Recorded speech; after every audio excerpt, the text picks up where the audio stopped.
rapport. Tabling of documents.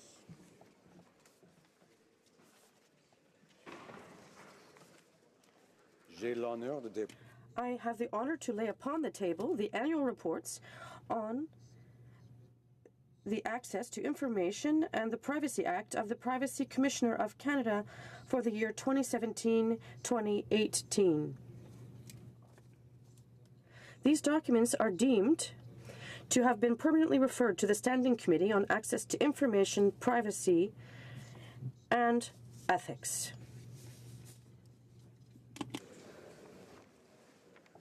Introduction of government bills. Statements by ministers. Reports from interparliamentary delegations. Presenting reports from committees. The Honourable Member for Toronto-Danforth. Monsieur le Président. Mr. Speaker, I have the honour to present in both official languages the second report of our Standing Committee on Canadian Heritage entitled Moving Forward to a Stronger Sector, towards a stronger Canadian sector. Member for Banff Airdrie.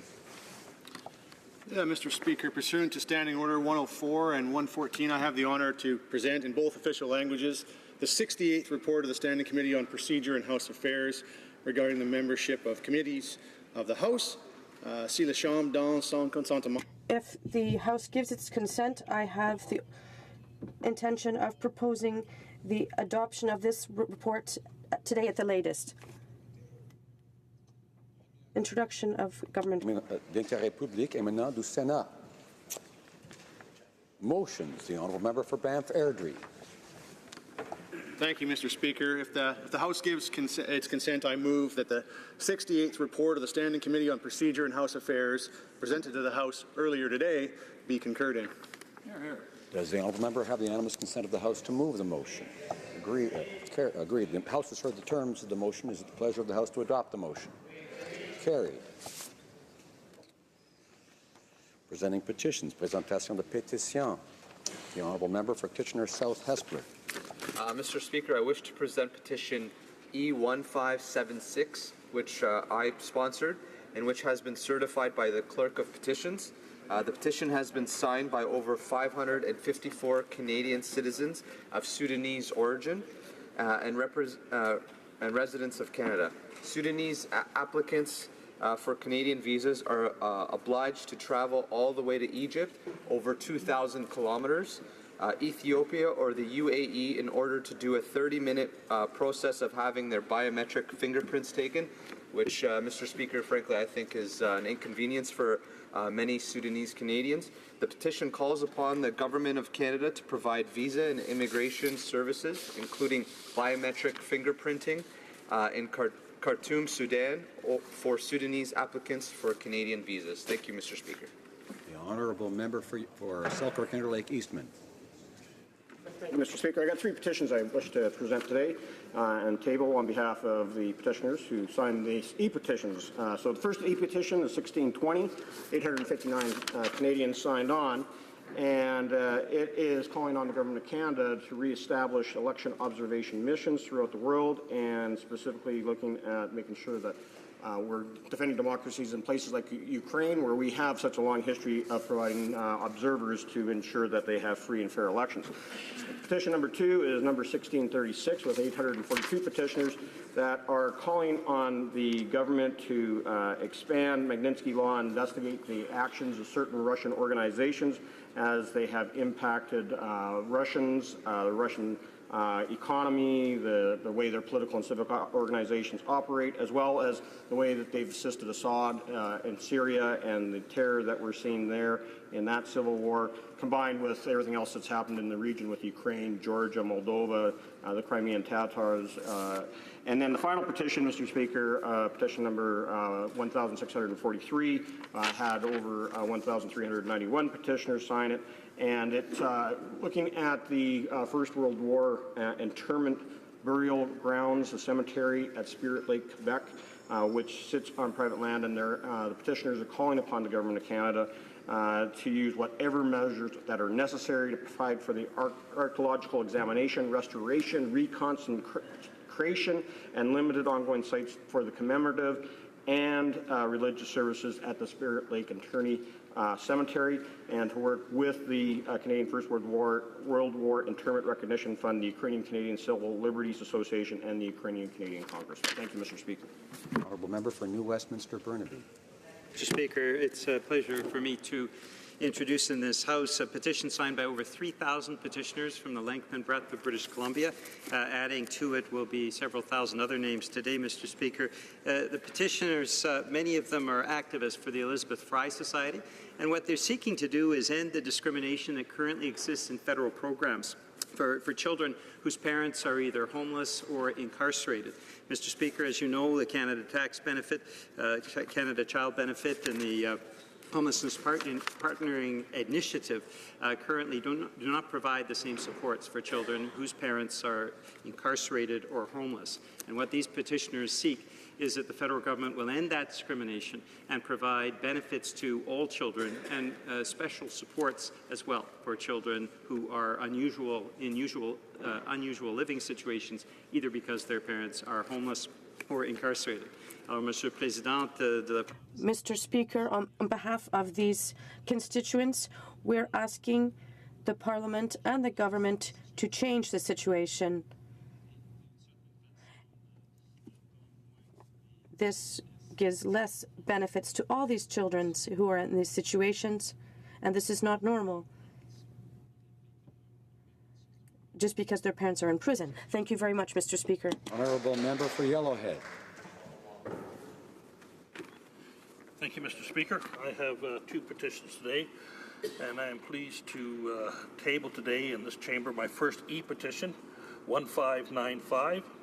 The petitioners believe that the current definition of eligible residents in the National Parks Act is outdated and limiting, as it denies those demonstrating a connection and commitment to communities that lie within our national parks the right to reside in places they call home. Therefore, they are asking that the amendments be made to the Act so that those raised in communities within national parks can remain connected. Thank you, Mr. Speaker. Member for London Fanshawe. Oh, excuse me. I'm terribly sorry. Order. I'm sorry. I'm terribly sorry. The honourable member for Yellowhead was not finished. I'll allow him to finish, if I may. Thank you, Mr. Speaker. Second petition is we, the underside residents of Canada, draw to the attention of the House of Commons the following. Whereas increased concerns about international trafficking in human organs removed from victims without consent has not yet led to legal prohibition on Canadians travelling abroad to acquire or receive such organs. Whereas there are currently two bills before the Parliament proposing to impede trafficking of human organs obtained without the consent or as a result of financial transaction, Bill C-350 in the House of Commons and Bill S-240 in the Senate. Therefore, we, the underside, urge the Parliament of Canada to move quickly on the proposed legislation so as to amend the Criminal Code and the Immigration and Refugee Protection Act. Thank you, Mr. Speaker. Member for London Fanshawe. My apologies. Thank you again, Mr. Speaker. And I have two petitions to present. The first is in support of postal banking. Nearly 2 million Canadians desperately need an alternative to payday lenders. Those predators are crippling members of our community because they charge outrageous rates for loans. We have 3,800 Canada Post outlets that already exist in rural and remote areas where there are fewer or no banks at all. And so these petitioners have asked this Parliament to enact Motion 166, my motion, to create a committee to study and propose a plan for postal banking under Canada Post Corporation. And my second petition is in regard to the Thames River system. And as you will recall, Mr. Speaker, the Conservative government stripped away environmental protections. The current government promised to bring them back, but did not. And so these petitioners, very concerned with the health of this important river, are asking that this Parliament support my bill C-355, which commits the government to prioritizing the protection of the Thames River by amending the Navigable Protection Act. Thank you. This being the beginning, of course, of the fall session, it seems like a good opportunity to remind members that presenting petitions is not a time for debate. It is to present the petition and what the petitioners are saying. The honourable member for Sherwood Park, Fort Saskatchewan. Merci, Monsieur le Président. Thank you, Mr. Speaker. It's a pleasure to be here today, and I have two petitions today. First, I have a petition on pipelines. Members in my riding really appreciate the importance of pipelines, and they want the government to do more to develop pipelines in Canada. Is with respect to my private member's bill C-350, as well as a similar bill in the Senate S-240, and the petition calls on the government and on all parliamentarians to support the speedy passage of these bills. They would make it a criminal offence for a Canadian to go abroad and receive an organ for which there was not consent. This is an effective legislative tool to combat the scourge of forced organ harvesting. Thank you. The honourable member for Courtenay Alberni. It's an honour to table a petition on behalf of residents from Arrington, Parksville, Qualicum Beach to call on the government to create a national strategy to combat plastic pollution from our waterways. Mr. Speaker, as we know that we're under immediate threat, all of our waterways, from the threat of plastic pollution. These petitioners are calling for the government to establish a framework that will regulate single-use plastics, fill the government's legislative and regulatory void that is currently needed to be addressed, Mr. Speaker. This is given on the eve of the beginning of the First Ministers on the environment for the G7 meeting that are taking place in Halifax, and just following the endorsement by the Union of British Columbia Municipalities, who supported this motion and supported these petitioners. So, Mr. Speaker, this is an urgent matter. We hope the Government of Canada will take immediate action to support my motion M151. Member for Edmonton Strathcona. Mr. Speaker, it's my pleasure to table a petition from 75 Canadians. Their petition is based on the UN Convention on the Rights of the Child, specifically the interest of the child be a primary consideration in all actions concerning children, and they therefore call on the government to take a series of actions, including recognizing the barriers in funding, including homelessness impacting children, provide Canadian children the benefits and special allowances to all children, including those whose parents are incarcerated or addicted, and to reduce interprovincial disparities which impact children and reduce their supports. Thank you, Mr. Speaker. The honourable member for Peace River Westlock. Thank you, Mr. Speaker, and it's my pleasure also to stand today to present a petition to have the Parliament examine the scourge of organ harvesting. These petitioners are asking for the quick and expedient passage of Bill C-350 and Bill C-240. Thank you, Mr. Speaker. The member for Saanich Gulf Islands. Thank you, Mr. Speaker. It's an honor to rise in this place today to present a petition where events have moved in the direction the petitioners had hoped for, but the full text of their demands and their requests is something that's important to table to this House, and this is from constituents from Saanich Gulf Islands seeking the House to recognize the United Nations Declaration on the Rights of Indigenous Peoples and to, moreover, stand up for the rights of Indigenous peoples to their full effect. Thank you, Mr. Speaker. The honourable member for Kootenay, Columbia. Thank you, Mr. Speaker. It's a pleasure to stand today and present petition number 421, which complements some of the other petitions offered earlier by the Elizabeth Fry Society. The purpose of the petition is to make sure that no child gets left behind in Canada. It talks about homeless and housing, it talks about services provided by government, and it talks about financial support. So it's really important that these most vulnerable children are protected in a country as wealthy as Canada. Thank you, Mr. Speaker.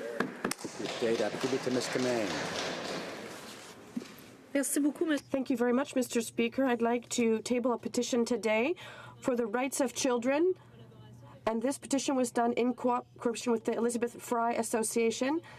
We have to recognize the situation that occurs when there's another family member takes care of a child while the parent is incarcerated or is homeless. Unfortunately, they're not entitled to family support, so they don't have these benefits. So we have to recognize the rights of the child and make sure. Sometimes there are family situations that are different, and I sincerely hope that this measure will be implemented. Thank you.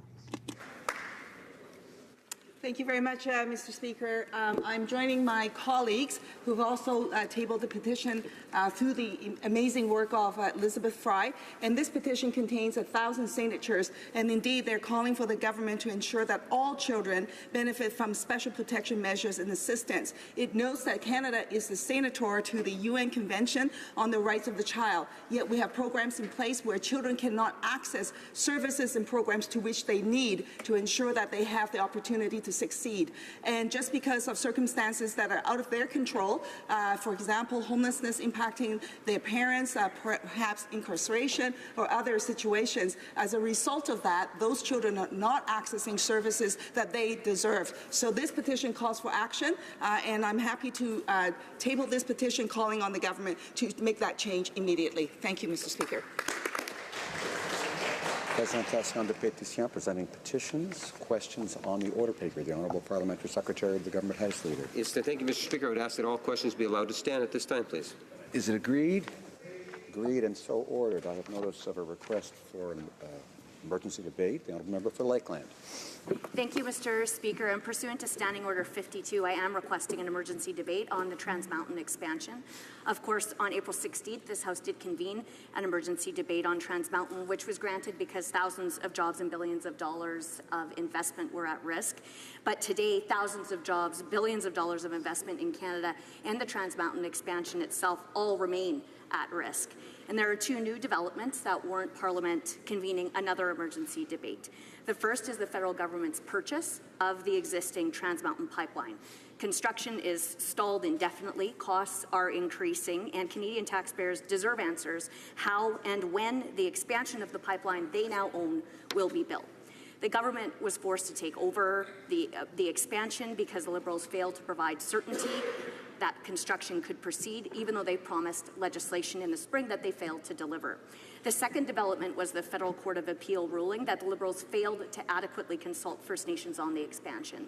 Thousands of workers had jobs that they were about to start that disappeared overnight. For almost 3 weeks, these laid-off workers are questioning if they should wait for work or to resume or if they should find alternative employment. And to date, the federal government has yet to announce a plan for how they will either fulfill the requirements of the Federal Court of Appeal and or ensure the expansion can proceed through other means. They have delivered no plan at all. Now, last week, Minister Sohi said it would be a matter of days before their plan was released.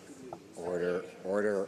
I remind, I think the Honourable Member for Lakeland, I'm sure, is aware that we don't refer to members by their names. I think she's got a letter that she's referring to, and one must remember to make the adjustments when one's making the presentation in the House. The Honourable Member for Lakeland. Yeah, thank you, Mr. Speaker. I apologize for that. So I took the minister at his word, and I did wait for the first day of the fall session for him to come forward with those details. But what happened, unfortunately, was yet another delay. And instead of coming forward with his plan to support Canada's energy sector and the livelihoods of the hundreds of thousands of Canadians who depend on it, the minister stated that it could be a week before a plan is unveiled and a month before action is taken. But Canadian families cannot wait that long. And for the workers affected, every day counts, and every day damages Canada's reputation as a stable and predictable place for investment. An emergency debate is needed to get the answers that Canadians deserve. So I thank you for your consideration of this request. I thank the member for Lakeland for her arguments and for her request for emergency debate. However, I do not find that it meets the exigencies of the standing order. Orders of the day.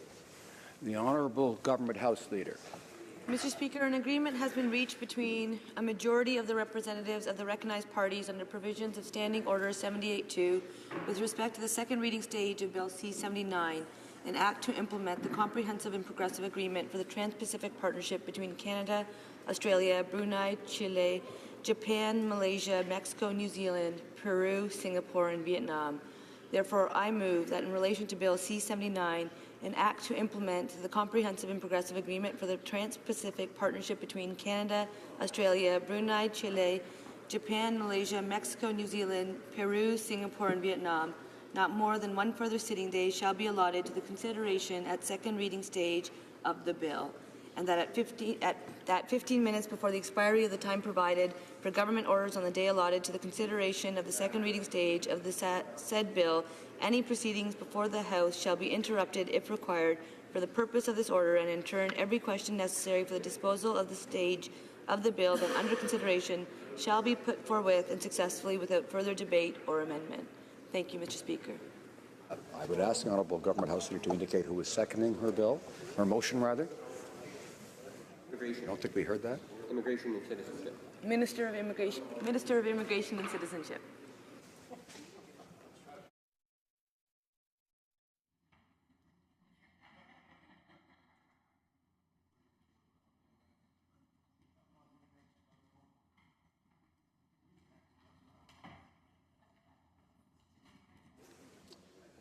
Ms. Chager, seconded by Mr. Sen, move that in relation to Bill C-79, an act to implement the Comprehensive and Progressive Agreement for a Trans-Pacific Partnership between Canada, Australia, Brunei, Chile, Japan, Malaysia, Mexico, New Zealand, Peru, Singapore, and Vietnam, not more than one further sitting day shall be allotted to the consideration at second reading stage of the bill, and that 15 minutes before the expiry of the time provided for government orders and the day allotted to the consideration of the second reading stage of the said bill, any proceedings before the House shall be interrupted if required for the purpose of this order, and in turn every question necessary for the disposal of the stage of the bill then under consideration shall be put forthwith and successively without further debate or amendment. Is it the pleasure of the House to adopt the motion? All those in favor of the motion will please say yea. All those opposed will please say nay. In my opinion, the yeas have it. Call on the members.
that applause just for walking. La question est la suivante. The question is the following one. Ms. Chagger, seconded by Mr. Hussain, moved that in relation to Bill C-79, an act to implement the Comprehensive and Progressive Agreement for Trans-Pacific Partnership between Canada, Australia, Brunei, Chile, Japan, Malaysia, Mexico, New Zealand, Peru, Singapore and Vietnam, not more than one further sitting day shall be allotted to the consideration at second reading stage of the bill,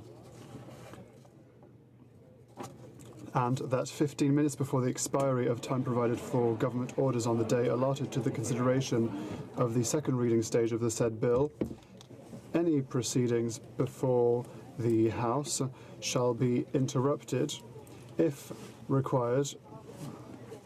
Dispense. All those in favour, please rise. Monsieur Trudeau. Monsieur Trudeau. Mr. Hare. Mr. Hare. Mr. Regan. Mr. Regan. Mr. Sajjan. Mr. Sajjan. Madame Joly. Madame Joly. Mr. Goodale. Mr. Goodale. Monsieur Rodriguez. Monsieur Rodriguez. Ms. Petitpas-Taylor. Ms. Petitpas-Taylor. Ms. Freeland. Ms. Freeland. Monsieur Leblanc. Monsieur Leblanc. Ms. Chager. Ms. Chager. Ms. Qualtrough. Ms. Qualtrough. Mr. Morneau. Mr. Morneau. Mr. Bryson. Mr. Bryson. Ms. Wilson-Raybould. Ms. Wilson-Raybould. Mr. Macaulay-Cardigan. Mr. Macaulay-Cardigan. Mr. Baines. Mr. Baines. Ms. Bennett. Ms. Bennett. Mr. Hussain. Mr. Hussain. Ms. McKenna. Ms. McKenna. Mrs. Philpott. Mrs. Philpott. Mr. Blair. Mr. Blair. Ms. Tassie. Ms. Tassie.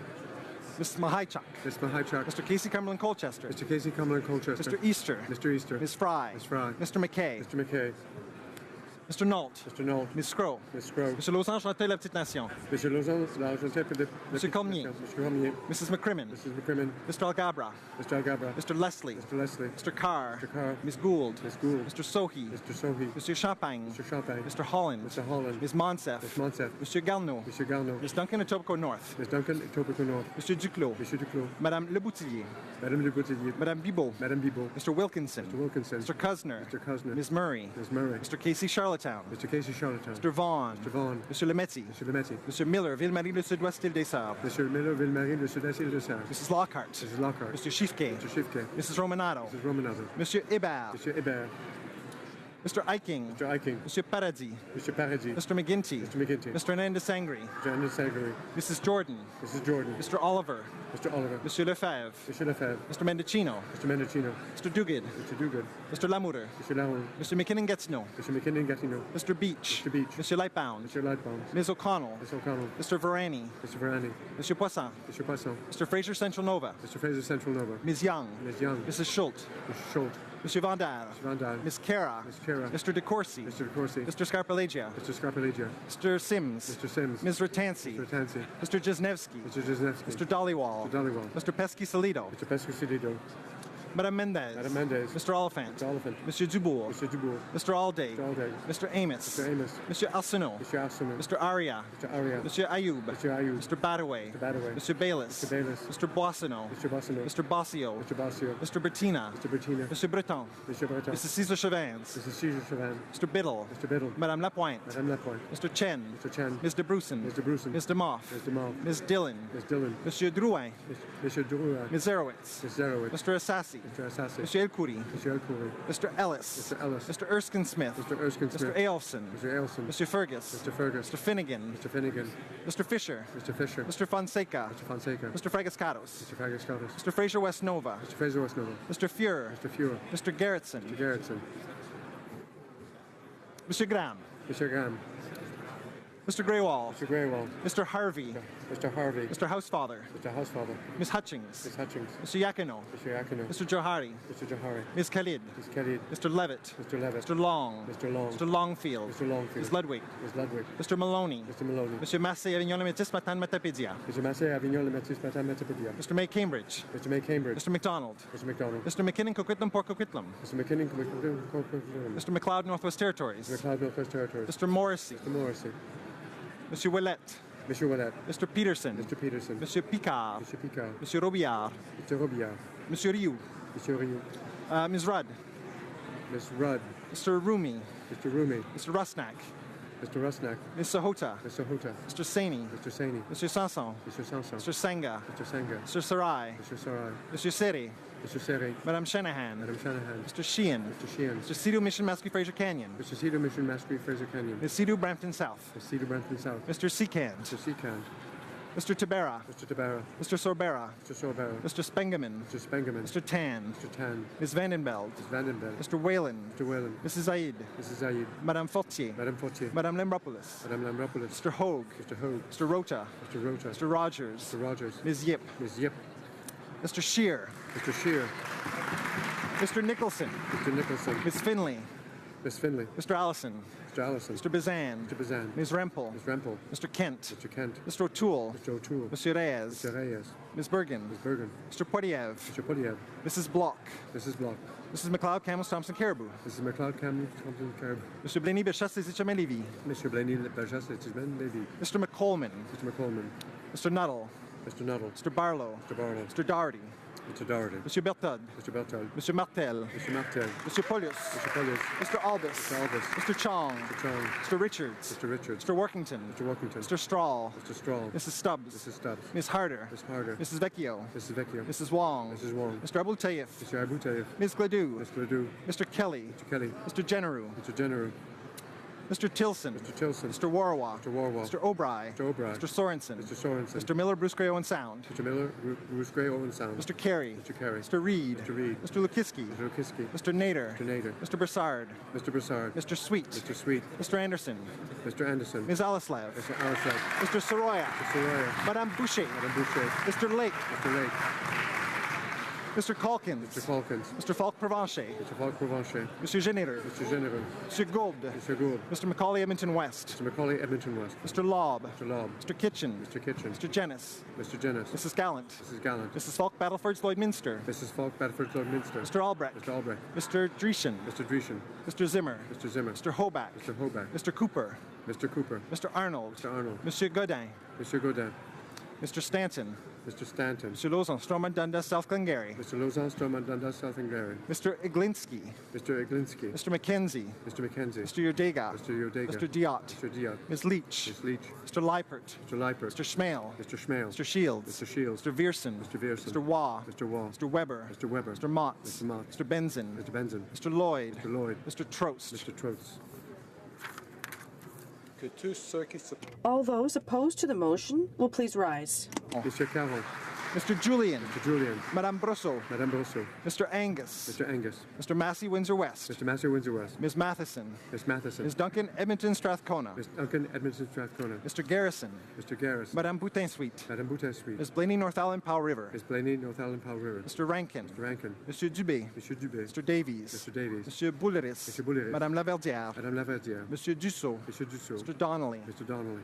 Monsieur Aubin. Monsieur Aubin. Monsieur Nautel. Mr. Nautel. Ms. Malcolmson. Malcolmson. Ms. Ramsey. Ms. Ramsey. Ms. Kwan. Ms. Kwan. Madame Quash. Madame Quash. Mr. Blakey. Mr. Blakey. Madame Moore. Madame Moore. Mr. Duval. Mr. Duval. Mr. Stetsky. Mr. Stetsky. Mr. Cannings. Mr. Cannings. Mr. Johns. Mr. Johns. Mr. McGregor. Mr. McGregor. Ms. Benson. Benson. Madame Trudel. Madame Trudel. Madame Sans Souci. Madame Sans Souci. Ms. Hardcastle. Ms. Hardcastle. Madame Hughes. Madame Hughes. Monsieur Beaulieu. Monsieur Beaulieu. Monsieur Plamondon. Monsieur Plamondon. Monsieur Sainte-Marie. Monsieur Sainte-Marie. Monsieur Marcil. Monsieur Marcel. Monsieur Thériault. Monsieur Thériault. Madame Gill. Madame Gill. Monsieur Barcelou Duval. Monsieur Barcelou Duval. Ms. May Sandwich Gulf Islands. Miss May Sandwich Gulf Islands. Mr. Weir. Mr. Weir.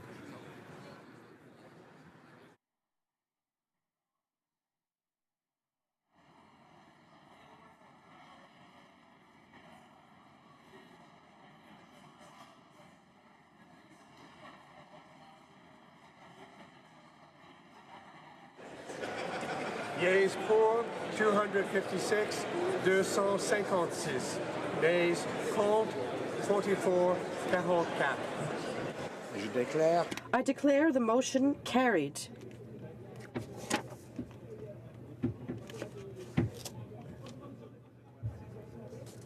C79 to implement the comprehensive and progressive agreement for Trans-Pacific Partnership.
Order. If you can hear my voice, please say shh. There we go. We have silence. The honourable member, or resuming debate, the honourable member for Edmonton Centre. Thank you very much, Mr. Speaker. And as I have the opportunity to speak on C-79 today, I'd like to extend my best wishes to people in Edmonton Centre who are braving the snow and looking forward to a sunny fall before the actual snow stays for the winter. J'aimerais partager mon temps. I'd like to share my time today with my very dear colleague from Rivière-des-Mines.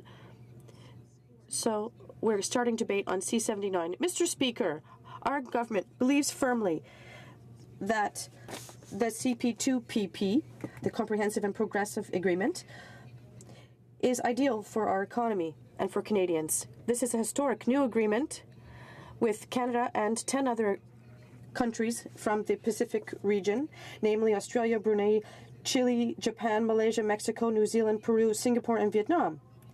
Once it's implemented, it will be one of the largest trading blocs in the world, and it'll represent roughly 500 million people and a large portion of global GDP.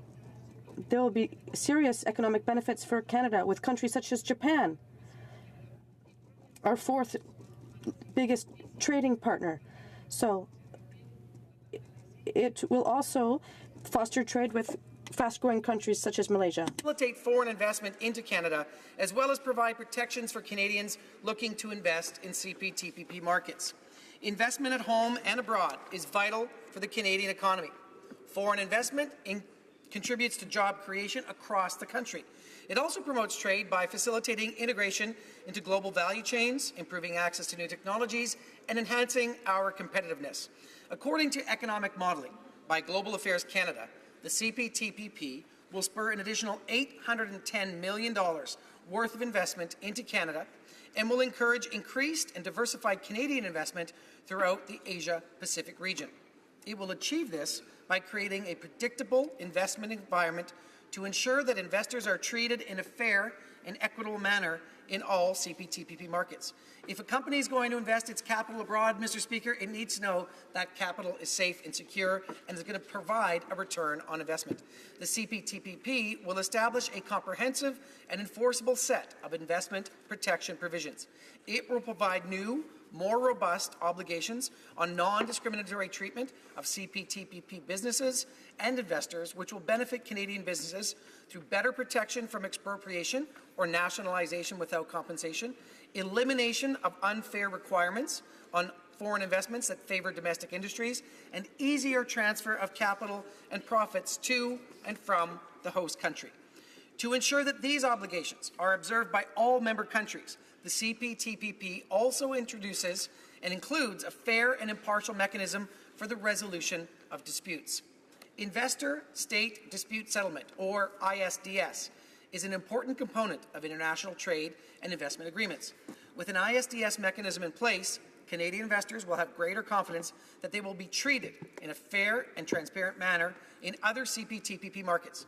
It will also provide an impartial means to resolve any investment-related disputes in the event that specific obligations under the CPTPP are breached by a government. Such protections will help facilitate two-way investment by providing a transparent and predictable investment-friendly environment.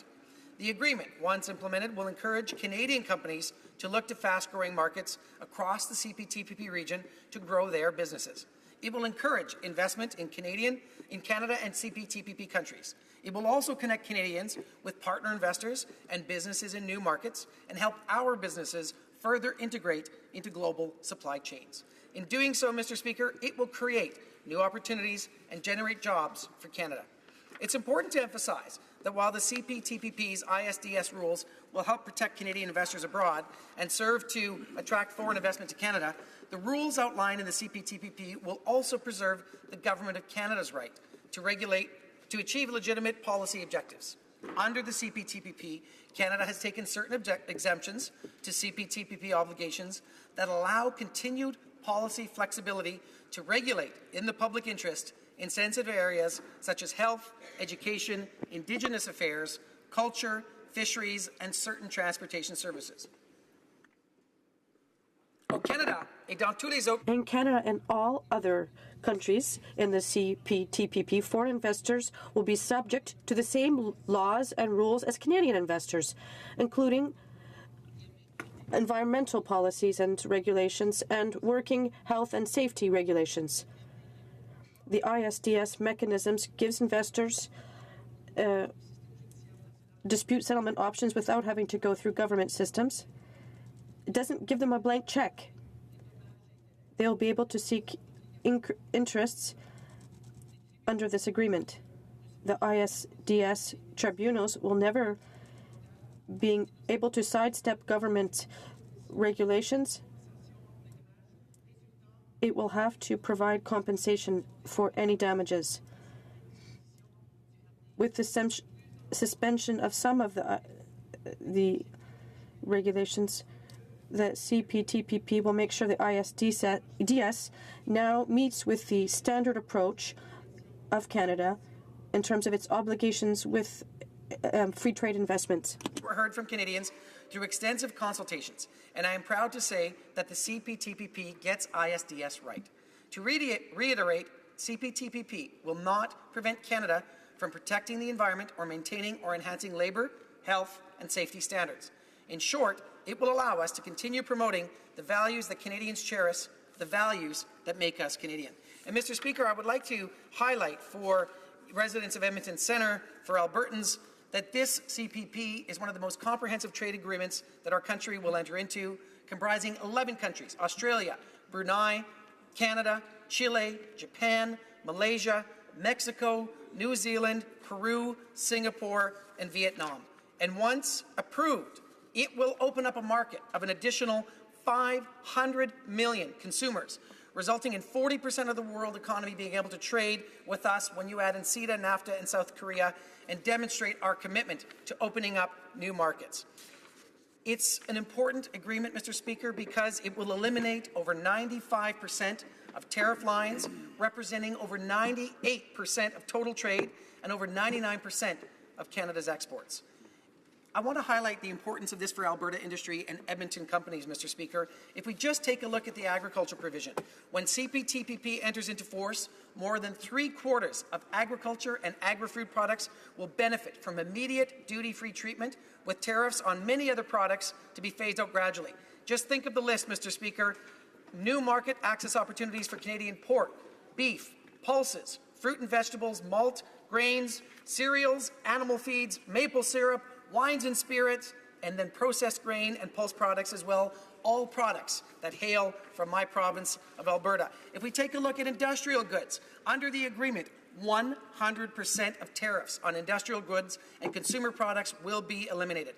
The majority of Canadian industrial goods exported to CPTPP countries will be duty-free immediately upon entry into force of the agreement, with most remaining tariffs on industrial goods to be eliminated within 10 years. That's also good for Alberta and Edmonton businesses, Mr. Speaker. On forestry and value-added wood products, CPTPP will eliminate tariffs on all Canadian exports of forestry and value-added wood products. Many will enter into force immediately. Others will be phased out over 15 years. Services. Mr. Speaker, our economy is diversifying in Alberta.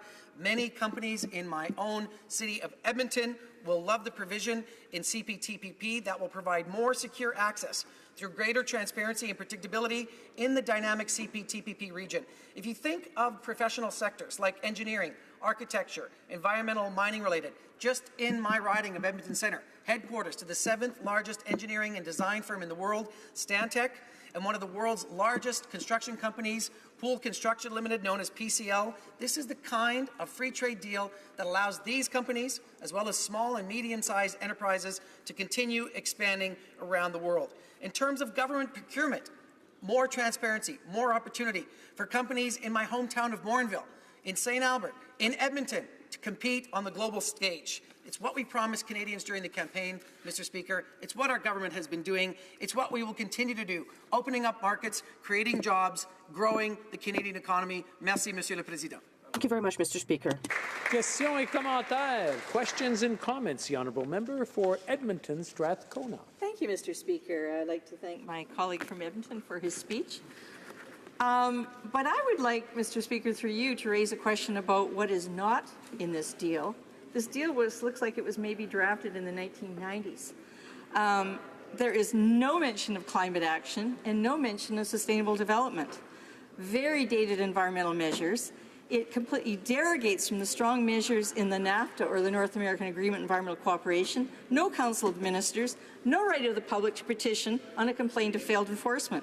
And it fails to recognize the rights in Canadian law for citizens to actually file environmental actions.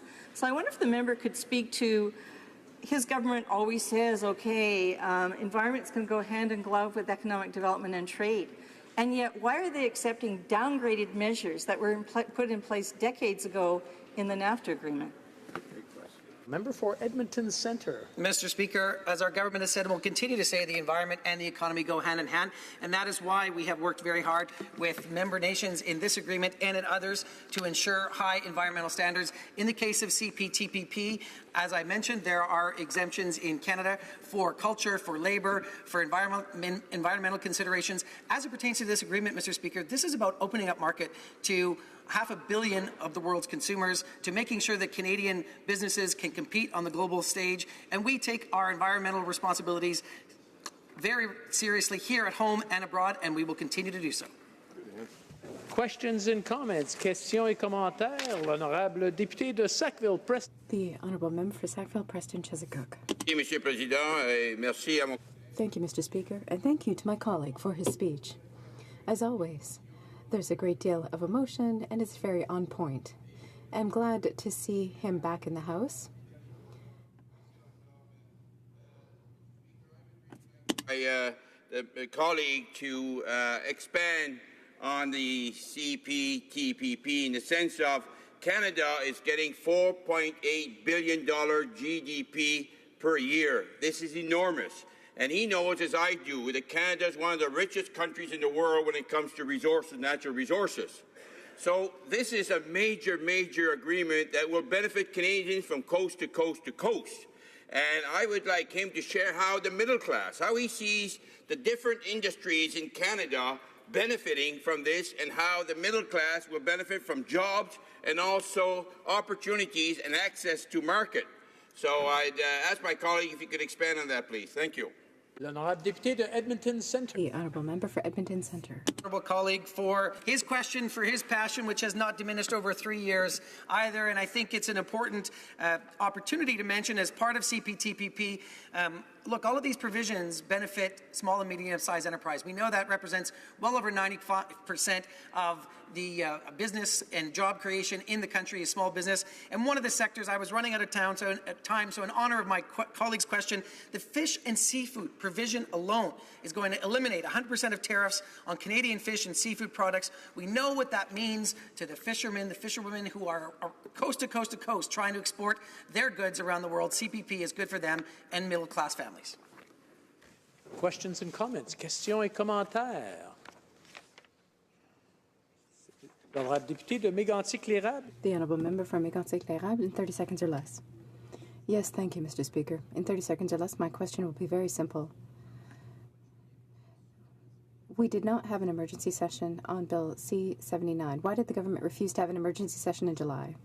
The Member for Edmonton Centre. The answer is simple.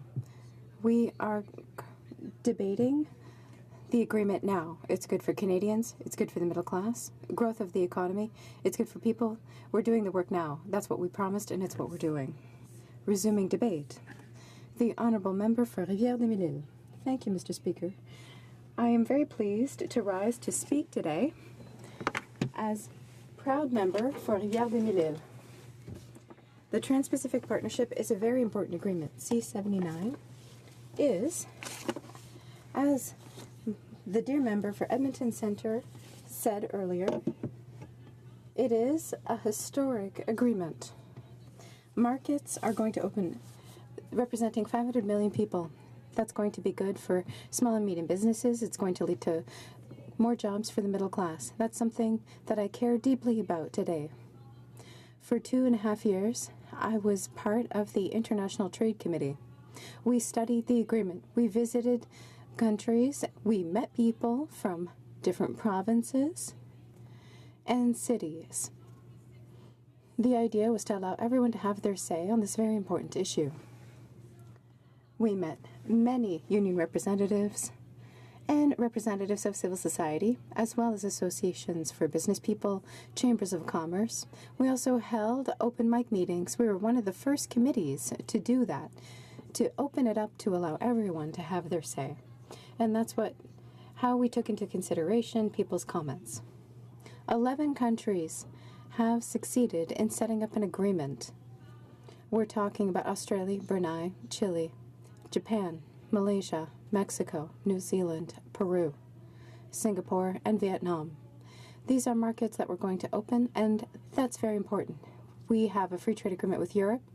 Now we're setting up an agreement with the Pacific region, and we're going to open up markets. That means Canada is going to be in an excellent position for all free trade agreements in order to be able to grow the middle class, create good jobs through our small and medium businesses. That's why I'm very pleased to rise and speak to the agreement, comprehensive and progressive agreement for Trans-Pacific Partnership. Industrial sectors and manufacturing sectors will benefit as well. Know, Mr. Speaker, that my riding is a northern suburb of Montreal. We have a great deal of small and medium businesses and a lot of businesses involved in the aerospace sector, as well as the agri-food sector and food processing.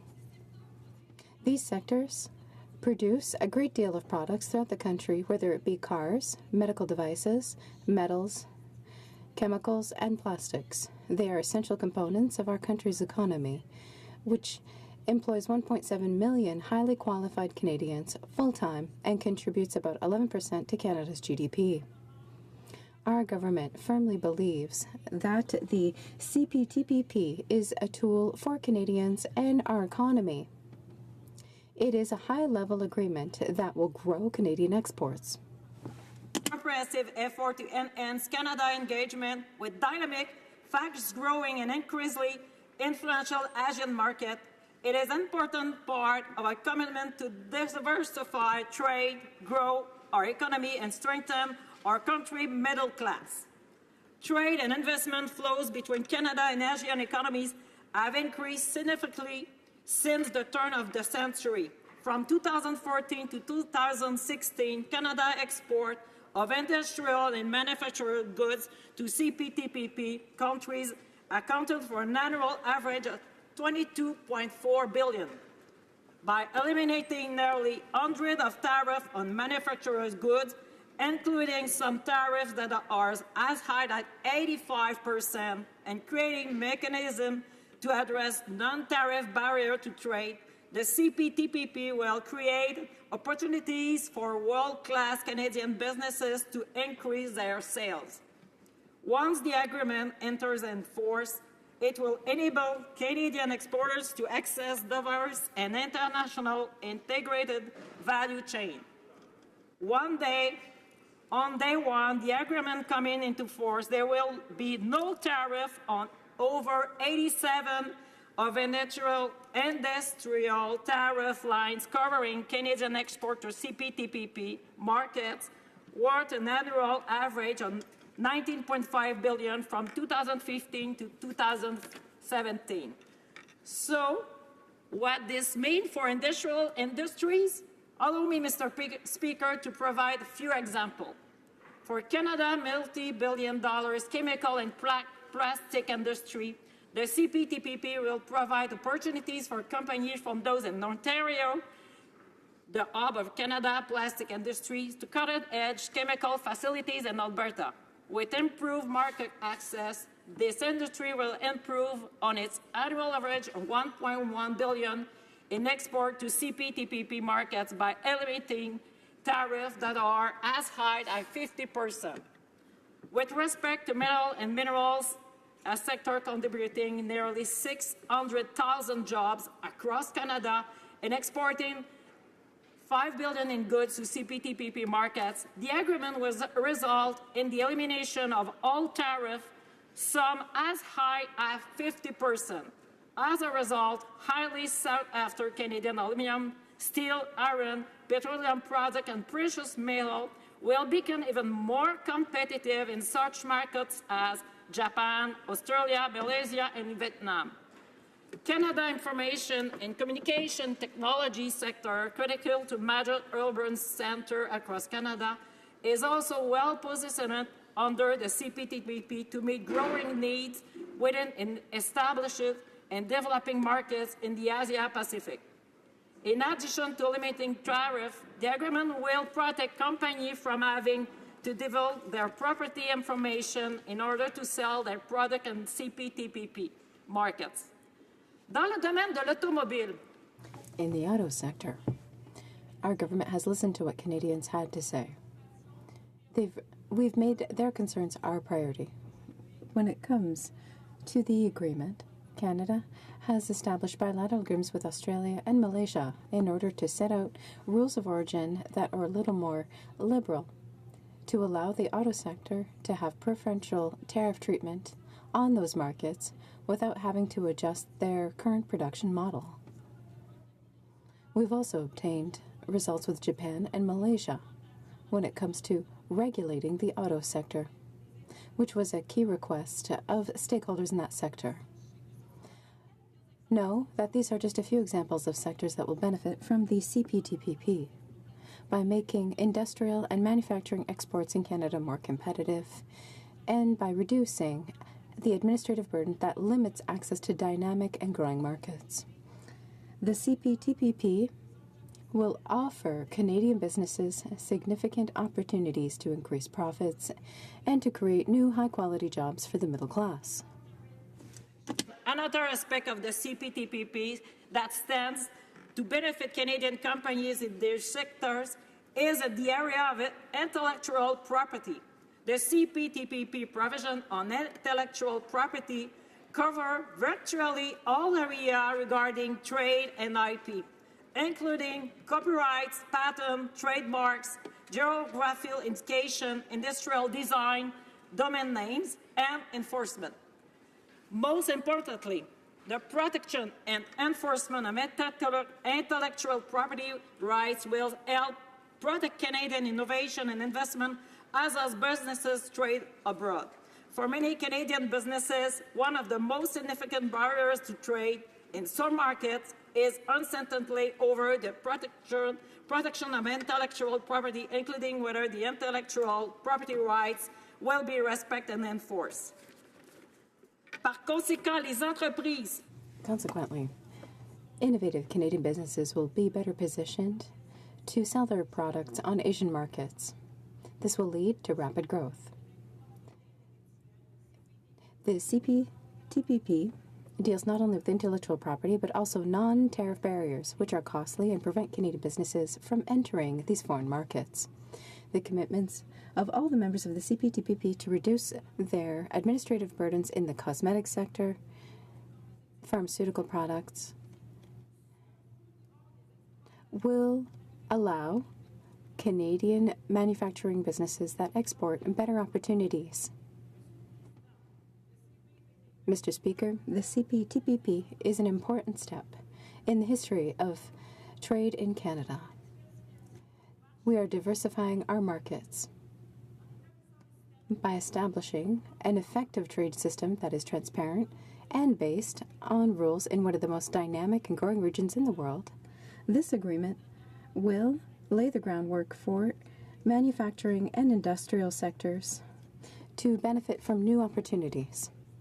It must be added that we have a cultural exemption, which is very important for Quebec and official languages. Thank you very much. Questions et commentaires, questions and comments. The honourable member for Port Moody Coquitlam. Thank you, Mr. Speaker, and thank you to my Liberal colleague for her speech and her comments. Studies show that up to 60,000 jobs could be lost due to the CPTPP. Yeah, well, we'll get to that. But the economic analysis conducted by the government concludes that the CPTPP would generate economic gains for Canada of about $4.2 billion over 22 years.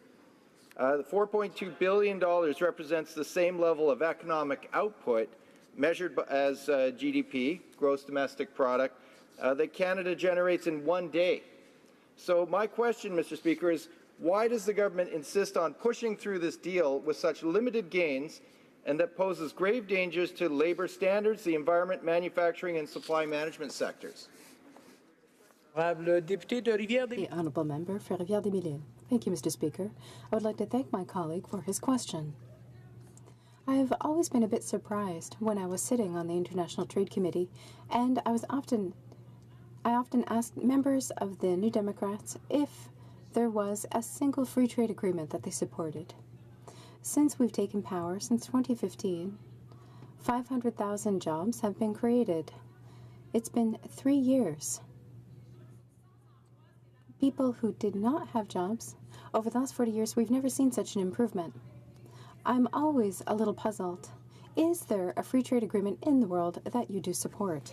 Questions and comments. The honourable member for Sherwood Park, Fort Saskatchewan. One of the exciting things about this trade agreement is that it strengthens our relationship with a key partner in the Pacific, Japan. Now, Japan has a great need for security of supply for its energy. It imports the vast majority of its energy resources, much of which comes from the Middle East through the South China Sea. So in particular, strengthening our relationship with Japan in terms of energy presents a great opportunity associated with the deepening of our economic and other relationship with Japan. But so much of the potential of this trade agreement, of increasing our commercial ties with Asia, depends on our ability to get our resources to market. And specifically, we've seen over the summer the failure of this government when it comes to actually proceeding with a pipeline they had promised that would have allowed us to do better at accessing Asian markets for our energy resources. I wonder if the member can explain to me why the government decided to buy the pipeline with no plan to actually get it built. And given that we're in support of this trade agreement, what is their plan to actually proceed with the critical infrastructure, getting our energy resources to the West Coast that will allow us to benefit from some of these opportunities? The honourable member for Rivière-des-Mille. I would like to thank my honourable colleague for his question. He talked about Japan. One thing that we heard a great deal on the International Trade Committee during the study of the agreement is that Japan was so pleased that we would have an agreement, especially about fish and seafood, everything to do with the maritime sector in the Pacific region. They were so pleased to know that they would be able to buy all these products without tariffs. That's going to lead to increased sales in fish, crab, and lobster. We are going to do everything we can to make sure that these resources, that our natural resources, do make it to Asian markets. Questions and comments. The honourable member for Vancouver East. Thank you very much, Mr. Speaker, and I thank the member for her comments. Now, the Liberal government, as we know, are very big on consultation. Notwithstanding, they would do consultation, and at the end of the process, if the consultation comes out not in agreement with the government's position, they will just go ahead and do whatever they want anyway, such as we saw with electoral reform. Now, in this instance, the Liberal government promised that they would do consultation. Not only did they not do meaningful consultation, they passed the buck over to the committee. Now, the committee did some work around this. 95% of the submissions to the committee were against this deal. So why is the government pushing ahead when given the limited consultation that was done from the committee indicates that the public do not support the deal? The honourable member for Rivière-des-Mille, 30 seconds or less, please. Thank you, Mr. Speaker. Ours was the first committee to travel throughout Canada with open mics. We listened to Canadians. Canadians are pleased. We created 500,000 jobs since 2015. And believe me, opening markets in Asia, which represents 500 million people, and opening Europe, that's something that's never been seen before. It's clear that this is going to increase jobs available to the middle class. And in my own riding, small and medium businesses will benefit from it in terms of exports. Before we continue, I just want to remind everyone that when someone's asking a question or answering a question, it's their time.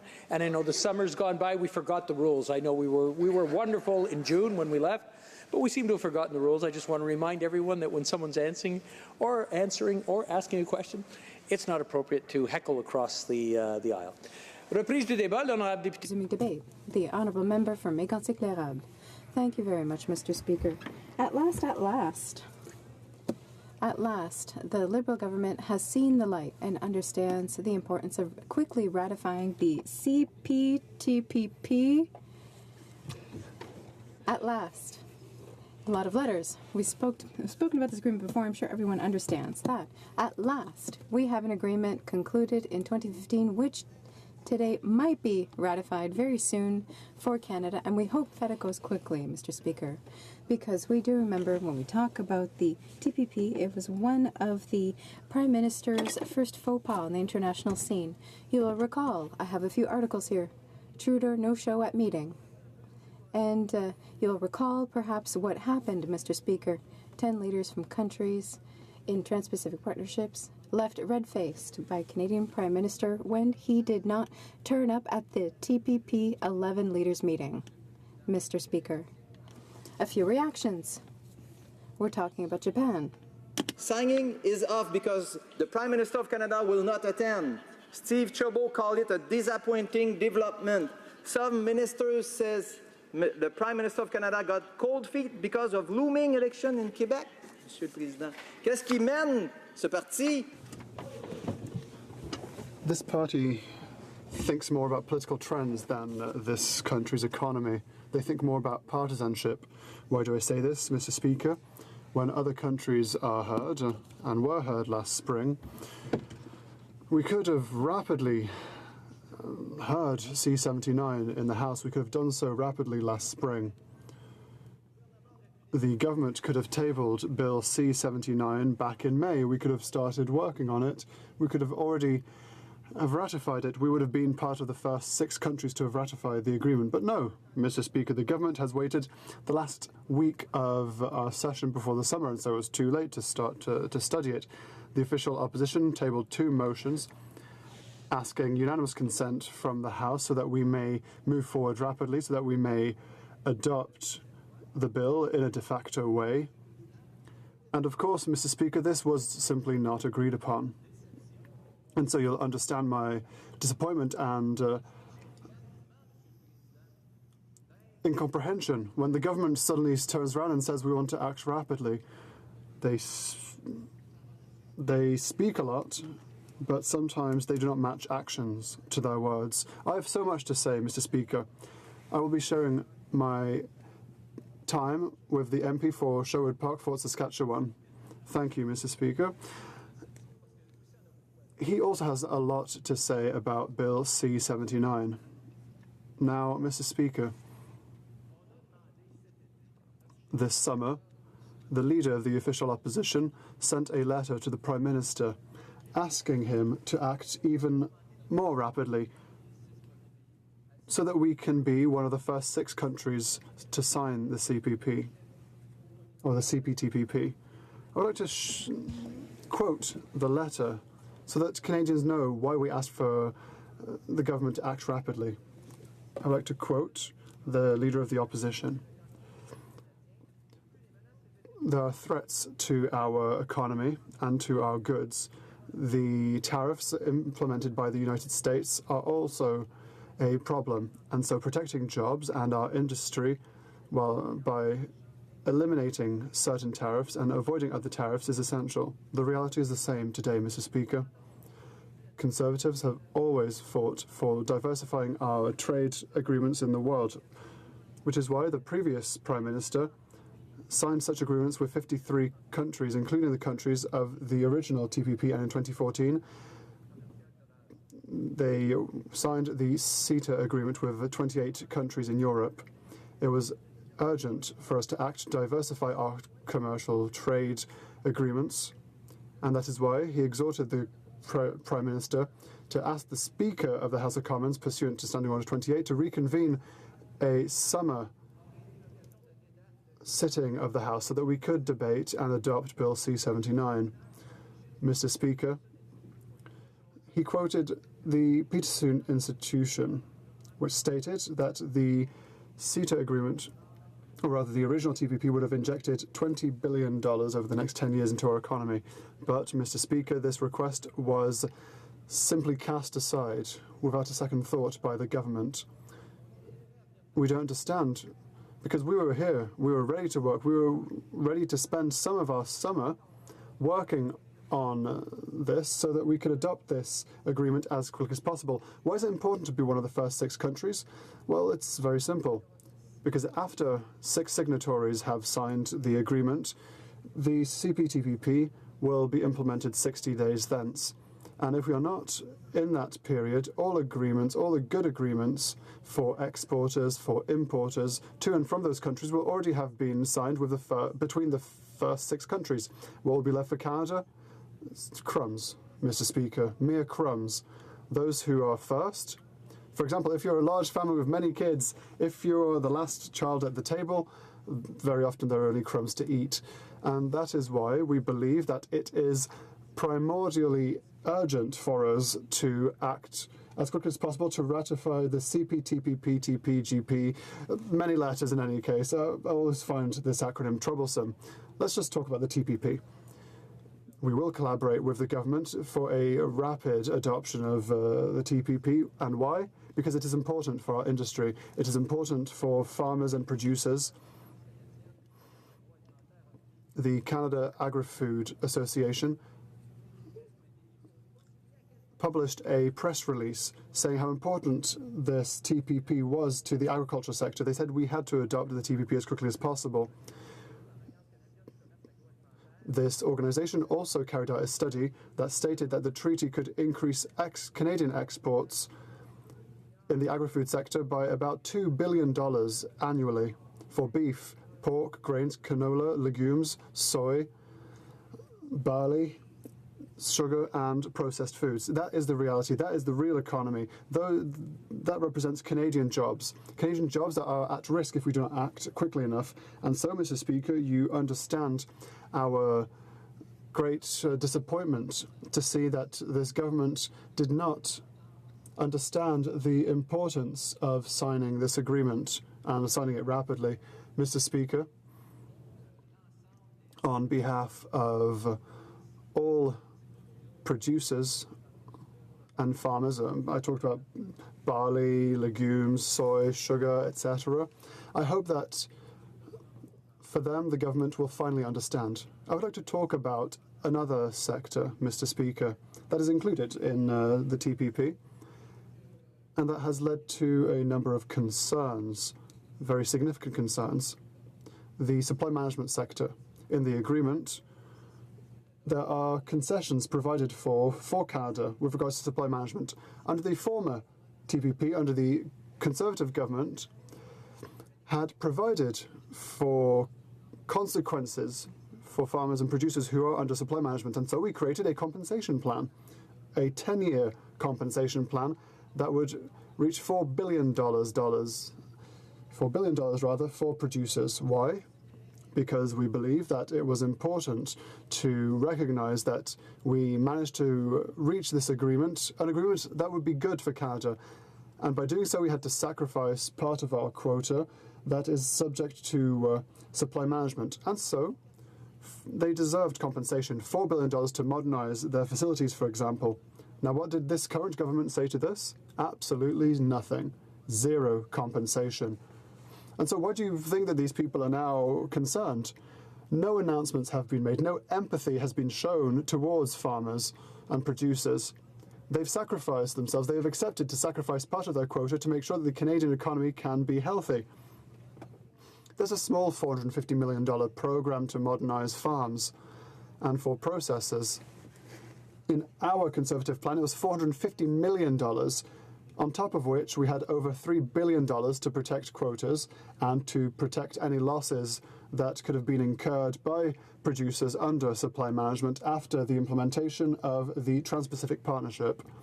Mr. Speaker, to conclude, the official opposition today will be voting for the rapid ratification of the TPP because it is important for our economy.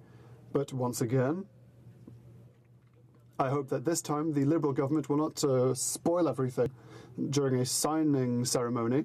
Well, I hope that everyone will be there for the signing ceremony. I hope we will implement a system whereby we will not be derided by the international scene. Questions and comments. The Honourable Member for Sackville Preston Chiswick. Thank you, Mr. Speaker. I'd like to thank my colleague for his ever enthusiastic speech giving.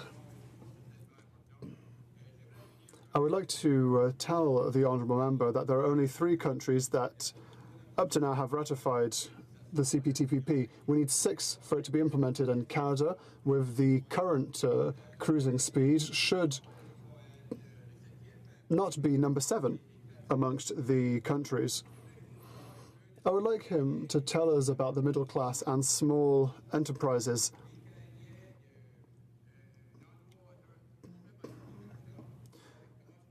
How does he believe that small middle class companies will benefit from this excellent agreement? From the get-go, there will be an increase of $4.2 billion in GDP by simply signing this agreement. What does he have to say? The honourable member for Mégantic-L'Érable. Thank you, Mr. Speaker. As I mentioned, we want this agreement to be adopted and ratified as quickly as possible. We hope that other countries will not reach the finish line before us, but who can guarantee that 3 other countries won't simply sign the agreement over the next week? That's the problem. We had the opportunity to start rapidly. We are the 2nd largest economy in the TPP. Is it normal for us to be one of the last amongst this group of 6? We'll benefit greatly from the TPP, but we're waiting until the last minute. We are jeopardizing our economy for mere political points, Mr. Speaker. Questions and comments? For Vancouver East. Thank you very much, Mr. Speaker. This CPTPP that has been signed or moving forward by the government, as we know, this agreement will result in some 60,000 jobs being lost for Canadians. Given that this is the case, why would the Conservative members actually support this deal and going forward? The honourable member for Mégantic-L'Érable. Mr. Speaker, I don't know how by adding $4 billion to our economy we can reach such statistics.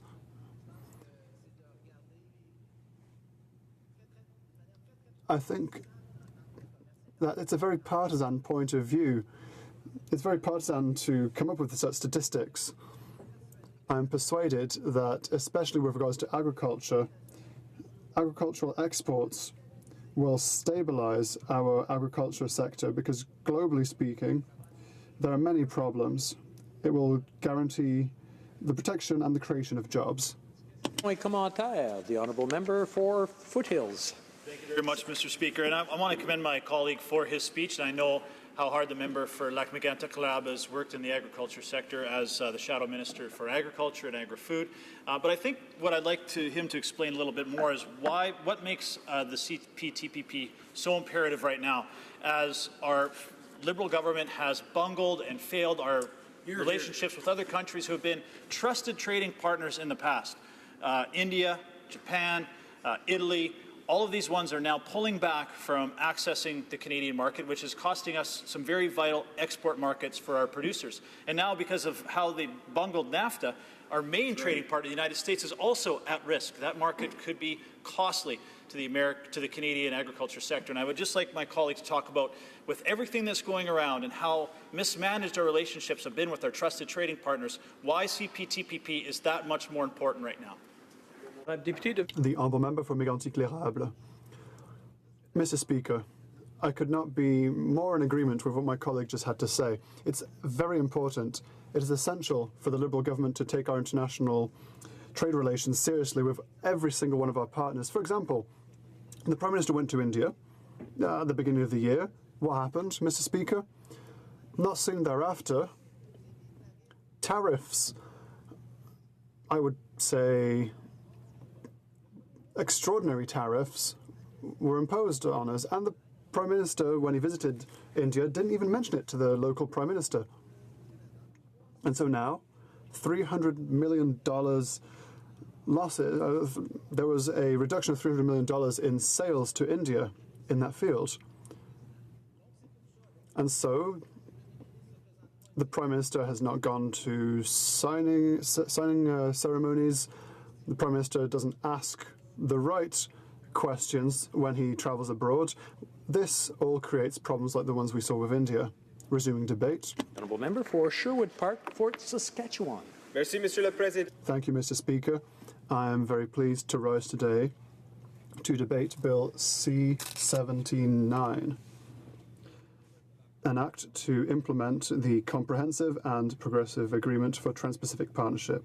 I would like to thank the member for Abbotsford for his excellent work on this agreement when he was Minister for International Trade under the previous Conservative government. First of all, I would like to highlight the importance of this bill for our farming communities.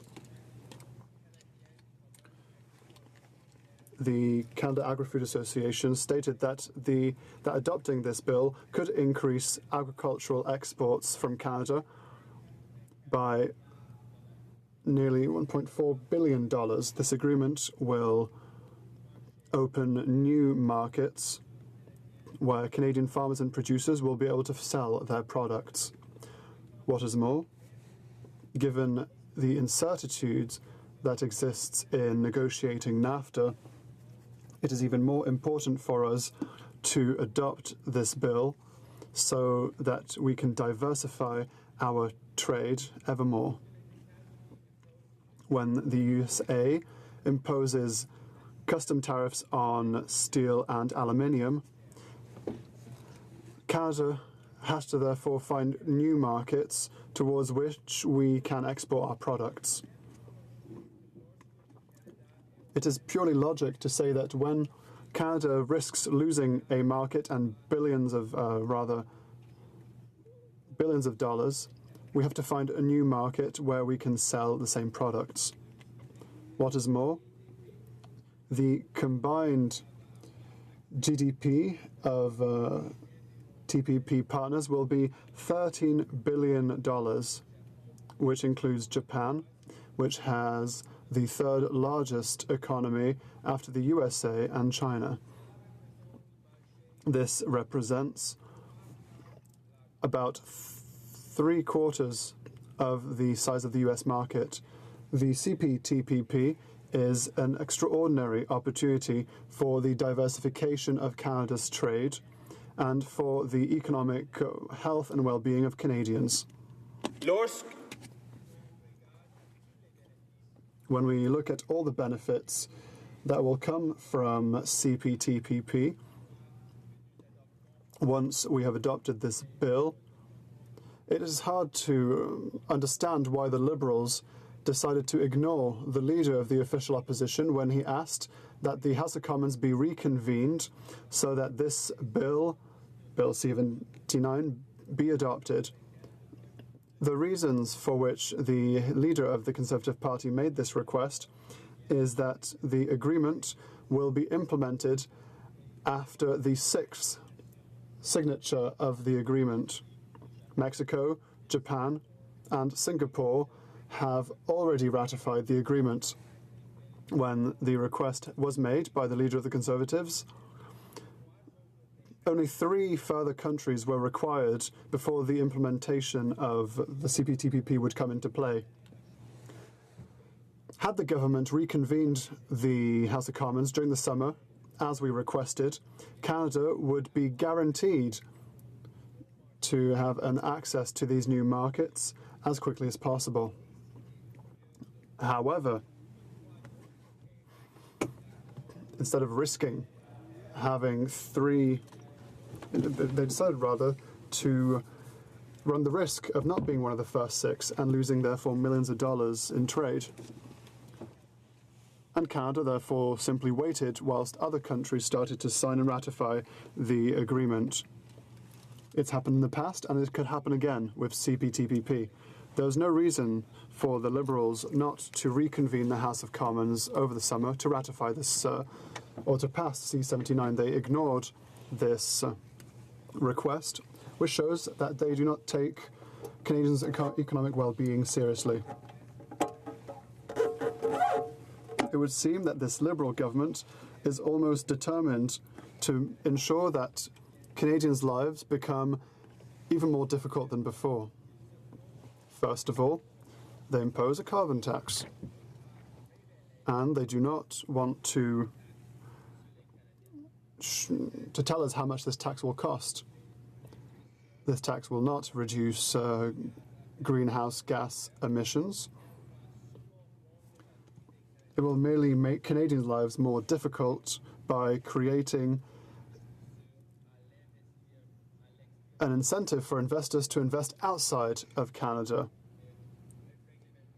with new and different environmental regulations.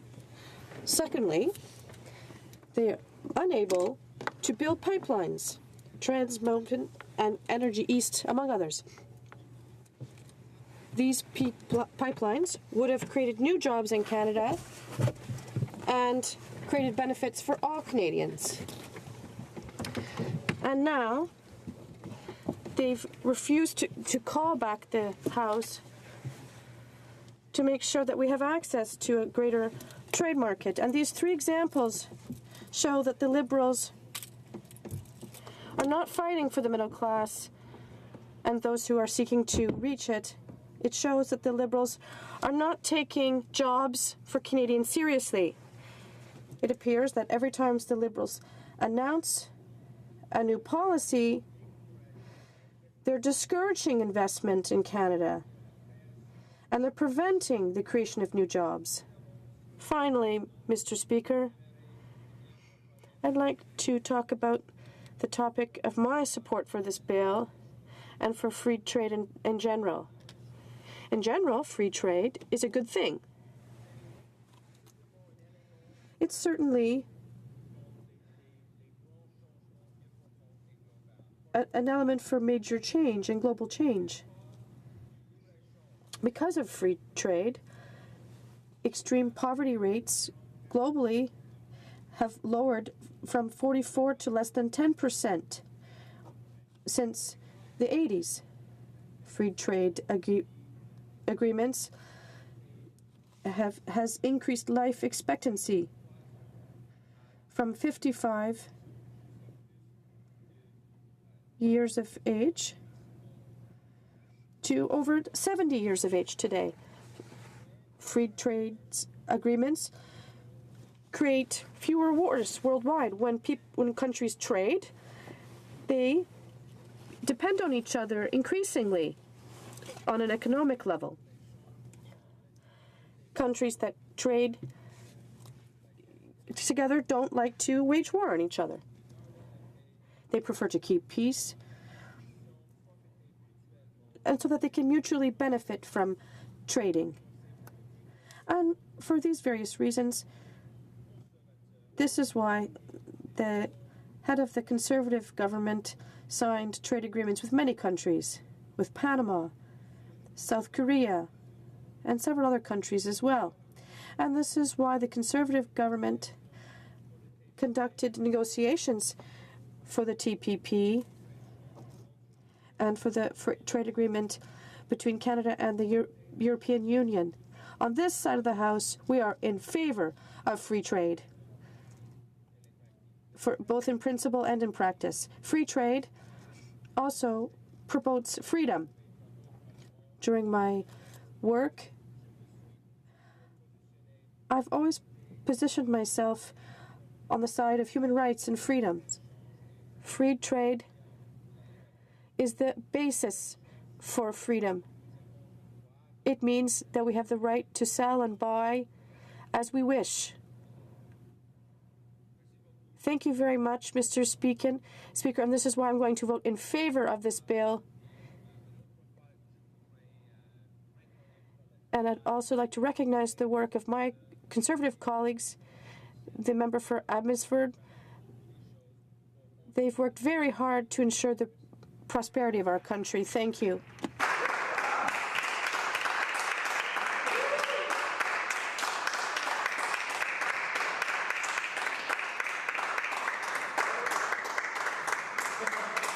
Okay. Order. Question commentaire. Questions and comments. The Honourable Parliamentary Secretary from the House Leader. Across the way for his ability to be able to communicate there in French. I thought it was done quite well. Mr. Speaker, I appreciate the fact that the Conservative Party has recognized the value in supporting this legislation and ultimately assisted us in moving forward in terms of the time allocation issue. The whole trade file has been a very important file for this government virtually from day one, where we saw a lot of the work from the previous administration that was ultimately finalized and signed off by our current minister, or this current government with the Economic Union. And that was very helpful. We recognize that at the end of the day, trade negotiations and trade discussions is something that evolves, but what's really important for us to recognize, I believe, is that the biggest benefactor of this is, in fact, the middle class, the economy, those aspiring to become a part of the middle class as we try to expand the markets. And really that's what these trade agreements are all about, providing opportunities and the potential for ongoing expansion of our economy. And I'm wondering if my colleague from across the way can just provide his thoughts in terms of just how important it is that we pass this legislation relatively quickly, given we would like to be one of the first 6 countries to sign on, which is an important aspect of the legislation in itself in passing. Member for Sherwood Park, Fort Saskatchewan. Merci beaucoup, Monsieur. Thank you very much, Mr. Speaker.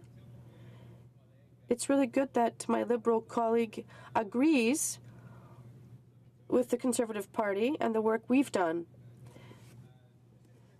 Mr. Speaker, I agree that that we're moving this bill ahead. I'm glad. It wasn't good when the government decided to refuse the request of our leader over the summer. So we're able to move the bill. We would have had the opportunity to move the bill ahead then. The government decided not to do so.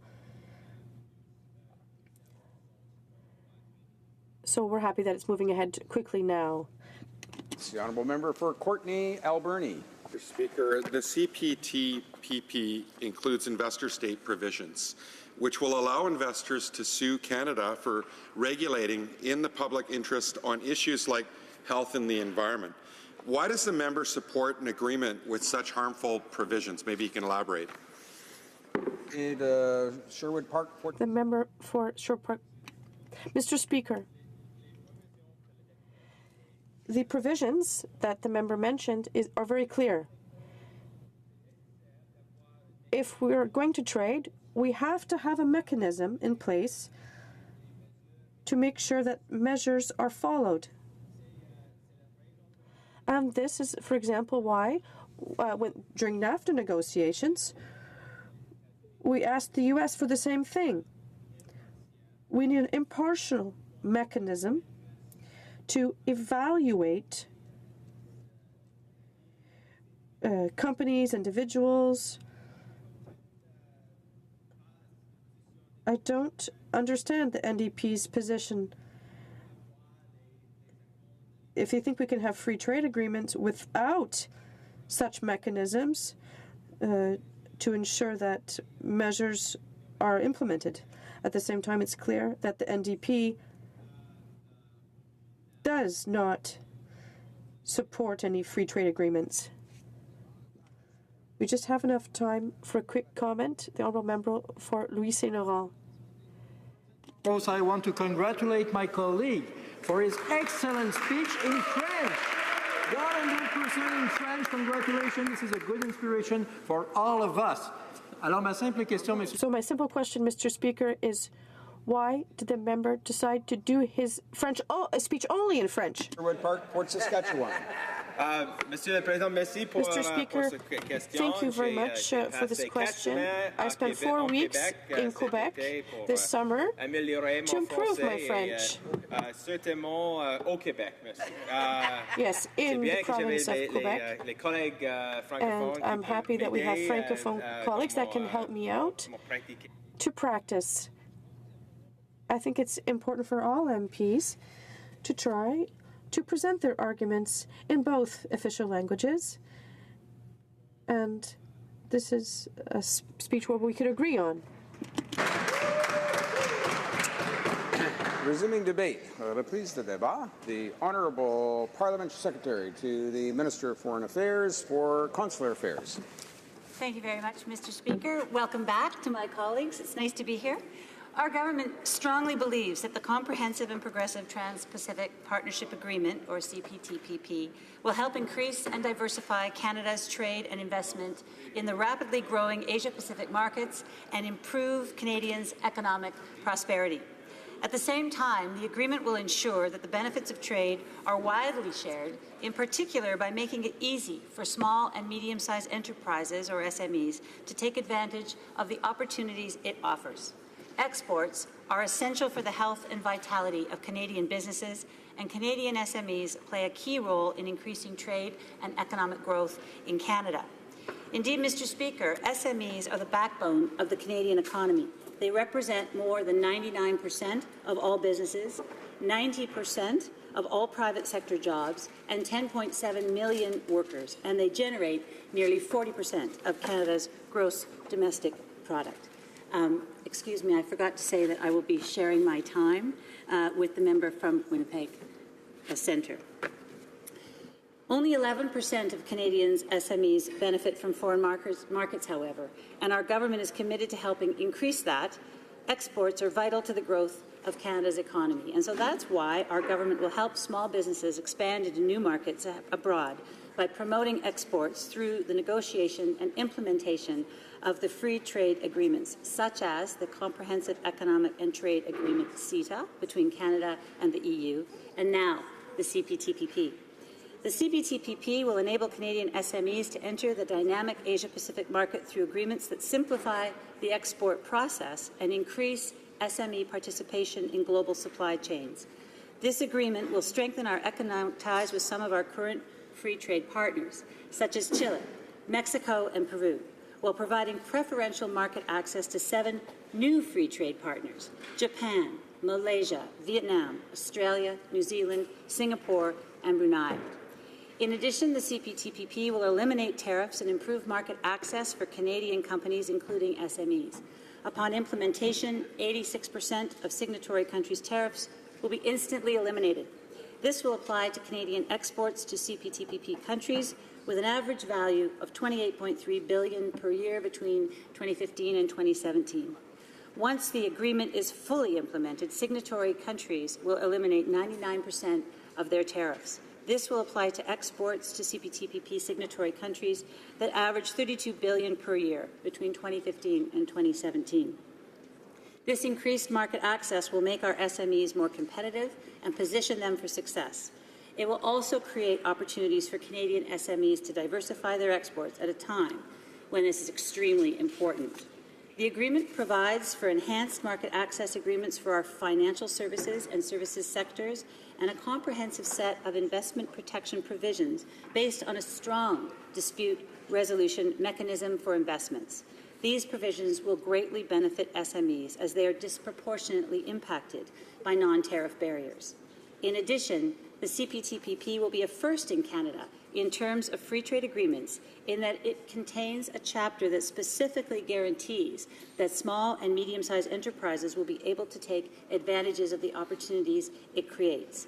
This separate chapter highlights the importance of SMEs, which are the backbone of our economy and an engine of economic growth. These provisions will ensure that our entrepreneurs and small businesses have access to information tailored to their needs, making it easy for Canadian companies to explore and navigate their way around CPTPP markets and prepare for their successful business ventures. Through the efforts of a committee, as well as collaborative mechanisms, CPTPP signatories will be able to share best practices on how to support their businesses and to cooperate through seminars, workshops, and other capacity-building activities aimed at helping their businesses seize the opportunities created by the agreement. Mr. Speaker, the CPTPP will increase market opportunities for Canadian companies of all sizes and in all sectors and regions of the country. In the coming months, we will reach out to small and medium-sized enterprises across the country to ensure that they have the knowledge and the tools they need to take advantage of this historic agreement. At the same time, we'll work to help Canadian SMEs to grow, expand their activities, increase their productivity, and be innovative and export-oriented so that they can prosper and create good jobs for the middle class. Mr. Speaker, Asia is important to Canada and to our small and medium-sized enterprises. Indeed, that region's contribution to the global economy continues to grow, and Asia's importance as a destination for Canadian exports has more than doubled. The CPTPP is a cornerstone of our government's commitment to trade diversification. It will enable Canadian businesses to trade and invest in this dynamic and rapidly growing region. Since Asia is a highly integrated and adaptable region, the benefits of CPTPP go well beyond access to new markets. This agreement will provide Canadian companies of all sizes with opportunities to enter into various regionally integrated value chains that are global in scope. Ambitious agreements with high standards such as the CPTPP will help to strengthen the rules-based international system and its solid institutions, promoting global value chains and ensuring a level playing field that maximizes the benefits of trade for everyone. Mr. Speaker, by responsibly expanding our economic ties with our Asian partners, we are delivering on our promise to create economic growth opportunities that will benefit Canada's middle class. This agreement will create opportunities for Canadian entrepreneurs and small and medium-sized enterprises to expand their activities, prosper, and create good jobs for the middle class. We are here to help Canadians, to help them move forward and to grow and succeed abroad while creating an environment conducive to sustainable and lasting growth for all. Thank you very much. Thank you. Questions and comments? The Honourable Member for Edmonton, Strathcona. Thank you very much, Mr. Speaker. To the Honourable Member, I would like to put the same question that I gave previously to the member for Edmonton Centre. Both the Conservatives and Liberals deeply supported the NAFTA agreement. And one of the remarkable things about the NAFTA agreement was two-side agreements, one on labour, one on environment. The side agreement on environment, the North American Agreement on Environmental Cooperation, actually had very strong provisions. It actually establishes a Council of Environment Ministers of all the parties to the agreement.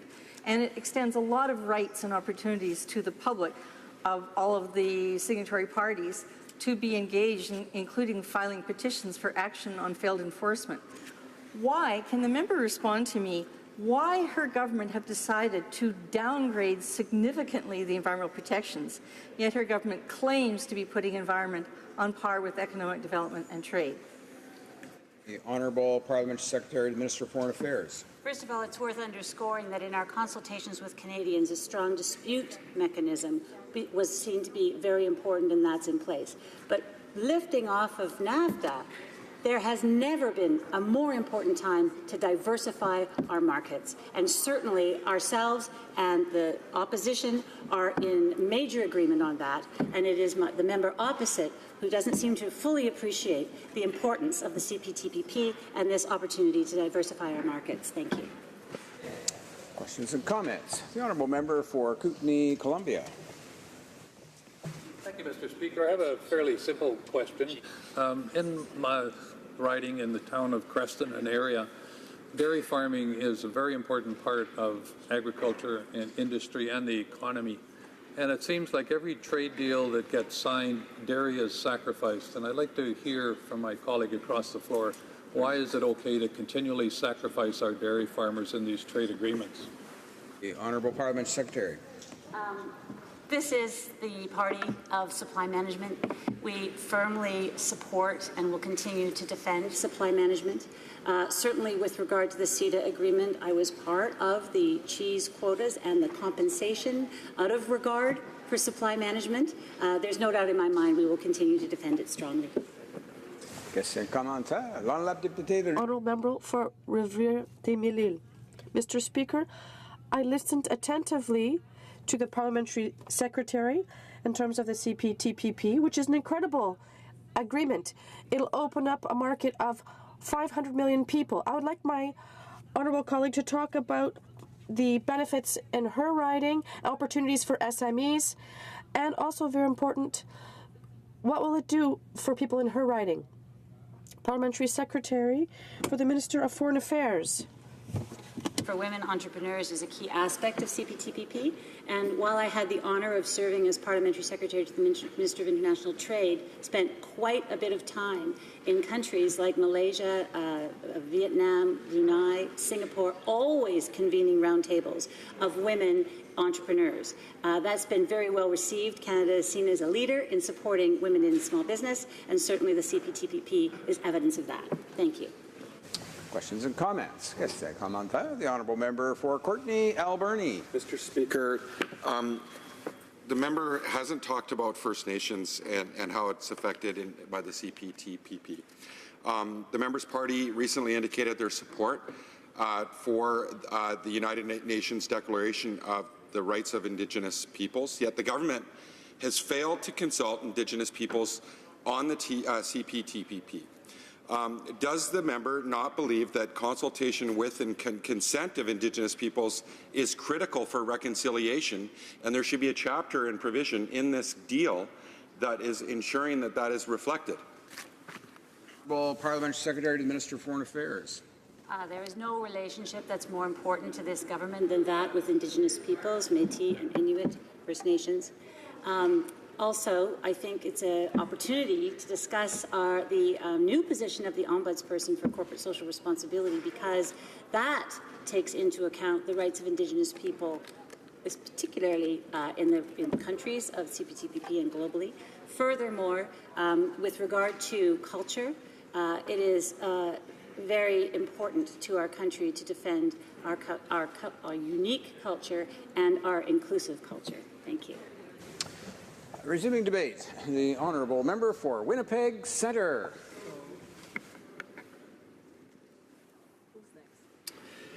Mr. President, je vous remercie. Mr. Speaker, thank you for giving me the opportunity to speak today about the significant advantages of the Comprehensive and Progressive Agreement for Trans-Pacific Partnership, the CPTPP. I'm glad to have the chance to speak specifically about the Canadian fish and seafood sector. This agreement is extremely important not only for Canada, but Australia, Brunei, Chile, Japan, Malaysia, Mexico, New Zealand, Peru, Singapore, and Vietnam. It is also important for us to have access to these markets. The Canadian sector of fish and seafood is significant for our economy and essential to maintaining a solid employment base for our diversified economy. We are lucky to have a prosperous seafood and fish sector, which represents $2 billion for Canada's GDP and represents 76,000 jobs for all Canadians. At the local level, this sector offers economic opportunities to communities from coast to coast, even within Canada's borders. Industry accounts for approximately 12% of all jobs in this sector across Canada. In the Maritimes, more than two-thirds of the entire Canadian fish and seafood sector is employed across the provinces of New Brunswick, Nova Scotia, Prince Edward Island, and Newfoundland and Labrador. Fishing is also important in Quebec and our northern communities in Yukon and Nunavut, while freshwater fishing is notably important for Manitoba. Commercial fishing is a valued industry in Manitoba. For over 100 years, Manitobans have been commercially fishing and harvesting fish.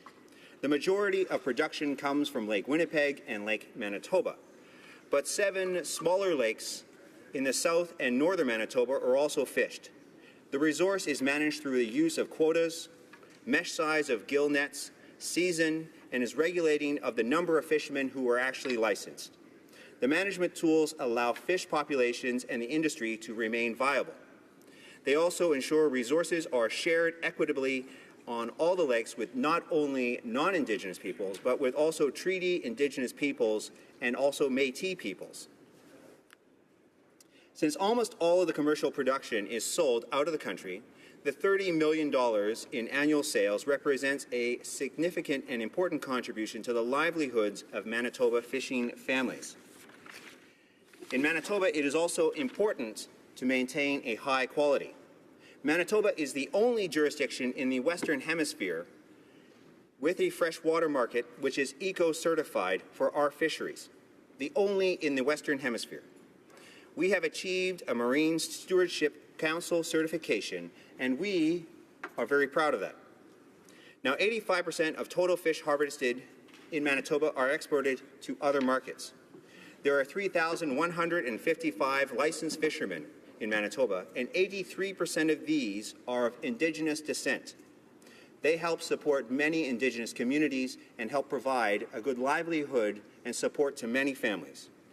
There are 46 communities in First Nations who are involved in this fishery, and there are 294 direct jobs who are not fishermen who improve and see an improvement in their quality of life in their involvement with the fishery. Many Canadians' jobs and livelihoods depend on this sector, which is the economic mainstay of approximately 1,500 communities in rural and coastal Canada. Mr. Speaker, allow me now to focus on why free trade agreements, and in particular why the CPTPP, are necessary to sustain and develop Canada's fish and seafood industry. Simply put, Canada's fisheries and aquaculture industry produce high-quality, sustainably sourced fish and seafood that help feed the world. The Canadian fish and seafood industry is export-oriented and depends on international markets. In Asia, increased demand from the region's growing middle class represents enormous potential for Canadian exporters of high-quality fish and seafood products. Once the CPTPP enters into force, it will provide Canadian fish and seafood exporters with preferential access to one of the largest trading blocs in the world, representing close to 500 million people and 13.5% of the global GDP.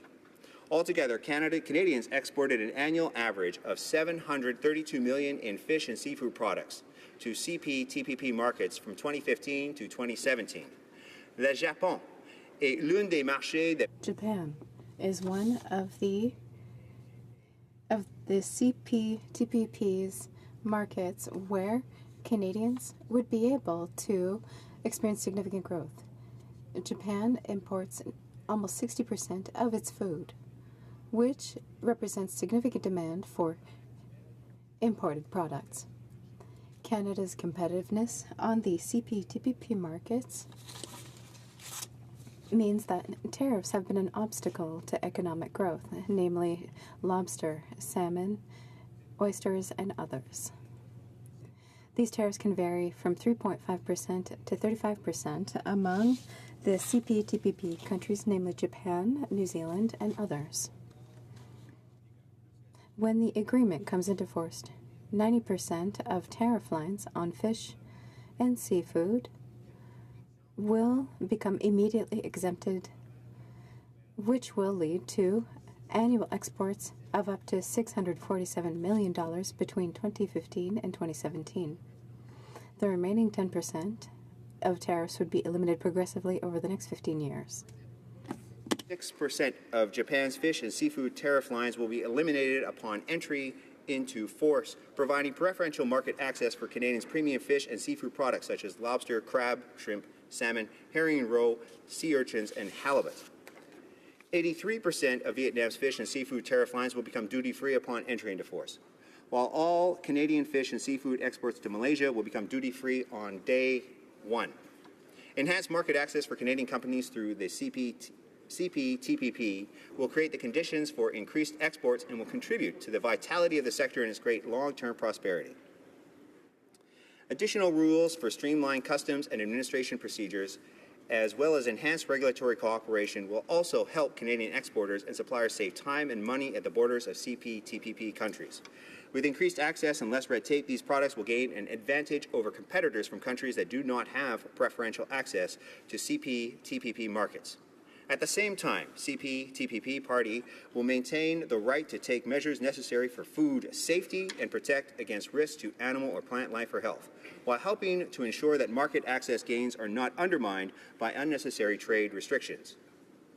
The CPTPP's clear rules on developing, adopting, and implementing measures for food safety and the protection of animals and plant life and health ensure that any measures are science-based, risk-based, and transparent. Ultimately, these provisions will create a predictable trading environment for our members, giving manufacturers and exporters a leg up in prospective markets. Consultations with the fish and seafood industry have been overwhelmingly positive. The feedback from Canadians making a living in the sector is that the fish and seafood industry stands to benefit from the elimination of tariffs, and they are excited about this agreement. The CPP-TPP also includes an environment chapter that addresses a number of important global environmental challenges, while binding commitments from CPP-TPP members to, among other things, combat illegal, unreported, and unregulated fishing and promote sustainable fisheries management, including through obligations to prohibit subsidies that negatively affect fish stocks. The Environment Chapter also establishes a framework for cooperation in areas of mutual interest. This includes, for example, working together to mitigate the impacts of climate change, promote and conserve biodiversity, address the illegal wildlife trade, combat invasive alien species, and promote sustainable fisheries practices. By maintaining a policy flexibility in areas including fisheries and aquaculture, Canada ensures the sustainability of our valuable fish resources now and into the future. Mr. Speaker, by increasing and diversifying Canada's presence in major seafood markets in the Asia-Pacific region, this trade agreement has the potential to provide significant benefits to thousands of Canadians. By providing duty-free access to this huge market, CPP-TPP will help put more of our country's world-class fish and seafood products on more dinner plates and tables around the world. The fish and seafood sector contributes greatly to Canada's economic prosperity and standard of living, especially to our coastal regions, but to also Indigenous communities in interiors like Manitoba, and it is vital to long-term growth. I am fully committed to supporting this sector and to ensure that it remains vibrant and integral part of Canada's culture and economy. And that is why I encourage all members of this House to vote in support of this bill to allow us to implement the CPP-TPP in order for Canadians and including Indigenous fishermen and all fishermen of Manitoba to reap its benefits. Thank you very much. Merci beaucoup, Mr. Speaker. Questions and comments? Commentaires? The Honourable Member for Courtenay Alberni. Thank you, Mr. Speaker, and I want to thank my friend and colleague from Winnipeg for his speech. Now, Mr. Speaker, we know that Canada's lost billions of dollars in legal fees and payouts due to investor state provisions in NAFTA. So I wonder why the government is continuing to push trade deals that entrench these provisions that will continue to undermine our sovereignty and our ability to regulate in the best of the public interest. And Mr. Speaker, we know Indigenous communities have raised these concerns repeatedly, and the Members' Party recently indicated their support for UNDRIP, and the government still has failed to consult Indigenous peoples on the CPTPP. So I wonder why the member is supportive of this trade agreement, and when they haven't done the consultation with the Indigenous peoples, and we know how critical this is for reconciliation and building trust with those communities, but also ensuring that they have the sovereignty to protect themselves. The Honourable Member for Winnipeg Centre. Thank you very much, Mr. Speaker. In fact, I have been involved in many consultations working with First Nation communities in Manitoba talking about fisheries and its importance. For instance, the Conservative government in Manitoba actually removed Manitoba from the Freshwater Marketing Corporation Act and essentially almost, in my belief, has caused a bit of chaos in the fisheries in Manitoba and the freshwater lake fisheries, which impact obviously Indigenous fishermen. 83% of the fishermen in Manitoba are Indigenous. And I have spent a long time talking to the Assembly of Manitoba Chiefs, but also other groups like the Manitoba Métis Federation, as well as other colleagues in the Manitoba Caucus, discussing how these fishermen can eventually buy this corporation so that they can be the owners not only of this resource, but become the owners of how they market that fish and where that fish eventually goes, and be real true partners in what actually happens. And so this is part and parcel of the things that I'm working on in Manitoba. While obviously it's, there's a few other questions and ideas that the member raised related to, as well as chapter, obviously in NAFTA, chapter 19, but other things related to how you actually resolve disputes. These are very important considerations, but if you don't have those agreements and someone puts tariffs on your products, how then do you resolve that question? Do you start a trade war, or do you have a mechanism where you can actually have an agreement and come to some form of conclusion about unfair trade practices, which may be on both sides? Questions and comments? La députée de Sackville. The Honourable Member for Sackville, Chesapeake. My colleague on his first speech in return Parliament, if you want, second day. And it's very clear his support for this very important deal. I mean, we're looking at GDP increasing by $4.2 billion in the first year. We're talking about Canadian having access to 500 million people so they can purchase. We're also talking about the Canadian economy and the small business community and the middle class being able, of course, to import various products and with tariff-free, as he clearly indicated. So I'd like my colleague to probably to share his opinion on the small business and the middle class, how in his community and surrounding areas will benefit from this very, very important deal that will make access to product and selling our product, because we are the richest province, richest country in the world in natural resources. Thank you. Honourable Member for Winnipeg Centre. Merci beaucoup, Monsieur Président. J'aimerais... Thank you very much, Mr. Speaker. I would like to thank the member for Sackville, Preston, Chiswick Cook for his question. I would like to say I heard another member of this House who comes from Alberta, who comes from Edmonton, who is a Conservative, who spoke French and did a great speech in that language. I would like to highlight that I am an Indigenous person who speaks French. That does exist in Canada, Indigenous people who speak French, and I'm very proud to have the opportunity to express myself in the language of Molière. It's important. Even in Manitoba, there's a loss of fish because the sector is considered not viable, economically viable in certain markets.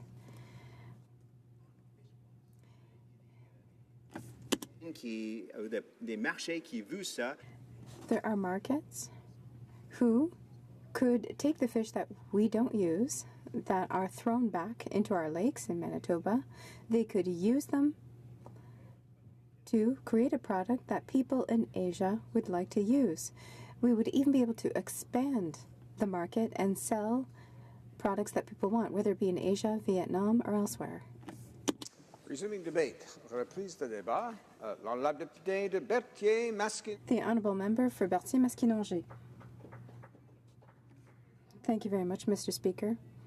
I'm very pleased to be back in this House, to see my colleagues again, and, of course, to participate in the debate on Bill C-79. Yesterday, we started a debate on ratifying the Comprehensive and Progressive Agreement for Trans-Pacific Partnership with Australia, Brunei, Chile, Japan, Malaysia, Mexico, New Zealand, Peru, Singapore, and Vietnam. But yesterday, we had 5.5 hours of debate on this bill, which is an important bill. This morning, we had a time allocation motion. The Liberal Party, our government, worked with the Conservative Party, the official opposition, to accelerate the passage of Bill C-79. This is really disappointing to see a bill as important as this one, which is going to ratify an agreement, and not have the time to truly express the concerns of the citizens that we represent. It makes me angry, and so I'm very pleased to be able to rise and speak today to express the concerns and the fears about this bill. Let me provide you some context. The Prime Minister made a statement during the election. He stated on October 5th, 2015, that the government is obliged to be open to negotiation processes and must reveal the details of any agreement. All Canadians have the right to know fully what will be the clauses of the agreement and the impact on various sectors of our industries. During the ratification process, he must defend the interests of Canada, namely when it comes to supply management, the automotive sector, and manufacturing throughout Canada. That was in 2015. It's 2018 now. And we can say that the Prime Minister has really not kept his word, or his promises. Consultations were held by the Committee for International Trade. Yes, indeed, consultations did happen. I would like to thank the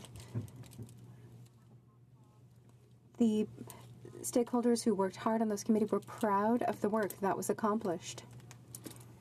Those consultations were really not easy. If you were a member of the public and you wanted to participate in the consultations that were held by the Standing Committee on International Trade, there wasn't a lot of time to notify the public that consultations were being held on the agreement. People did not have a great deal of time to get ready to go and to participate in these consultations. The hearings held by the committee lasted about an hour for members of the public who wanted to participate in places like Montreal. 19 members of the public were opposed to the agreement. In Quebec, 3 people who presented were also opposed. The committee also received over 8,000 memoirs from Canadians. It was very difficult to have enough time to translate and study every single memoir. And so this was not a comprehensive consultation. The committee is meant to be independent, but very much followed a consultation process that was suggested by the government. Let us remember that the International Trade Committee had dozens of sittings. They heard over 400 witnesses and received over 60,000 written submissions, 95% of which were against this TPP ratification bill, C-79. I will be sharing my time with my colleague, the member for Vancouver Kingsway. I rise today to speak on behalf of those who I represent proudly in my riding since 2012.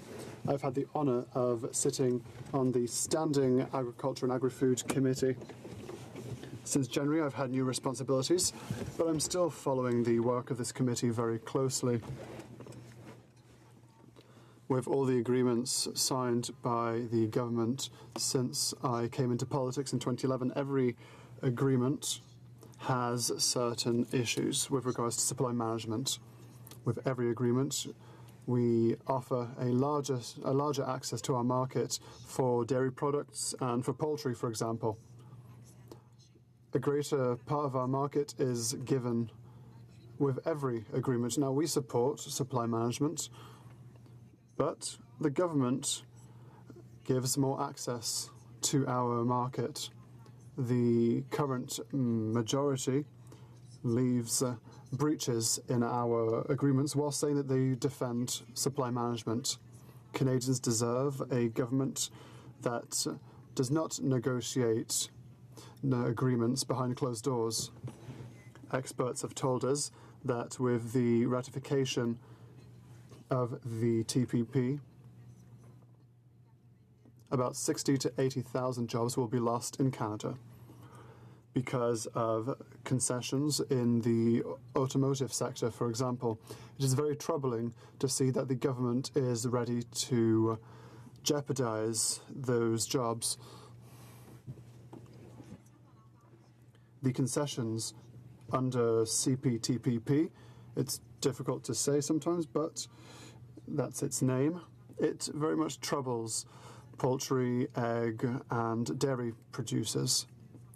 26,000 jobs could be lost in Quebec alone. Dairy producers believe that this 3.25 overture will lead to several $100 million in loss of revenue. This could lead to a loss of 60 to 80,000 jobs, Mr. Speaker, in the agricultural sector. On top of that, other concessions have been made, or were made rather, under the CETA agreement with Europe. All recent agreements represent 15% of our market that has been subject to supply management. The government has constantly said that they want to protect supply management, but, Mr. Speaker, as you know, they never say that they will protect it fully. And so, unsurprisingly, producers have concerns and worries. Let us also think about the timing. We are currently debating the ratification of the TPP, yet at the same time, we're also negotiating with the United States. A number of experts, a number of groups have told us to be careful. If we do go forward, if we do support TPP, which gives a greater access for other countries to our markets, especially under supply management, this could send a clear message to Trump, to our friends down south, saying that we are open for an even larger access to our market. These market shares will lead to a reduction in Canadian GDP up to $6.3 billion. The dismantling of supply management would have no significant advantages for Canadians. The Quebec poultry producers stated that for poultry, the implementation of the TPP will lead to a loss of 2,200 jobs with a reduction of $165 million of GDP rather to Canada. Our supply management system was created by the Liberals, but once again, it has been severely weakened.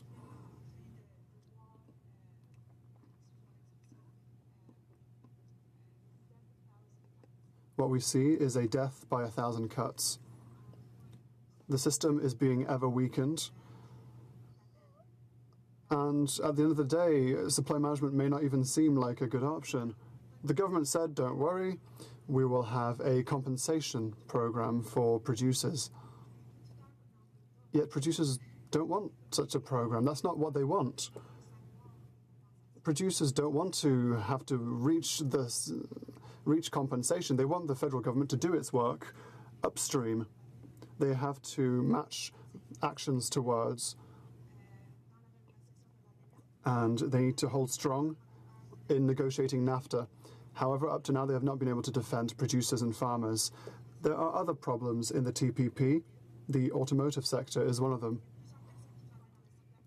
A number of automotive workers and stakeholders and unions are staunchly against the CPTPP agreement because CPTPP will do too little to help them, which leads to an uncertainty in that industry.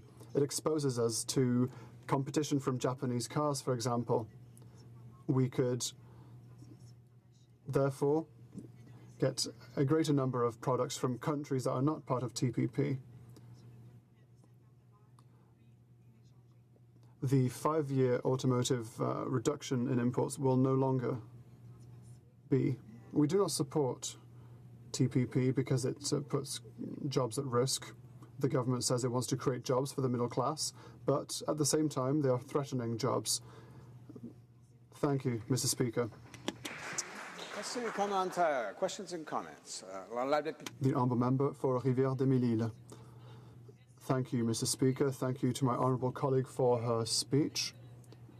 She spoke about a colleague who was at the International Trade Committee. I was lucky enough to sit with that MP. We also went to Asia to meet those who are part of the Trans-Pacific Partnership, Malaysia, Singapore, for example, and people there were very pleased with the agreement. You talked about job losses. Since 2015, we have created 500,000 jobs. When you spoke about consultations, we had town hall meetings throughout Canada. Union representatives, civil society, business people came to talk to us. The Canada brand is seen very positively throughout the world. There's a subject that you have not mentioned that should be important to you because you have a riding in Quebec. In the Trans-Pacific Partnership, we managed to have an exemption for culture, which is essential for Quebec's economy and the economy of Canada. It's important to be able to promote culture. I want to hear my colleague on the matter, the Honourable Member for Berthier-Mesquite-Longet. Thank you, Mr. Speaker. I'd like to thank my colleague for her question.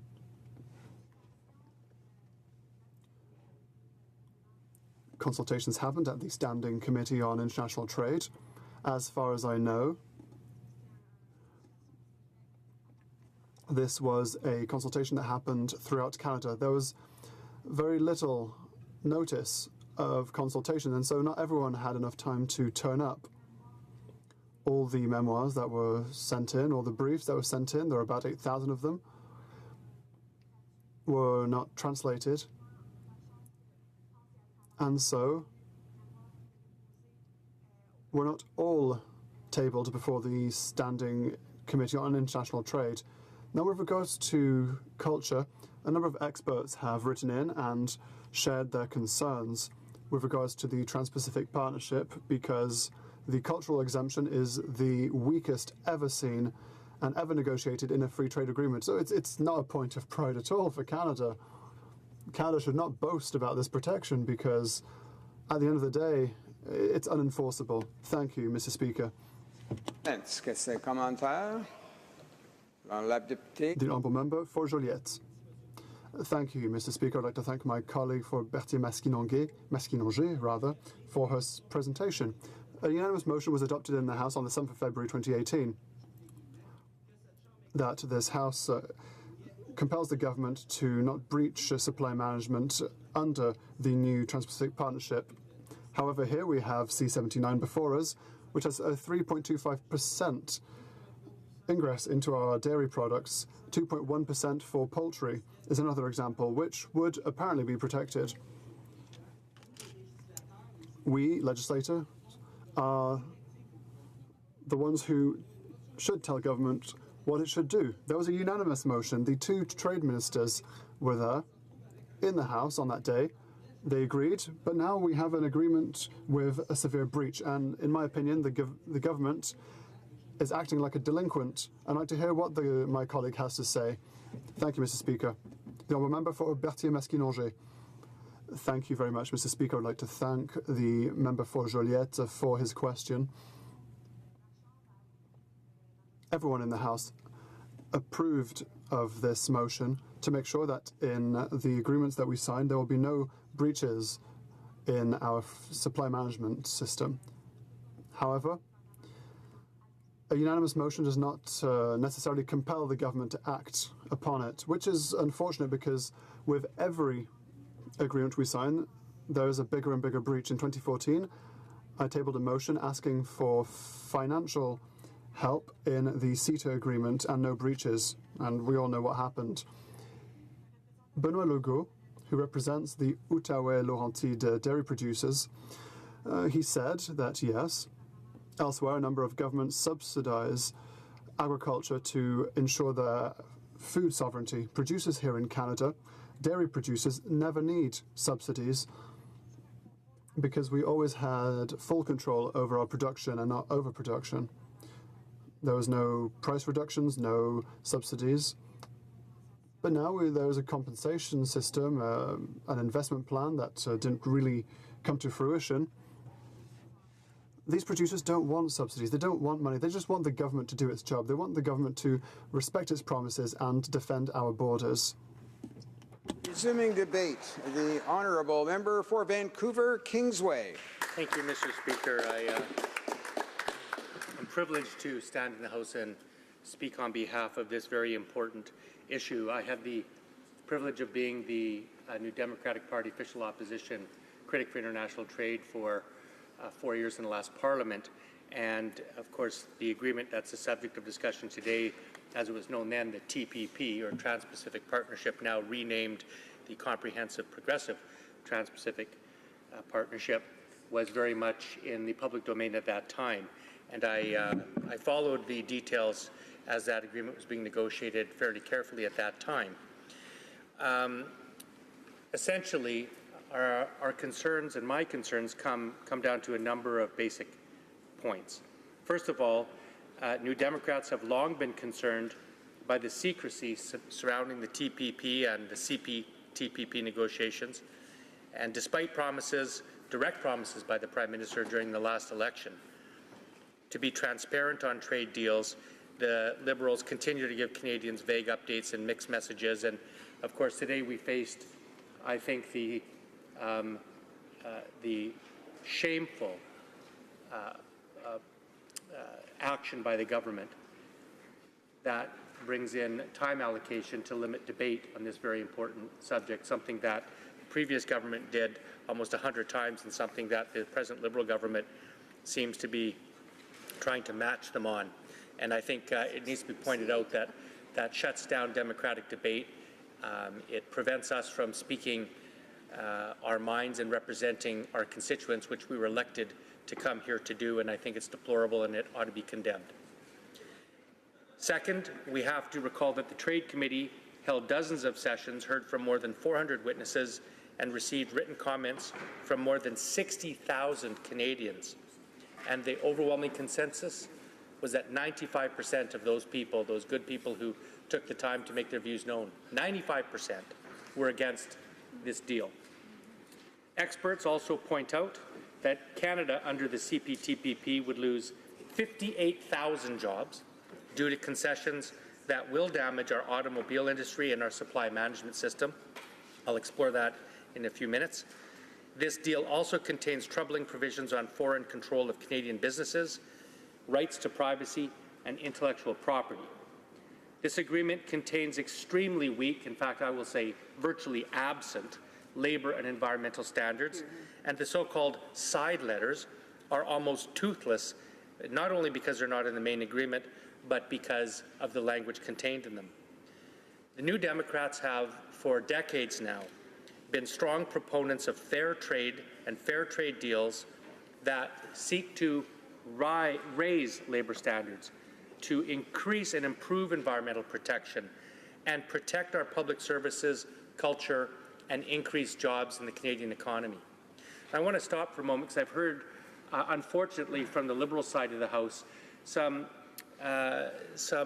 words that I think typify a very unfortunate approach to politics. We saw this in the last Conservative government under Prime Minister Harper, where if you weren't in agreement with the government, then you were subject to a very simplified wedge politics approach that completely misrepresented your position. And then it was repeated endlessly and endlessly and endlessly. So, for instance, if you didn't stand with the Conservatives' tough-on-crime legislation, somehow you were on the side of child molesters. That approach to politics is deplorable in this House. I think Canadians reject it. We reject it. It doesn't do anything to advance informed political debate. I'm hearing the same thing from Liberals this side, in this debate, that because we're not in favour of this agreement or are doing our job as opposition by critiquing this agreement, we're opposed to trade. Mr. Speaker, that is absurd and it's nonsense. But yet the Liberals keep saying that. Every Canadian understands the importance of trade. Every Canadian wants Canada to be a positive trading nation. That doesn't mean that we'll sign any piece of paper put in front of us. It doesn't mean that we will be in favour of any agreement, no matter how many jobs it costs Canada or how harmful it is to the Canadian economy. So I want to state for the record that New Democrats are proud supporters of trade. We're strong supporters of Canadian champions, and we want to build a strong trading nation in Canada that protects our environment, that supports labour and human rights, and that also supports Canadian champions on the world stage. I just want to conclude by saying, about the only major change that appears positive in this whole deal was that the Liberals put the word progressive in the title. Well, I'll tell you, Mr. Speaker, that this is a cynical and very transparent ploy that progressive Canadians will not accept. There's nothing progressive about this deal. Now I want to talk for a few minutes about why this agreement is troubling. I want to start with the auto sector. The auto sector in this country is extremely important. Canada is the 10th largest vehicle producer in the world. It is the largest Canadian manufacturing centre in this country. Over 120,000 employees are directly employed in the auto and auto parts sector in this country. And we're responsible for about $100 billion of factory sales and related economic activity.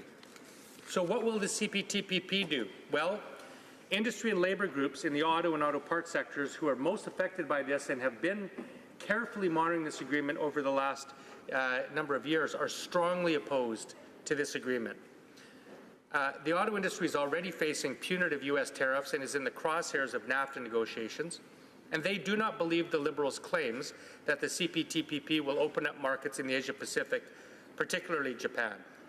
In fact, anybody who watches the auto patterns and trends will realize that obviously, by reducing tariffs in this country, we're going to see a flood of automotives and automotive parts coming in from jurisdictions and not the other way around.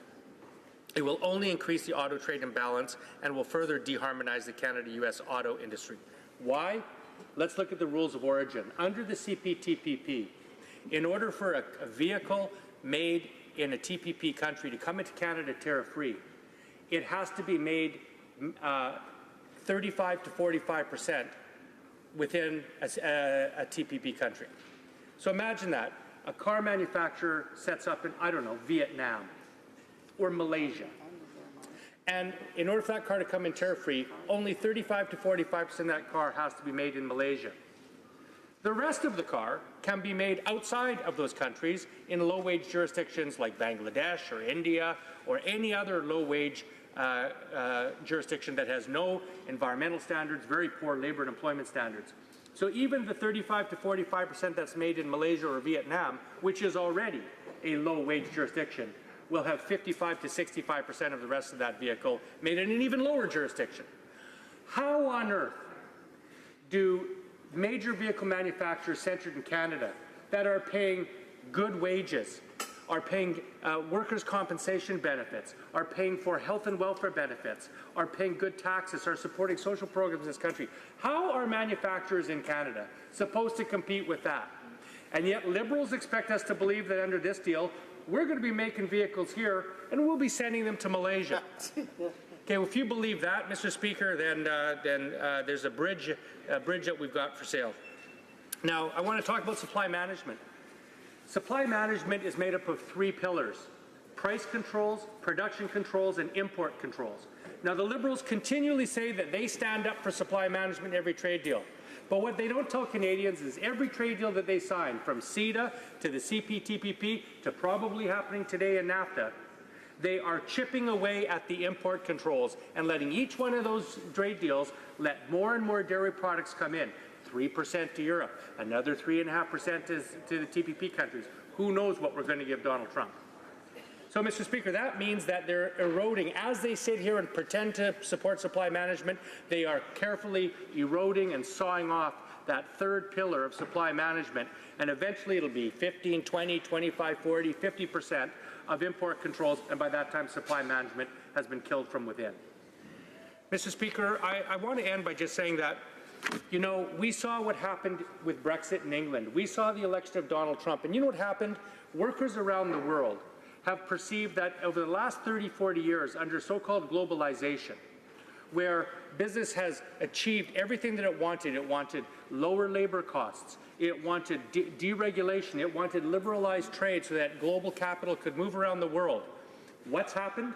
The benefits of that have not been shared equally. And that's why the British working class and why the American working class actually have rebelled against neoliberal trade deals that all have only done one thing. It has increased GDP, but only for the top 1 to 10%.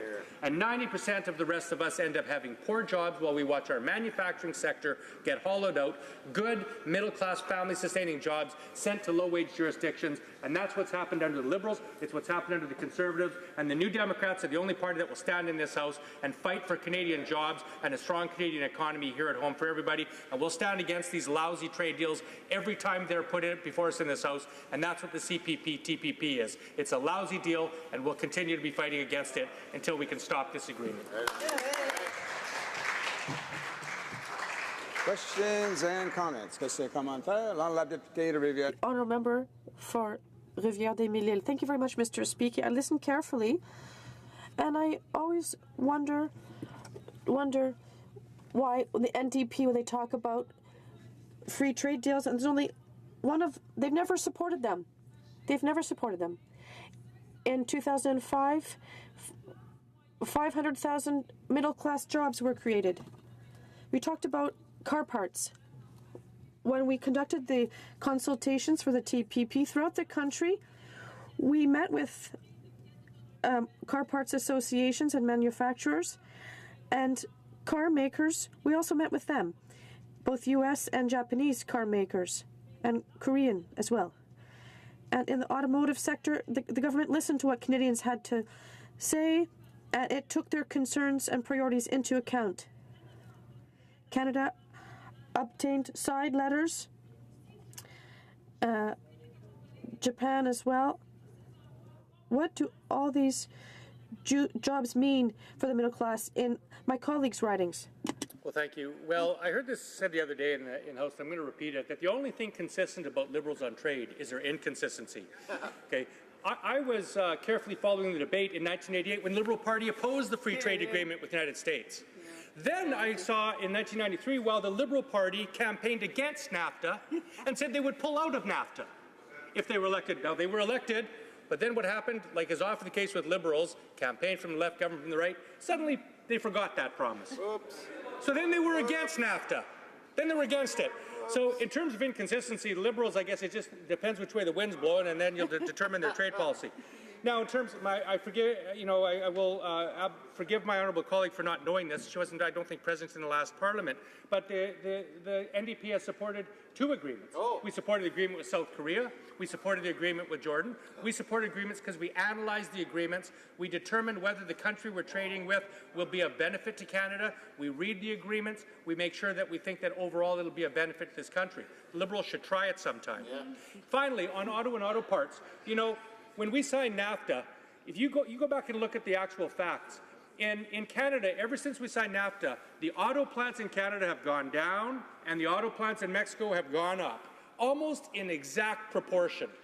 We have lost manufacturing jobs, and everybody who watches this knows it's common sense. If you sign an agreement with a country that pays 1/3 the wages and doesn't have any of the social programs, capital will likely go to that jurisdiction and operate its manufacturing plants there, and then just ship the goods back. That's exactly what they did, and that's what this deal will do too. Questions and comments. The Honourable Parliamentary Secretary to the Government House Leader. Thank you, Mr. Speaker. And you know what? I'm convinced. I've seen New Democrats perform inside the House of Commons for many years at the provincial level, and one of the things that really strikes me is the fact that they are somewhat consistent. And when the member talks about trade and trade agreements, they, for all intents and purposes, do not support trade agreements, period. They might cite one or two, but when it comes to actually doing the assessment, we know that they don't do an assessment. This very piece of legislation is a good example of it. They were in opposition of this agreement before the details were even known, Mr. Speaker. Once they got the actual agreement, then they justified their position. Their position was known before the agreement. Everyone knew. Thomas Mulcair was going around saying, we oppose this agreement, yet he had no idea what was in the agreement. The NDP do not support trade, Mr. Speaker, or trade agreements, yet Canada's economy and Canada's middle class are very dependent on trade. Trade realizes real, tangible jobs, jobs that Canadians want. When will the NDP actually take a position to support Canadian jobs? I was just last week at a factory where they're exporting, Mr. Speaker. Canada Goose, hundreds of jobs being created, over 500,000 jobs. The Honourable Member for Vancouver Kingsway. Thank you, Mr. Speaker. Well, it's always interesting to me that member always confuses volume with logic. But you know, it's funny. I can't compete with logic and fallacious arguing like that. He said the NDP doesn't support trade agreements. Oh, sure, we might support a couple. Well, of course we support trade agreements. I've cited two that we support. And once again, he has repeated that old canard that the NDP doesn't support trade. I defy him to find one comment ever made by any New Democrat ever in the history of our party that ever said we don't support trade. Yet he repeats it. That is just misleading Canadians. But here's an interesting thing. Speaking of inconsistent positions, the present Minister of Foreign Affairs was, when she was critic of international trade, said this. When CETA text finally came out, quote, read it in the newspapers, she said she's looking forward to finally seeing the deal that she's been supporting all along. That's what the Liberals said about CETA. They supported CETA before they actually knew what was in it. And you can read that in the paper. So maybe that's why my honourable colleague has such projection on this issue, because what he's accusing the NDP of is really what the Liberals are guilty of.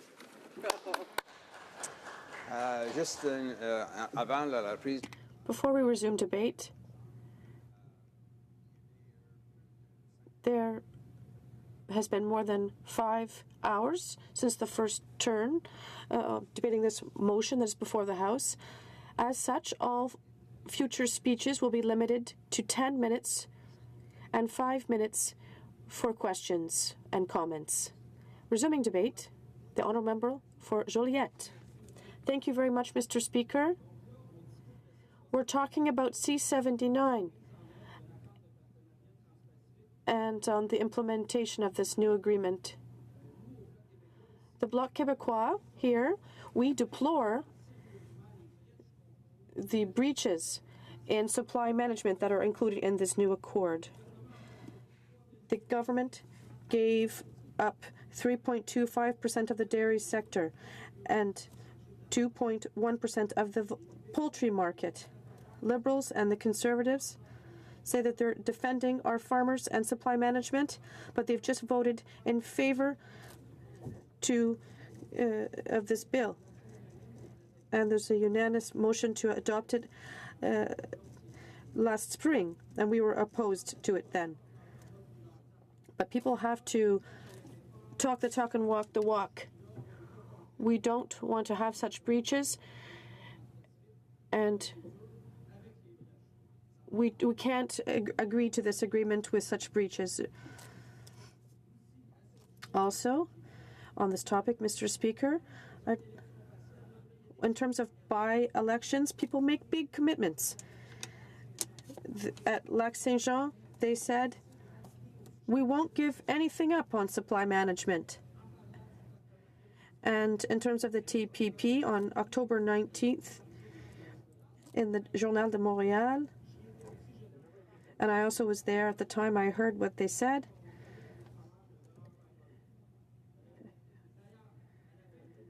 And before the last elections, the Prime Minister said in an interview with Radio Canada, and we can still see the interview online, that they would not make any concessions on supply management with TPP. Also, there was a unanimous motion here last February that the House would require the government to make any concessions with supply management and TPP. And my colleague proposed this motion, moved it, and it was unanimously adopted. And the two Liberal international trade ministers were here in the House, and they voted in favor of it. And we, as a government, well, all Liberals and Conservatives, we don't want any concessions on supply management in the TPP. But yet there are serious breaches.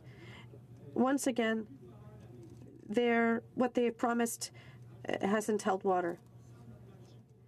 So 3% of the dairy market, 2.3% for eggs, and 2% roughly for poultry they've given up. And the quota system, our farmers will pay really a lot for this quota system. We're talking about billions of dollars just to protect these sectors. And people are saying that the U.S. wanted these concessions. So what is Donald Trump doing? They're saying, no, we're not going to sign this new CPTPP. And when we negotiate NAFTA, we want such concessions, and we give it to them. So 2 important concessions for farmers, and they're going to have to pay the price for them. Just to draw a parallel with NAFTA, the Prime Minister said last June in an article, if Donald Trump wants to attack supply management, we won't sign NAFTA. And given the government's credibility, we have doubts about this. preventively, we adopted a unanimous motion that said once again that the House wants to fully maintain the supply management system, and that was last fall. In Quebec, during the election campaign, all party leaders want the supply management system to be fully maintained. But, Mr. Speaker, when NAFTA negotiations are going on, we suspect that they want to get rid of it.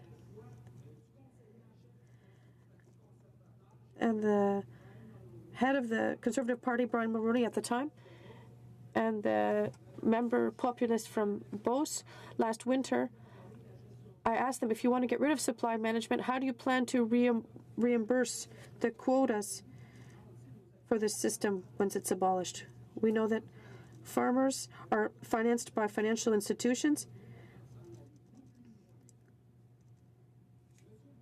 Mr. Speaker, I'd like to remind you that over the years, most seats in Quebec were held by the Bloc Québécois, and the supply management system was always respected during this time. And it was always excluded from free trade agreements that Canada has negotiated, including NAFTA. Since 2011, this has no longer been the case. Remember the CETA agreement? What did Canada give up? It gave up concessions in dairy. And the government not only promised but budgeted $4.3 million in compensation for dairy farmers. And there's $250,000 program for dairy, and this was a highly criticized program for farmers. And this is unacceptable. Our farmers were given up as a trading pawn, and it's the same thing with CPTPP. I'd like to remind you that no compensation has been announced on the behalf of the government to compensate our farmers. No compensation. They've just once again been treated as pawns. And when we renegotiating NAFTA, the Prime Minister and the Minister of Foreign Affairs haven't said anything, and in the way they have spoken, once again points to concessions in supply management. And this is in addition to all the tricks used by U.S. producers. There was the dairy proteins, the dye-filtered milk, the customs program that was difficult, and chicken wings that tried to get around the supply management system, and other types of cheese issues. And to 2011, the government had a clear position. If you want to attack supply management, you have to provide concessions and other protection mechanisms, and then we can negotiate. But that wasn't the case. We're going to concede on supply management, and we'll just go ahead with that. Mr. Speaker, the new CPTPP included a study stating that for the first year there will be a 0.01% impact on GDP. So it's going to be very minimal, almost nothing. Quebec is one of the furthest from the Pacific region. And what do we get in exchange for signing on to this agreement? It'll cost a lot for Quebec. This is unacceptable. Supply management is a system that works. And I'd like to remind you, Mr. Speaker, that in the U.S., there are several sectors that are protected. Cotton, sugar, and also dairy, eggs, and poultry, as it is here in Canada. And they have very high tariffs to protect their markets, their domestic markets. And most countries that are industrialized, almost all of them, have systems that protect their farmers. So this is crucial for national security. We have to feed our population. And it's sad that we're going to just pawn our farmers off. This is unacceptable. Mr. Speaker, we don't want to have the mega farm system like we have in the States. 30% of their production is now stemming from these mega dairy farms. We have family farms in Quebec with 50 cows. But if we have the U.S. model, and my riding, it'll even be worse. We only have one dairy farmer. This is unacceptable. We don't want these type of systems. We're talking about one suicide per week in farms in the U.S. We don't want this here, so we're going to vote against this agreement, particularly because of the important concessions on supply management. Thank you very much. Questions and comments? Honourable Member for Rivière-des-Mille-Îles. Thank you very much, Mr. Speaker. I listened carefully to what my colleague had to say.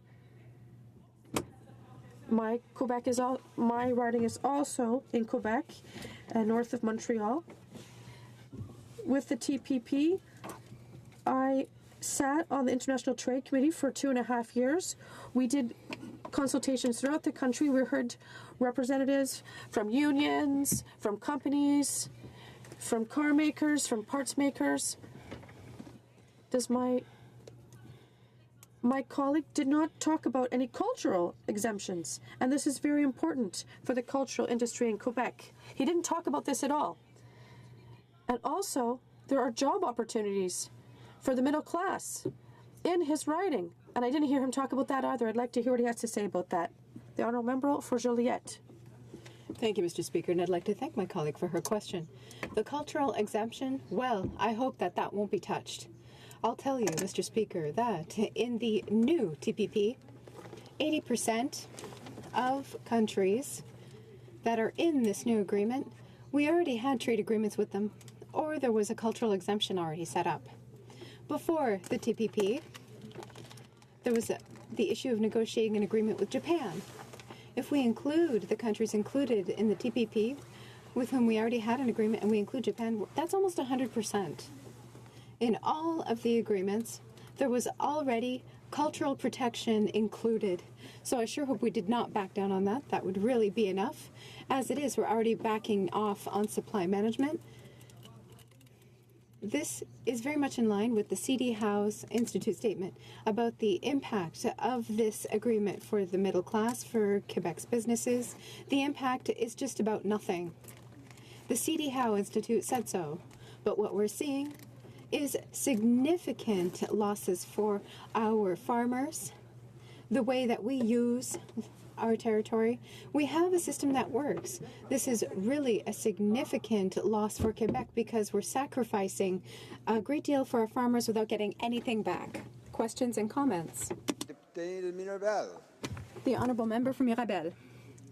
Thank you, Mr. Speaker. Thank you to my colleague for his speech. When it comes to conflicts of interest of the current government and the previous government, well, this leads me to think that we need real reasons to pass the TPP.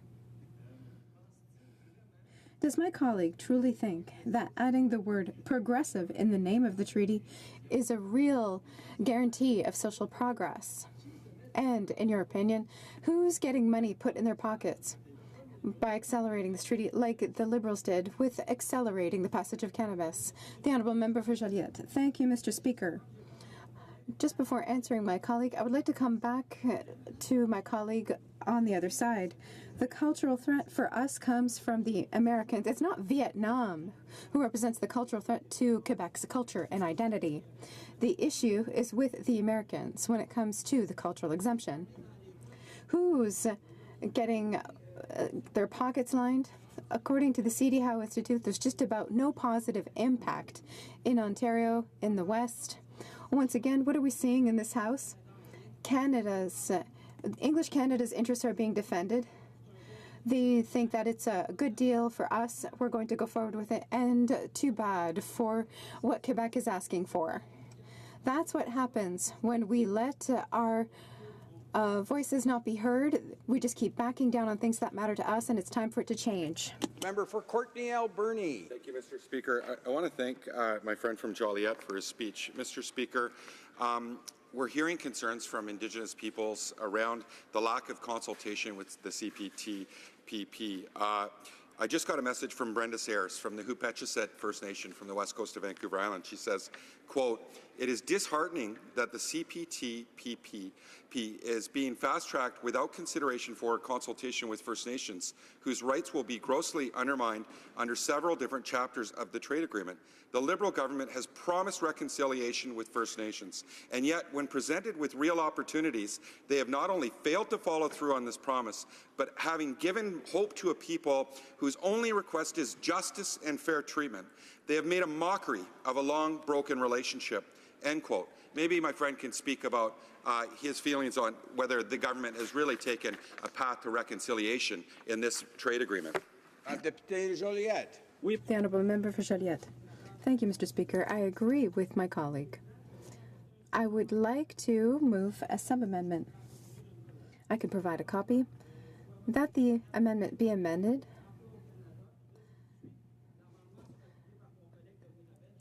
with the support of my colleague from Mirabel in the agricultural sector, because this agreement opens a significant breach in the supply management system by offering 3.25% of the dairy market to foreign producers, in spite of the unanimous motion passed by this House on February 7th, 2018, that this House do request that the government does not open any breach into the supply management within the context of the new Trans-Pacific Partnership.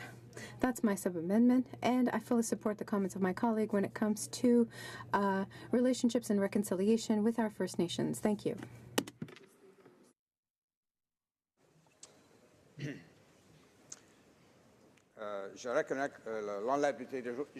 I recognize that the Honourable Member for Joliet has proposed a sub-amendment.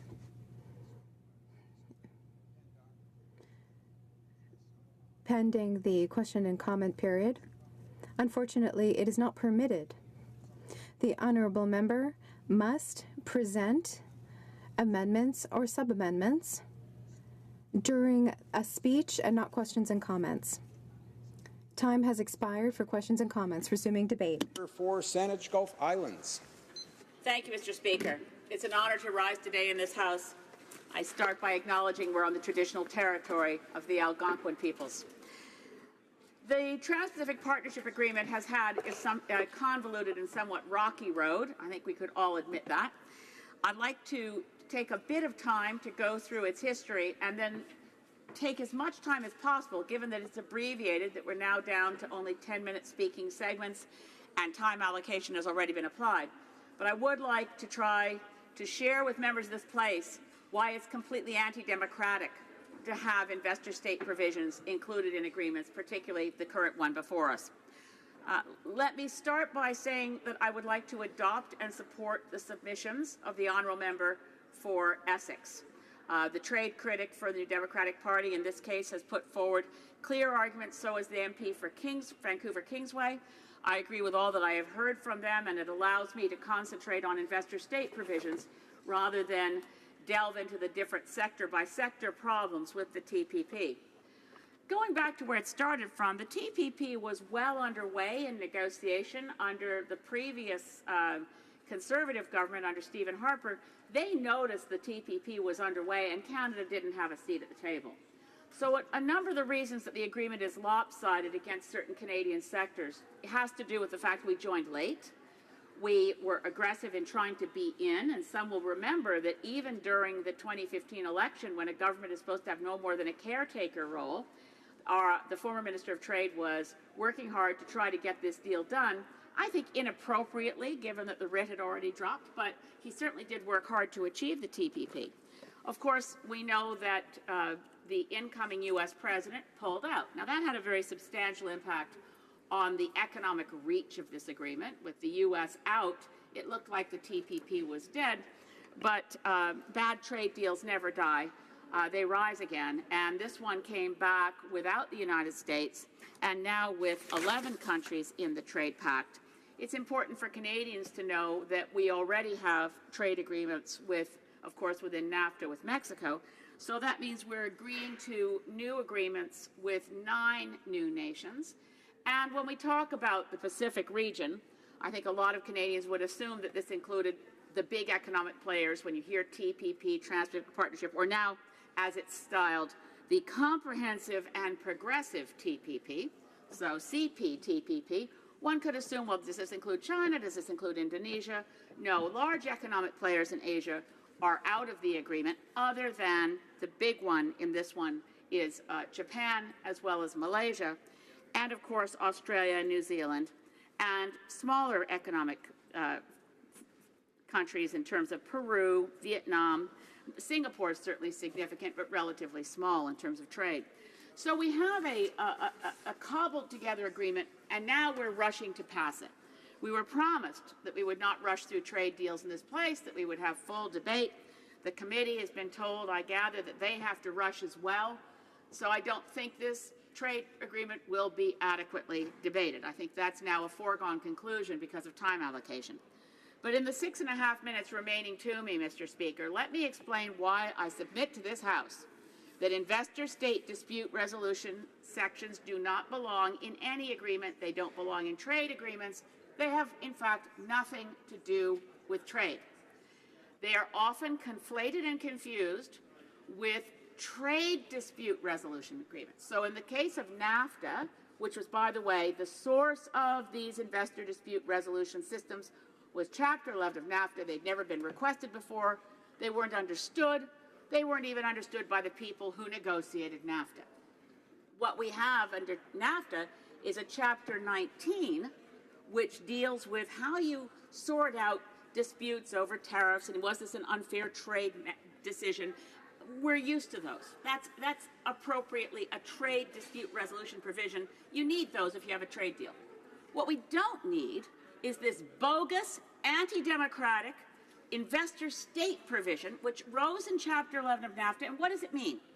Well, on paper, when people first read NAFTA, including, by the way, in all the fights over adopting NAFTA, none of the anti-NAFTA groups ever noticed Chapter 11. No one talked about it. It was a sleeper. Because what it seemed to say was common sense. If someone has invested in your country and the asset they've built there is expropriated, such as when Fidel Castro took over Cuba, the expropriation of assets will require compensation. That is international norms already. It looked like that was what Chapter 11 was about. We found out that that's not what Chapter 11 was capable of doing in the Ethel Corporation case. When a company, Ethel Corp of Richmond, Virginia, brought the first Chapter 11 case against Canada. Should be noted, Mr. Speaker, that as of now, Canada is the most sued industrialized country under these investor-state agreements. The most sued, and we have lost repeatedly. And we've lost not if we did something that was a subversion of our trade, not if we treated some country we promised we'd give them friendly treatment, and it was a duplicitous action in pursuit of a trade benefit. No, we've lost when we were trying to protect public health and the environment. So let's look at Ethel Corporation. In that instance, former Minister of Environment Sheila Copps heard the efforts of groups like the one I was Executive Director for Sierra Club of Canada. We worked hard to get rid of a toxic gasoline additive. It's called MMT. It was manganese-based.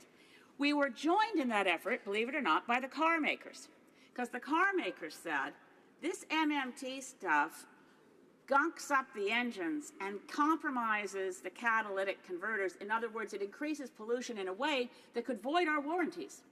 So the auto manufacturers, the environmental groups, and a number of health groups, with evidence from neurotoxicologist Dr. Donna Mergler of University of Quebec at Montreal, that this stuff increased manganism in the human population, in other words, tremors that look a lot like Parkinson's, and at the same time threatened to void the warranties of cars.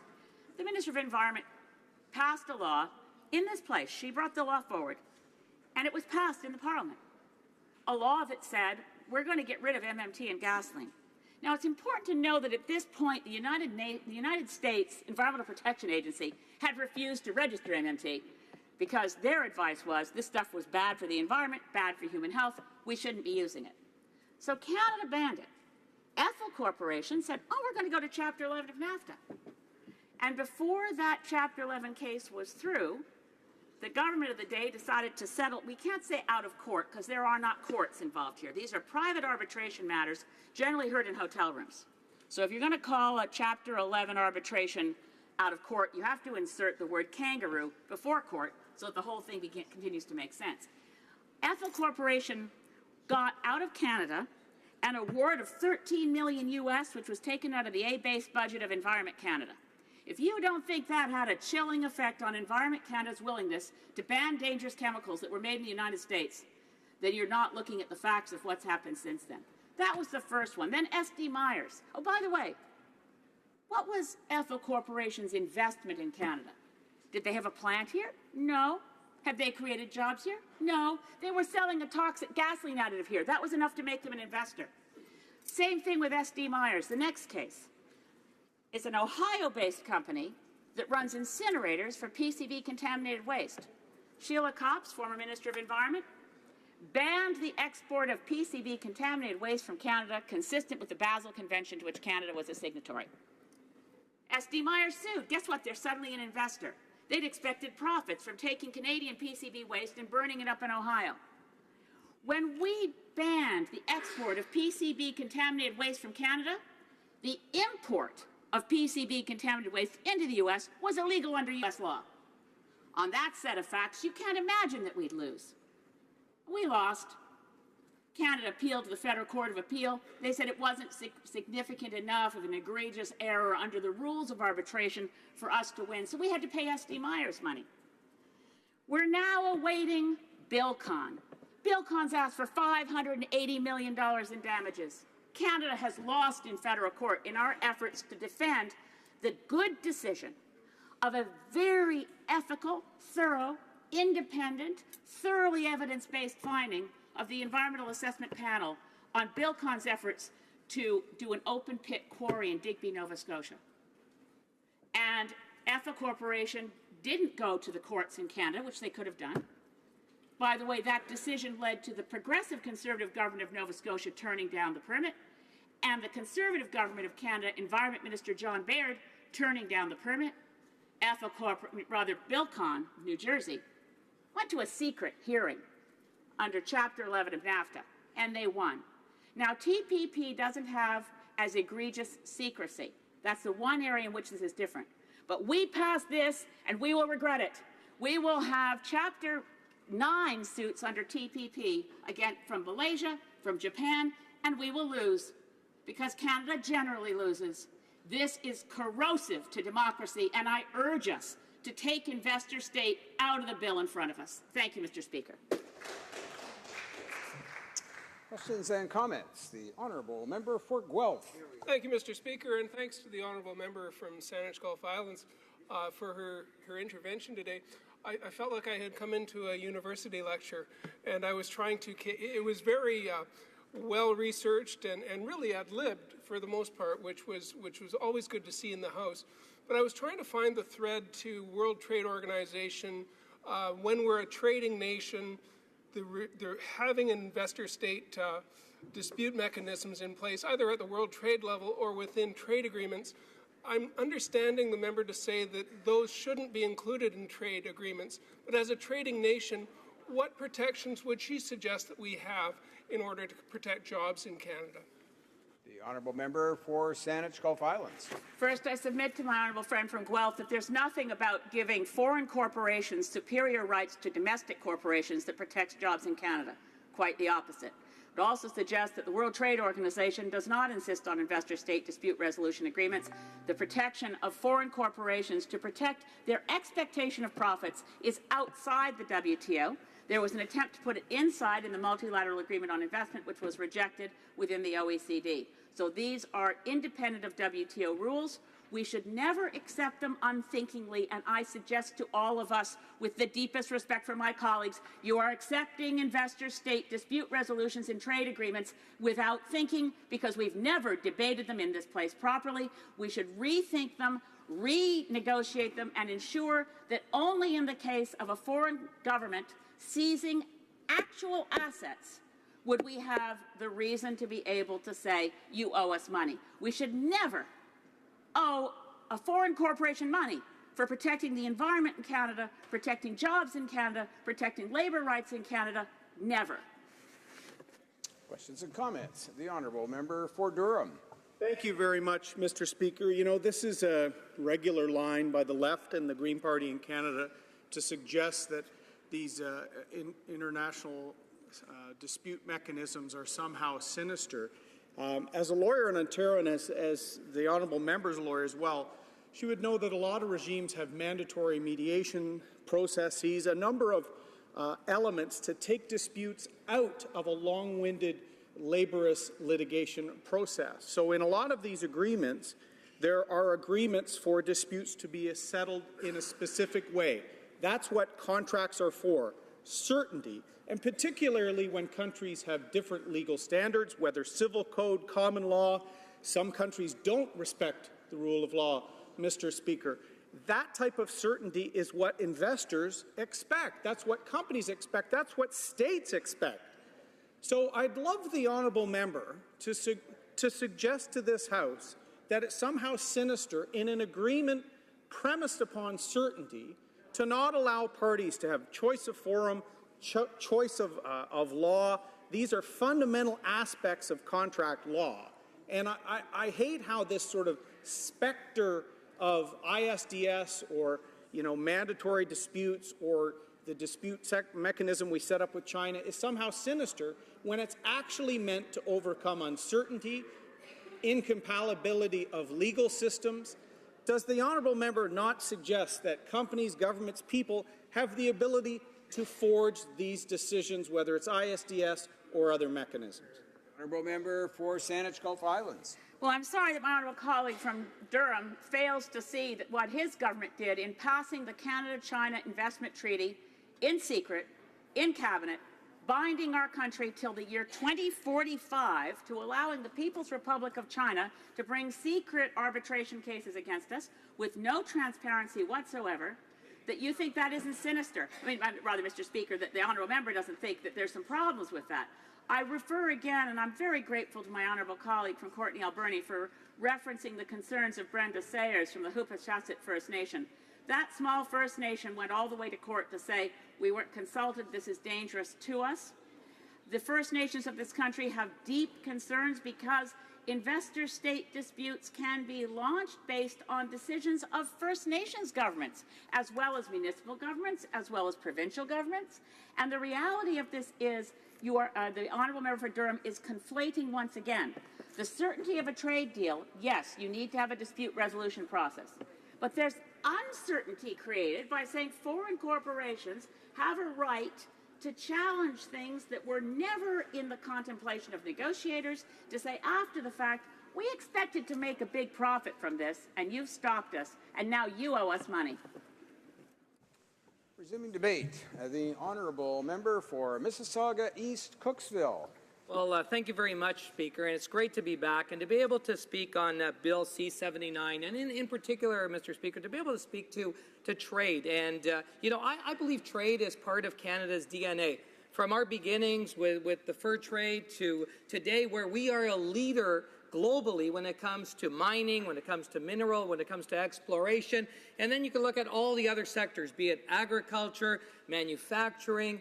When we talk about innovation and tech, Mr. Speaker, Canada is a leader. And I want to leave with this chamber just a statistic that I think really highlights and shows how important trade is to Canada and how great a job we do at trade globally. We are 0.5% of Canada's population, 0.5%, Mr. Speaker, but we do 2.5% of all global trade, 5 times our population, Mr. Speaker. That just shows globally that we are a trading nation. And Mr. Speaker, be it CETA, where we're able to sign that agreement and open up another market of over 500 million people, over 20 trillion GDP in that market, and now to look at the CPTPP and to be able to look to Asia as another opportunity for Canada to be able to trade our great goods and services, a market of, again, about 500 million people and 13.5 trillion GDP, Mr. Speaker. So to be able now to talk about some of the benefits that we will be able to experience from CPTPP if we were to sign on. Well, looking at our industrial and manufacturing sectors, I could tell you, located right in Mississauga East, Cooksville, we have Maple Leaf, a great company, and they do a great deal of export, Mr. Speaker, and having these tariffs stripped away from many of the countries in Asia that are a part of the CPTPP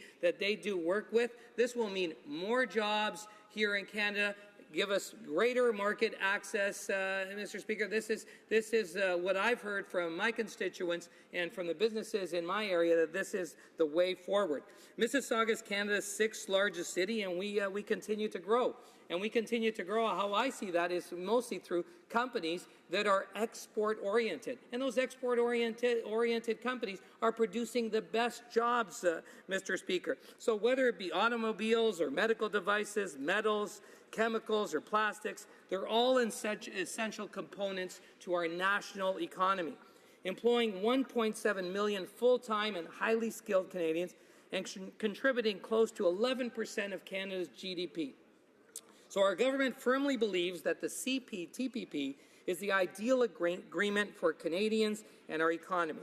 This is a high-level trade agreement that will increase Canadian exports and help us to succeed in foreign markets. As a cornerstone of our government's comprehensive effort to enhance Canada's engagement with dynamic, fast-growing, and increasingly influential Asian markets. It's an important part of our commitment to diversify trade, grow our economy, strengthen our country's middle class. Trade and investment flows between Canada and Asian economies have increased significantly since the turn of the century.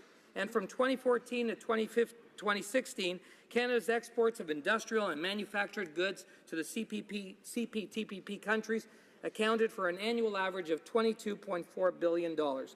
By eliminating now nearly 100% of tariffs on manufactured goods, including some tariffs that are as high as 85%, what a barrier that is, and creating mechanisms to address non-tariff barriers to trade, the CPTPP will create opportunities for world-class Canadian businesses to increase their sales. Once the agreement enters into force, it will enable Canadian exporters to access diverse and internationally integrated value chains.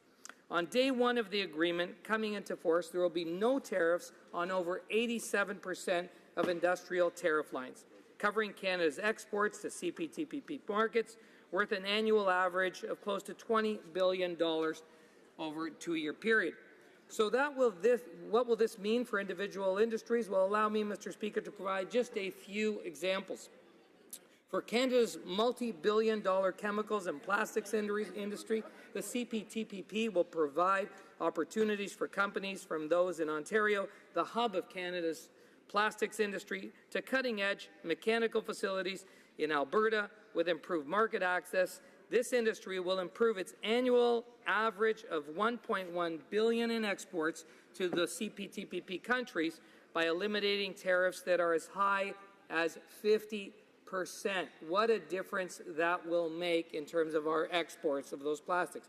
With respect to metals and minerals, a sector contributing nearly 600,000 jobs here in Canada and exporting $5 billion in goods to CPTPP markets, the agreement will result in the elimination of all tariffs, and again, some as high as 50%.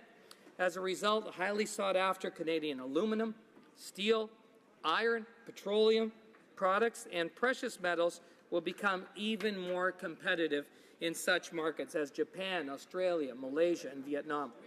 Canada's information and communication technology sector, critical to major urban centres across Canada, is also well positioned under this agreement to meet growing needs within established and developed markets in the Asia-Pacific. In addition to eliminating tariffs, the agreement will protect companies from having to divulge their proprietary information in order to sell their products in these markets. In the auto sector, our government listened, and listened a lot, to what Canadians had to say and made their concerns a priority. As a part of the negotiations, Canada has obtained bilateral cover letters from Australia and Malaysia to establish more liberal rules of origin, which will allow our automotive manufacturers to take advantage of the preferential tariff treatment in these markets, without having to adjust their current production models, Mr. Speaker.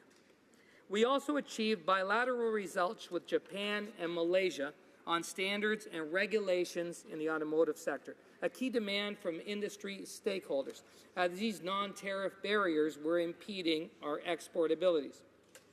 Mr. Speaker, these are just a few examples of areas that could benefit from the CPTPP. By making Canadian industrial and manufacturing exports more competitive, reducing the red tape that impedes access to dynamic and growing markets, this agreement will provide Canadian businesses with significant opportunities to increase profits and create new jobs. Beyond tariff reduction, another aspect of the CPTPP that stands to benefit Canadian companies in these sectors is the area of intellectual property. The agreement's provisions on intellectual property cover virtually all areas regarding trade and IP, including copyright, patents, trademarks, geographical indication, industrial designs, domain names, and enforcement.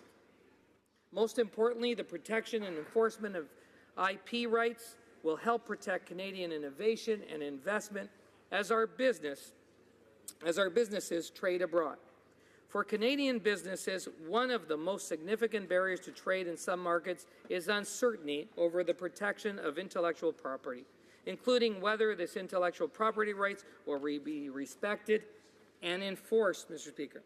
Intellectual property is valuable property, and this agreement establishes a clear and predictable standard on IP rights and enforcement in the Asia-Pacific region. This will allow Canadian creators, innovators, investors to conduct trade with our new CPTPP partners, with the assurance that their products will be protected while benefiting from the same rules as other parties within this agreement. In turn, this will encourage investment in innovative technologies in Canada and allow Canadians to develop and market their brands in the region.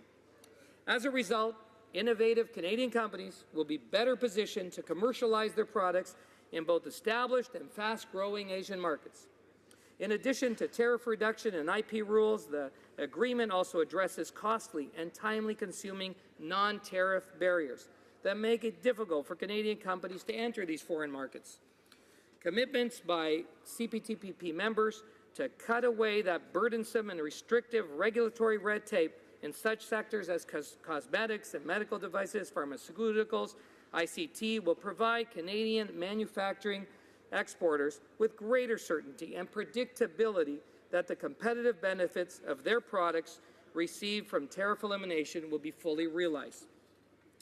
By establishing an effective and transparent rules-based trade system in one of the world's most dynamic growing regions, the CPTPP will lay groundwork for exporters in our industrial manufacturing sectors to take advantage of these opportunities. This is why, Mr. Speaker, I'm encouraging all of my honourable colleagues to support Bill C-79 and to allow for the swift implementation of this important agreement. Thank you, Mr. Speaker.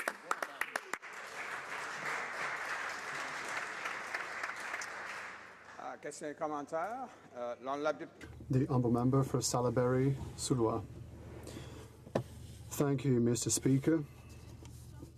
I rise today because I met a number of farmers and producers this summer in my riding, including the next generation of farmers, Eric Sanson and Jennifer Sanson, who were of my age, and they have a dairy farm, and they said that over the past number of years they have lost 15% of their revenue because of breaches in trade agreements that Canada has signed with other countries.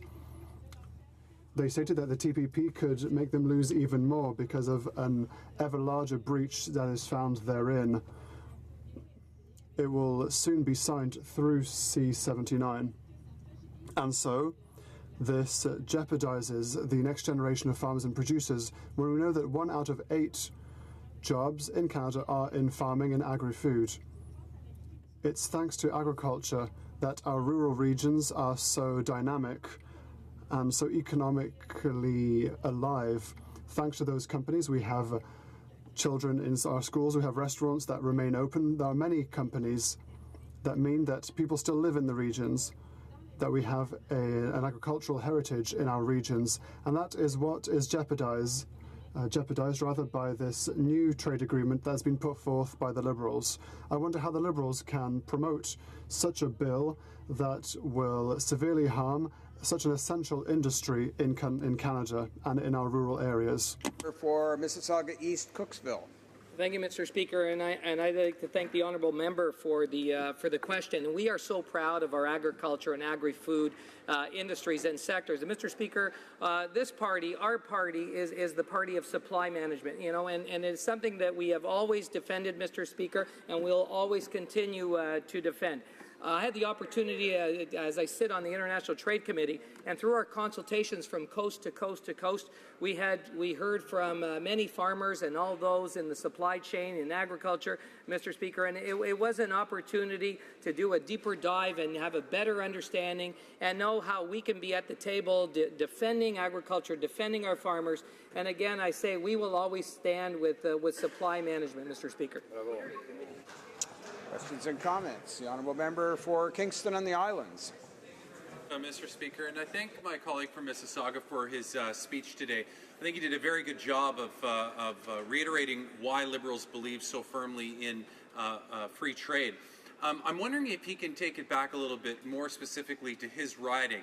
I mean, he comes from a part of the country that has experienced a lot of growth over the last number of years, that has expanded tremendously and no doubt has benefited from these relationships and these trade agreements.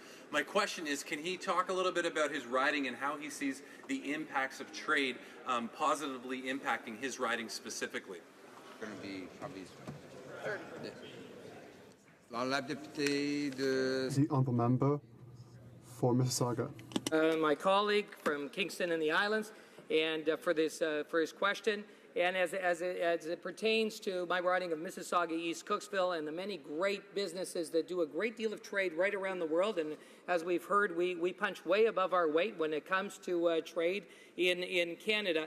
You know, it doesn't matter if it's companies that deal like Maple Leaf with agriculture and selling many of their products to many of the CPTPP countries, or also those that are in the manufacturing supply chain. I know many manufacturers in my riding produce some of the products, some of the machinery that helps with mining, and many of those machines are then exported around the world to be able to do the work in these various countries. So what it means are jobs to my riding and to riding for all members in this chamber, and those are good, well-paying jobs. We know that export-oriented companies have some of the highest-paying jobs in our country, and that's why we have to double down on exporting and looking at diversifying our markets. So this is a very important agreement to be able to do that, and to be able to do our reach into some emerging economies,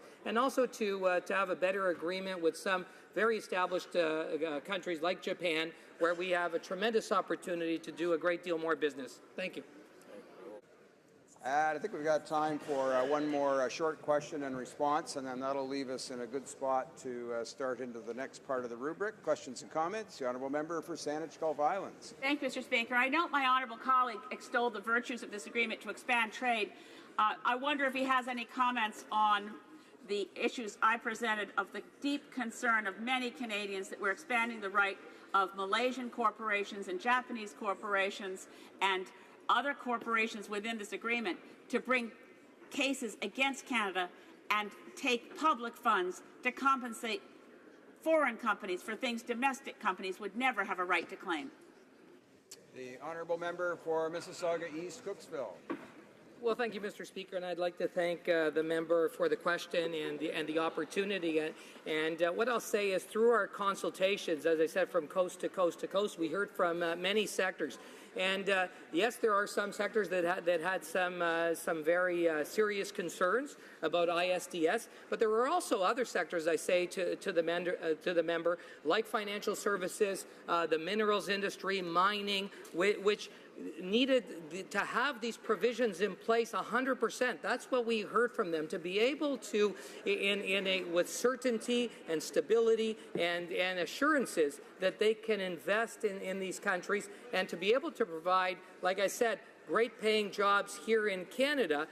These countries needed to have, like I said, those assurances through an ISDS system that would work for them so that those investments could be made. We want to ensure that those precious Canadian dollars that are being invested maybe in other parts of the world, that they will be able to, that they will be secure.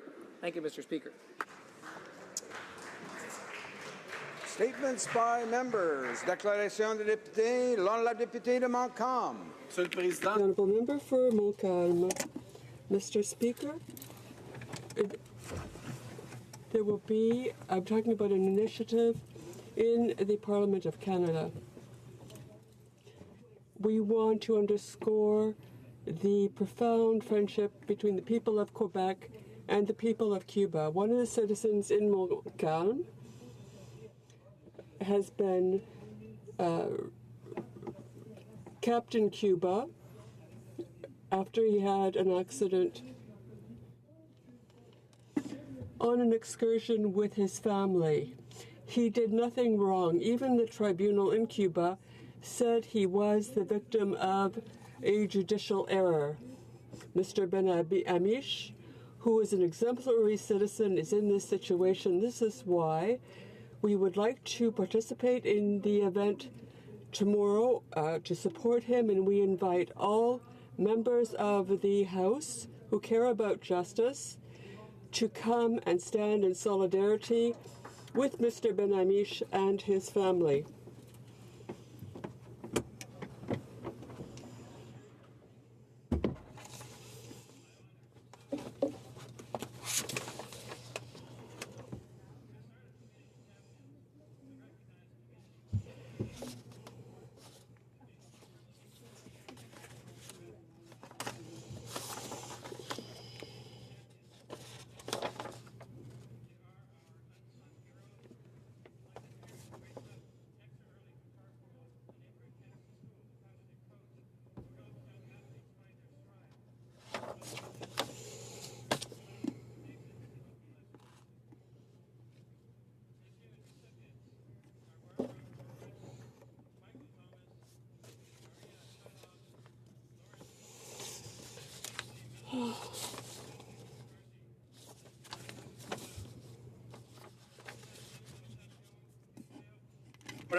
Congratulations to the community and these community champions for making this community the best in Canada. The honourable member for Medicine Hat, Cardston Warner. Mr. Speaker, I'm honoured today to pay tribute to Mr. Bob Porter, who passed away last week in Medicine Hat. Mr. Porter was a rancher, a community leader, a family man, and a member of Parliament from 1984 to 1993. He never sought fame or headlines, but didn't shy away from speaking truth to power or standing up for his constituents. Bob came from a pioneer family that settled in southern Alberta in 1883.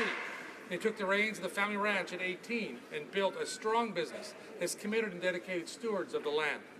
Bob focused on strengthening his community through volunteering with the Kinsmen, his church, the Stampede Board, the Stock Growers, Cattle Commission, Press Council, Community Foundation, and many, many others.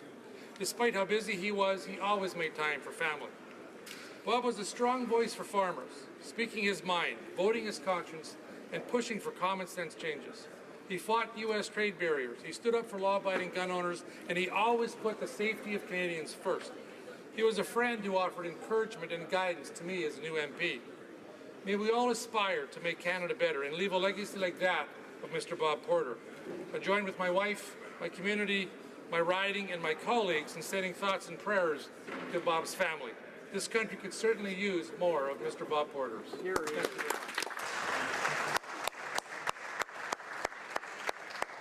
L'honorable député de Marc-Aurèle-Fortin. The honourable member for Marc-Aurèle-Fortin. Mr. Speaker, on August 10th and 11th, I had the opportunity to visit the cadet training camp in Bagotville, which includes Air Force, Navy, and Army cadets. It's offered, it's free, and this program is one of the best programs, one of the best leadership programs in Canada. By focusing on physical fitness and civic virtues, this program helps young Canadians to become active and engaged community members, and it prepares them to take up their future responsibilities. Thank you to young cadets for their warm welcome. You are examples of courage and determination. Thank you. Honourable Member for Edmonton Strathcona. Mr. Speaker, last evening I was made aware of the latest reprehensible action by this government against the charter rights of Canadian Fusian Abdelrazik. Mr. Abdelrazik was in Sudan in 2003 visiting his ailing mother when he was arrested by that country's notorious security service. A 2009 federal court judgment revealed that CSIS was complicit in his arrest and subsequent prolonged and unlawful detention and torture. Finally released, Canada refused him a passport so he could return to Canada, and Mr. Abdelrazik was never charged or convicted of any offence. He required a federal court order based on a violation of his constitutionally guaranteed right to mobility to finally reunite with his family. He filed a lawsuit exercising his right to compensation for violation of his charter rights. 9 years later, and on the eve of his court hearing, this government, which claims to defend charter rights, moved to have the trial adjourned indefinitely. 3 successive governments are complicit in these violations. I call on this government to end their obstructive tactics and provide Mr. Abdelrazik with the redress that is his basic right. Honourable Member for Don Valley East. Mr. Speaker, a warm welcome back to you and all my colleagues in the House. Over the summer, I knocked on many doors, held many coffee meets and greets, and attended many community events in my riding of Don Valley East. These interactions enabled me to gauge the real progress our government has made for the middle class. Parents told me about the positive impact of the Canada Child Benefit they receive. In my riding alone, our investment has lifted more than 17,000 children out of poverty.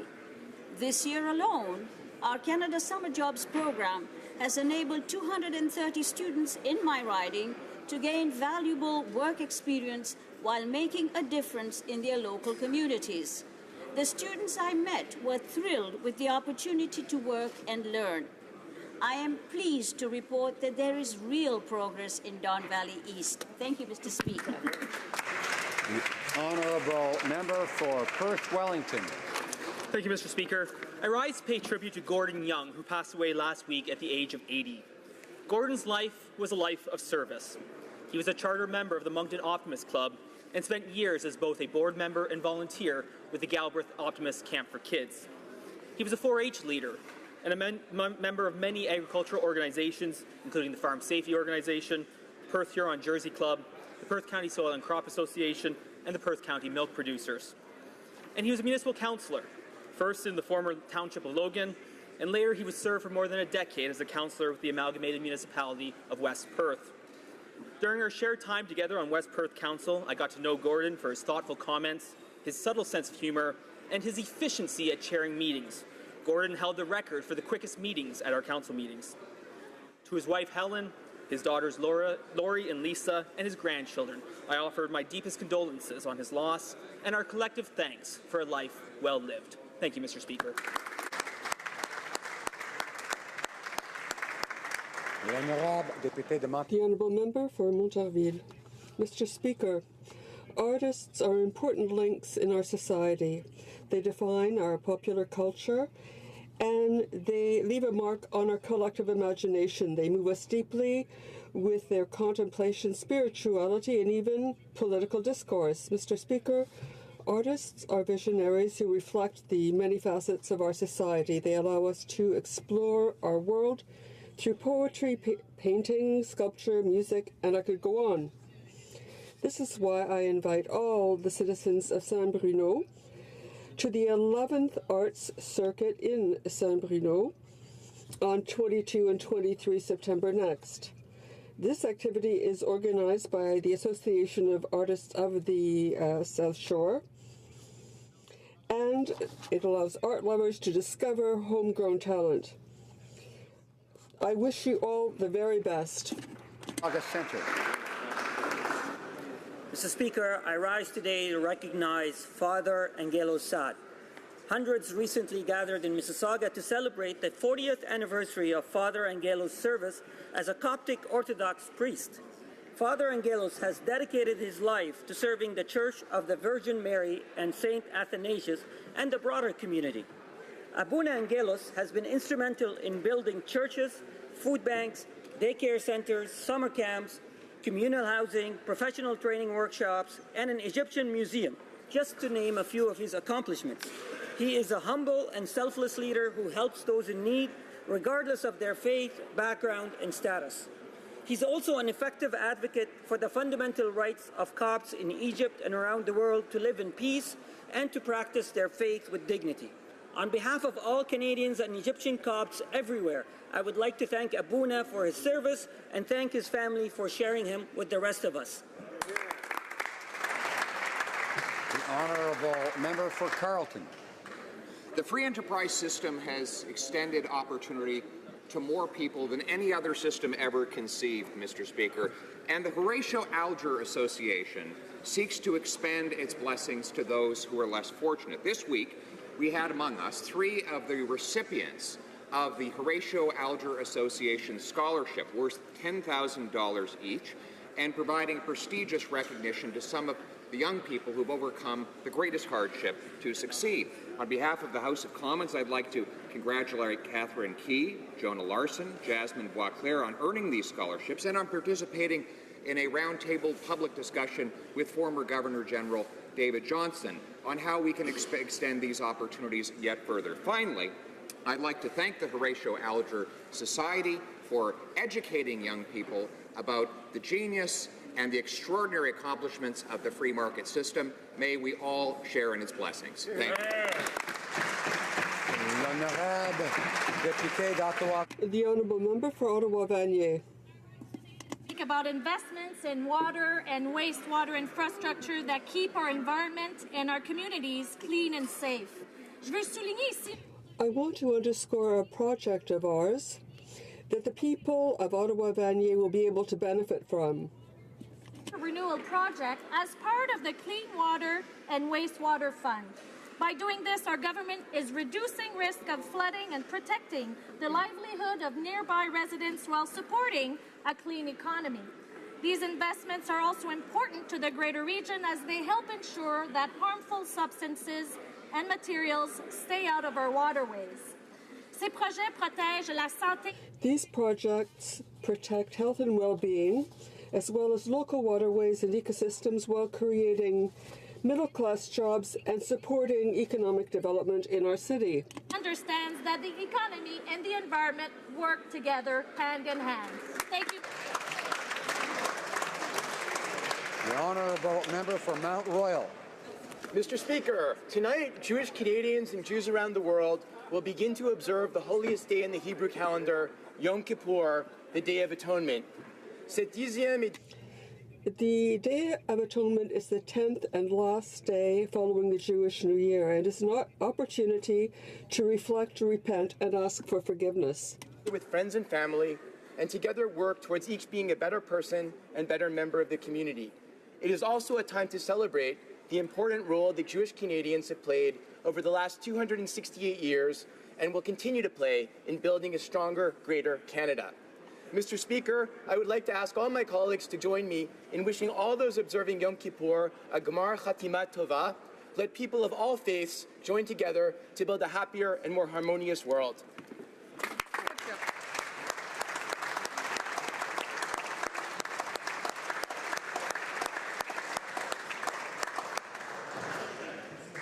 The Honourable Leader of the Opposition. Mr. Speaker, Saturday was World Marrow Donor Day. C'est une journée pour reconnaître et This is a day to thank those who have donated bone marrow for transplantation. 2.5 years ago, when our nephew Lincoln was diagnosed with aplastic anemia, meaning that a simple cold or a cut could kill him, his only hope was a bone marrow transplant. Against all odds, a match was found. One match in the entire world. An anonymous stranger took the time to sign up went through testing, and agreed to donate her bone marrow. Those acts of selfless kindness saved his life. This week, we found out her name, Anne. So to Anne and all those donors, we say thank you. You are our heroes. Vous êtes nos héros. You are our heroes. Canadians between the ages of 17 and 35 to go to blood.ca to find out how they can register to be a donor. It only takes a few minutes, Mr. Speaker, and it can save other lives just like Lincoln's. Thank you. The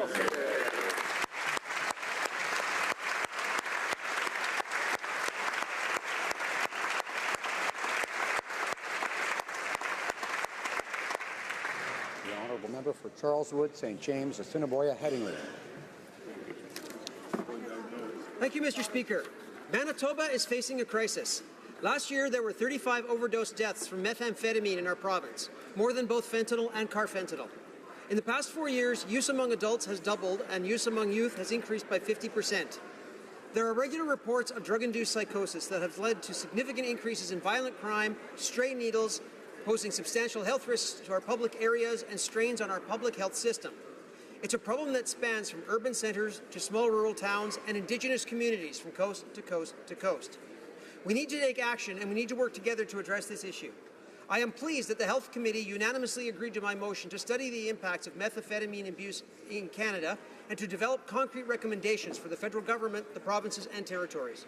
I look forward to working with my colleagues so we can make a difference for Canadians and address this crisis. The honourable member for Abitibi-Témiscamingue. Mr. Speaker, as is the case in many regions in Quebec, dairy farmers in my area are in a terrible situation with the uncertainty created by NAFTA negotiations. Let me tell you about Camille Allen of Clérici, who spent her life on the family farm and is presently studying farm management in order to one day take over the family farm. She's afraid, Mr. Speaker, afraid that the family farm will be sold or dismantled because the government has authorized a breach in supply management. She's afraid of seeing years of investment sacrifice and all their dreams go up in smoke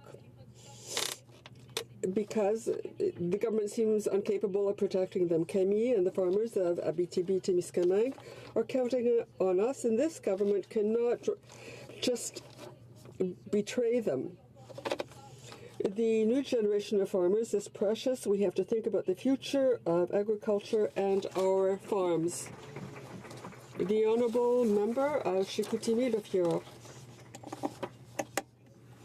Mr. Speaker, I would like to take advantage of my first statement in order to thank the people in my riding who elected me, to thank them for have given me their trust. My riding has sent a clear message.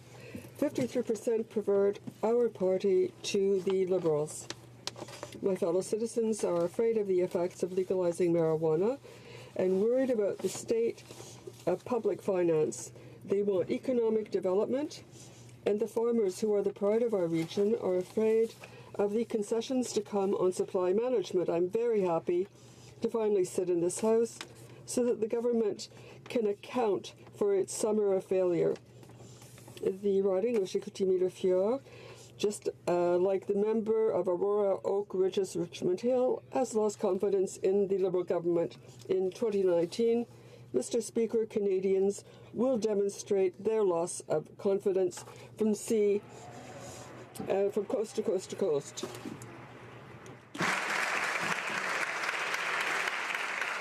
L'honorable député d'Oil-Aylmer. Merci beaucoup, Monsieur le Président. Thank you, Mr. Speaker. An Urban Transit Association to Ottawa for their Transit Awareness Day. Les réseaux de transport en commun. We want an effective and reliable public transit system. It plays a role in the lives of millions of Canadians. We have designed and implemented a plan of investment and infrastructure which meets the needs of Canadians. In my riding, we're looking forward to the LTR. Canada's and Quebec's investment will allow us to bring about this project. We'll be able to take a light rail to go to work or university or go shopping. in the future to build sustainable communities. Il me fait plaisir d'accueillir les... It is a pleasure to welcome the members of the CUTA and to welcome them and to thank them.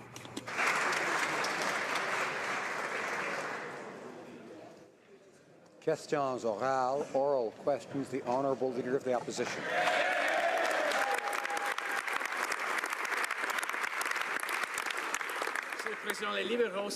Mr. Speaker, the Liberals are going to be paying some $3 million in countervail amounts, and this money could have gone to steel workers, aluminum workers, and to Canadians, but we now know that only $11,000 have been distributed. This is another example of a failure by the Prime Minister.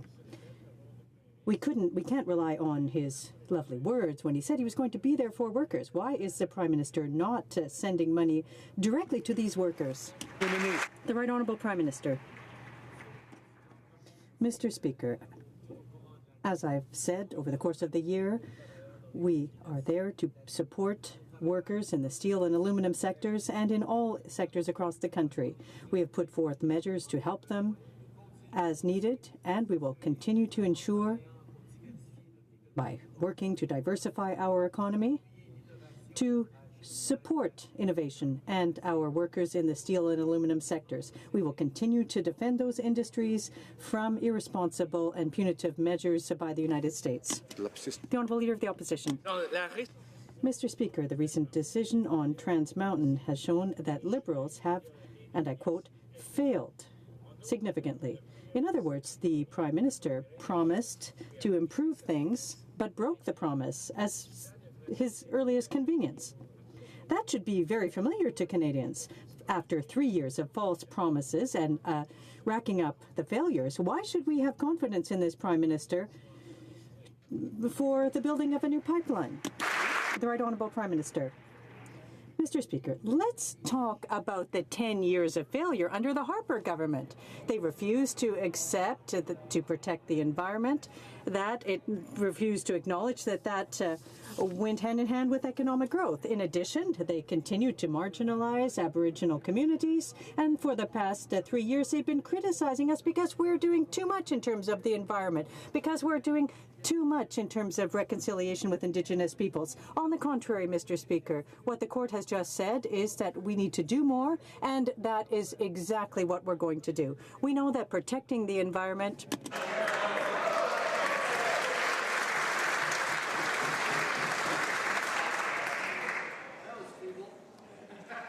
Order. The Honourable Leader of the Opposition. Mr. Speaker, the Prime Minister seems to be the only person that thinks that things are going well in Canada's energy sector. The judge ruled very clearly this Prime Minister failed to do proper consultation. And where he failed, Conservatives succeeded. 4 major pipeline projects built. The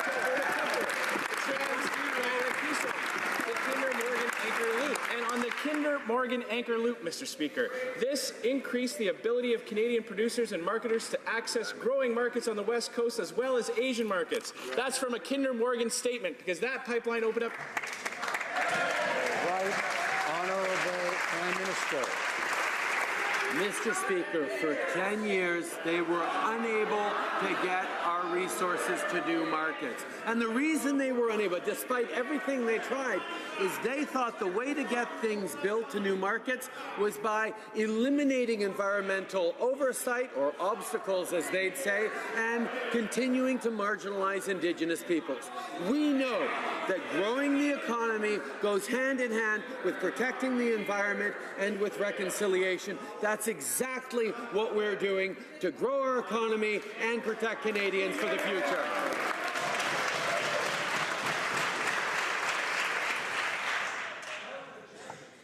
Order. The Honourable Leader of the Opposition.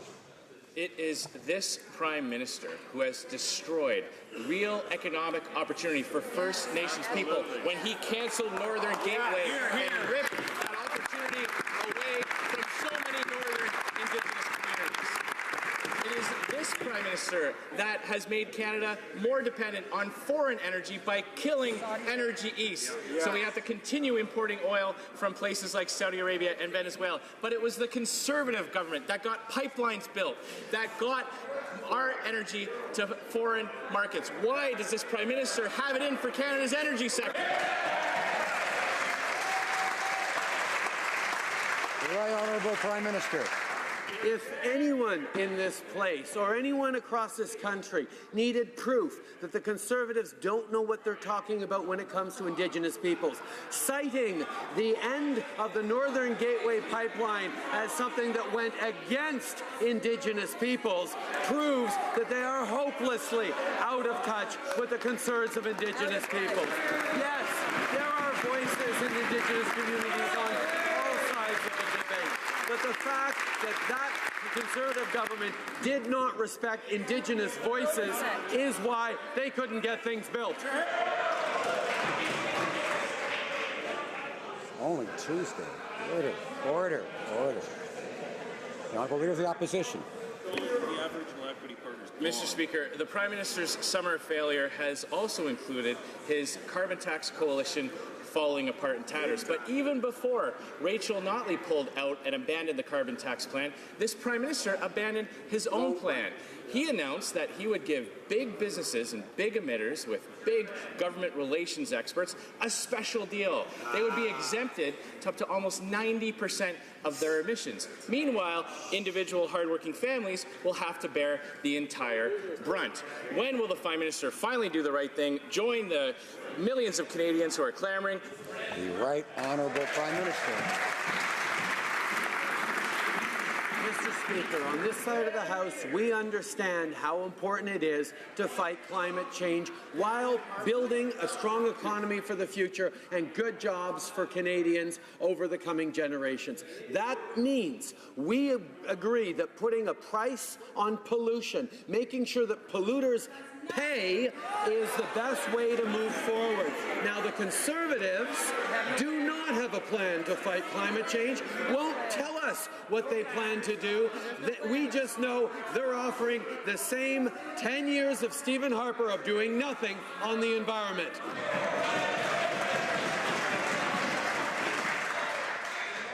L'Honorable. The Honourable Member for Rimouski-Nejet-Témiscouata-les-Basques.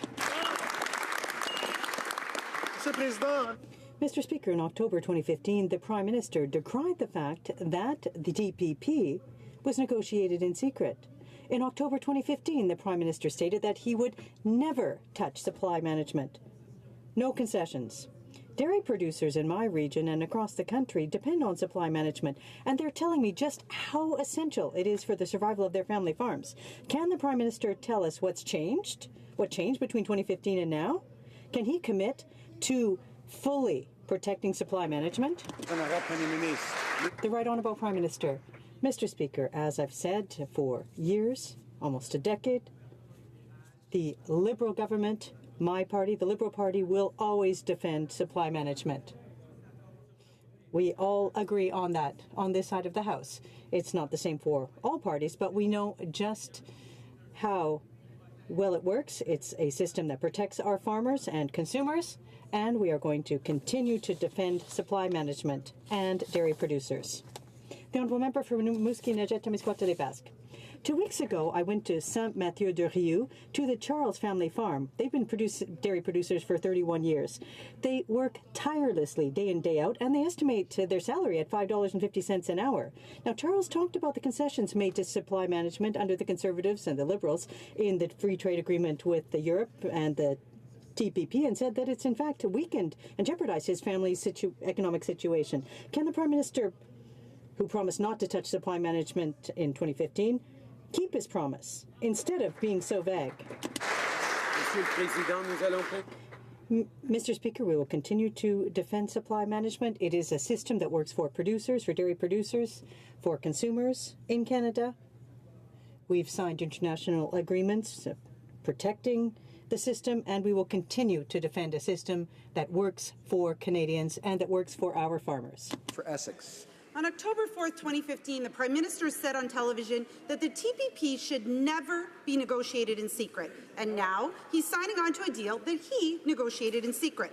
The Prime Minister also told Canadians that he'd never compromise on supply management. And now his government is doing exactly that and trading it away. Mr. Speaker, farmers are scared they're going to lose their family farms. When will this Prime Minister start keeping his pre-election promises and stop using these farmers' livelihoods as a bargaining chip? Right Honourable Prime Minister. Many times, Mr. Speaker, in this House and out of it, we will continue to defend supply management. But I think with the CPTPP moving forward through the House this week, I'm happy to highlight the fact that, indeed, the deal as it was signed by the Conservative government was not good enough for Canadians. That's why we continue to negotiate. We made significant positioning in Da Nang and with our partners so that we would get to an improved deal that included things like a cultural exemption that the Conservatives, for example, are willing to give away in TPP. We know how to stand up for Canadians, and we always will. The Honourable Member for Essex. I'm not sure the Prime Minister understands what they've signed on to. The Trans-Pacific Partnership will be a blow to Windsor, Essex, and people in my region are begging the Liberals to hold off on pushing through this job-killing trade deal. I met with small business owners over the summer who warned they are being slammed by steel tariffs and may be forced to shut down. Yesterday, I called on the Liberals to delay the CPTPP so Canadians can brace for a possible failed NAFTA and more U.S. tariffs. Instead, they're steamrolling the deal through Parliament without proper debate. Why are the Liberals hell-bent on killing Canadian manufacturing jobs? Honourable Prime Minister. Once again, Mr. Speaker, we find ourselves in a very familiar situation in this House. The NDP don't want any deals for Canadians, don't want to sign any trade deals. The Conservatives are willing to sign anything they can. We know that only signing good deals for Canadians is in our best interest. As with CPTPP, when it comes to NAFTA, we will sign a good deal or we will not sign.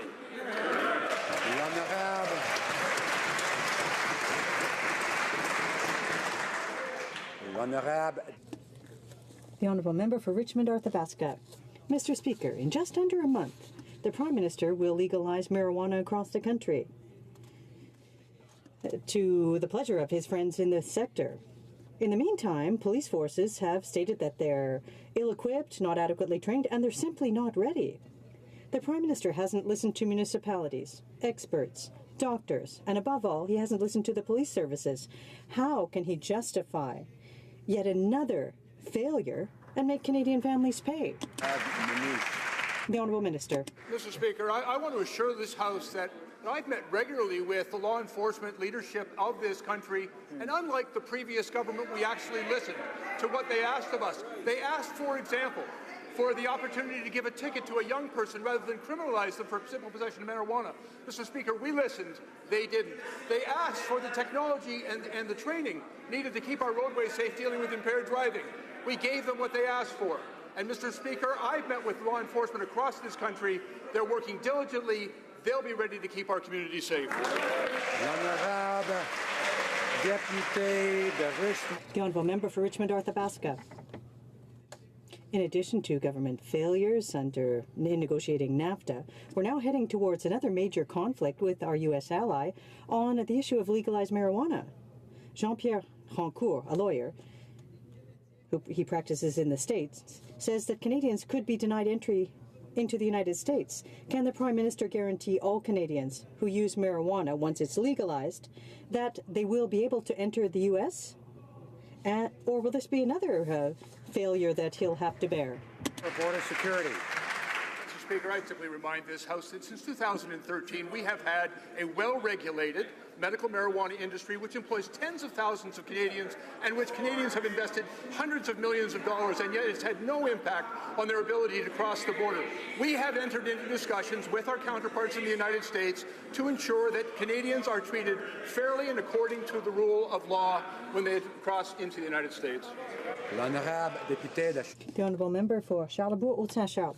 Mr. Speaker, yesterday the Minister informed us that as soon as he was appointed, he requested a meeting with his U.S. counterpart to undertake discussions on the Safe Third Country agreement. Unfortunately, the Americans have already confirmed that those discussions took place, and perhaps the Prime Minister forgot to mention that to his new minister.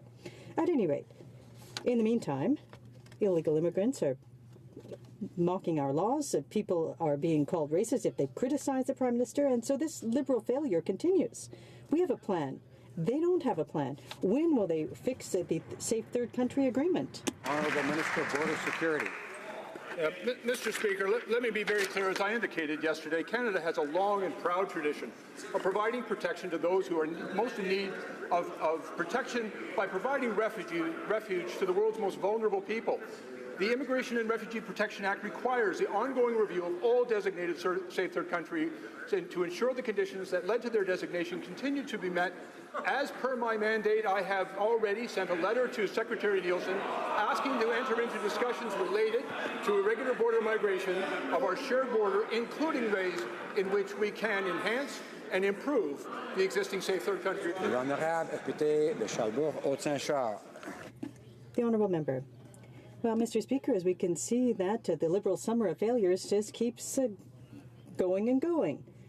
Now, we learned that discussions had already been undertaken to change the Safe Third Country agreement, but there are people entering illegally, and they're trying to negotiate what we've been proposing since the outset. So we've got ministers going to Washington to make fun of the U.S. administration, a Prime Minister negotiating agreements with cultural arguments. When are we going to see a resolution to this problem with the Safe Third Country agreement? Mr. Speaker, contrary to the Harper Conservatives, we make decisions based on facts and data. Data from Julia 2018 show that the number of interceptions at the border was half of what it was last year. Under the Harper Conservatives, they continue to politicize the issue by recommending for a militarized situation at the border. We need to stop this misinformation. We are going to honor international commitments and the security of Canadians at the same time. The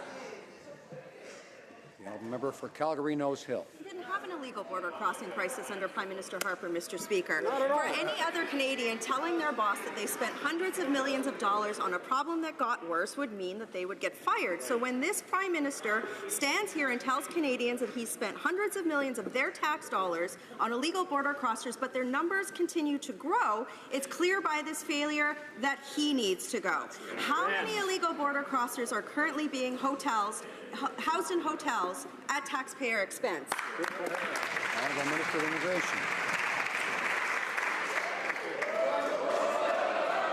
I'll educate the honourable member on the disastrous record of immigration. Parents and grandparents had a backlog of 167,000. We've reduced that to 25,000. Spouses had to wait 26 months to reunite. We've reduced that from 75,000 to 15,000. And living caregivers who provide an invaluable service to Canadians had to wait 5 to 7 years under that party. We've reduced their backlog from 62,000 to 11,000. They had a disastrous record, and Canadians know that.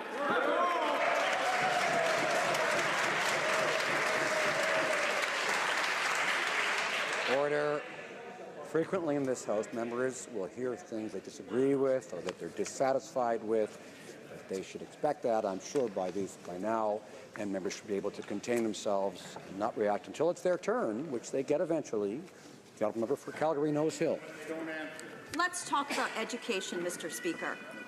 It has been under this government that Canadians have lost social license for immigration because of that minister's failure to close the loophole in the Safe Third Country Agreement. It has been this Prime Minister and this minister that is putting ahead people who have reached upstate New York instead of reuniting Yazidi genocide victims, Mr. Speaker. It's been this government who over and over again have prioritized people who are not legitimate refugees over the world's most vulnerable. When will this government close the loophole in the Safe Third Country Agreement?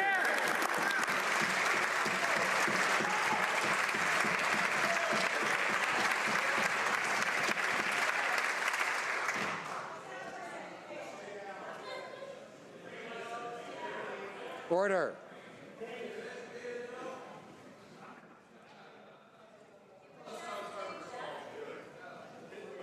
The Honourable Minister of Immigration. Mr. Speaker, let's talk about Yazidi refugees. They brought a grand total of 3 Yazidis to Canada. We've brought 1,400 Yazidi survivors of Daesh to Canada, Mr. Speaker, and we're encouraging private sponsors to bring even more. Let's talk about private-sponsored refugees that meet the generosity of Canadians. When it came time to meet and fulfill the generosity of Canadians, they only had 4,500. Order. Order. Order. I didn't hear anyone yelling when the member for Galway-Nose Hill was asking her question. I would ask her not to do so either. I think all members know better than that. So I'd ask the Honourable Minister of Immigration to finish his answer. In order to meet the generosity of Canadians, we have increased the private-sponsored refugee program spaces to 18,000, Mr. Speaker. That is our record, Mr. Speaker. They couldn't do it. We're getting it done.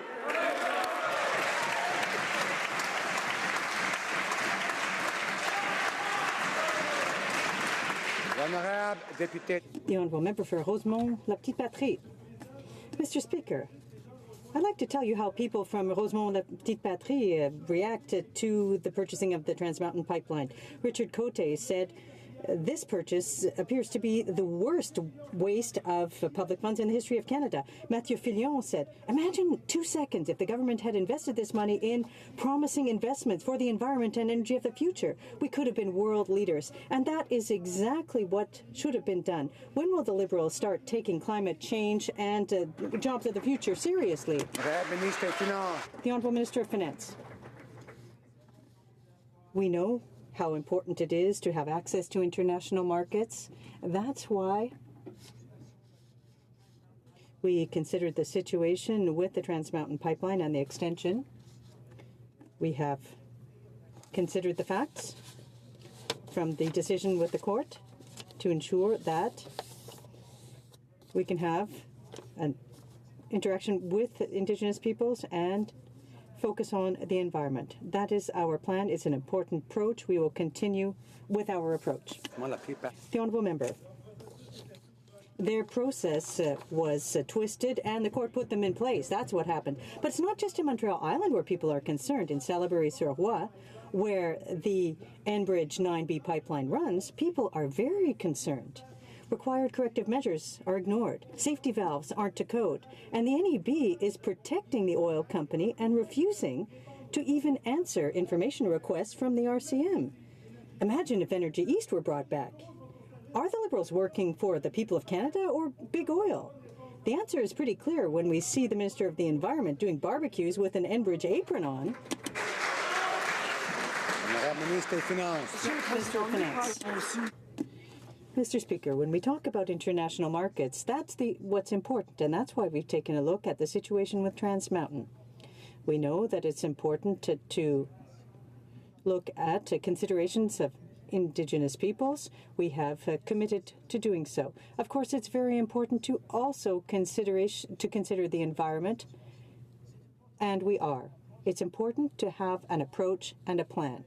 We have a plan for the situation and to continue with the pipeline. Lakeland.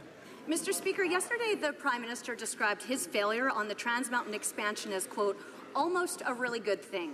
Only Liberal logic would say it's a good thing that their failure cost thousands of workers their jobs. 2,000 families lost good-paying jobs and now are stressed about their uncertain futures. This is not almost a really good thing. It's been 3 weeks. A really good thing would be to tell these families what the plan is to get their jobs back. So where's the plan for the Trans Mountain expansion? The Honourable Minister of Natural Resources.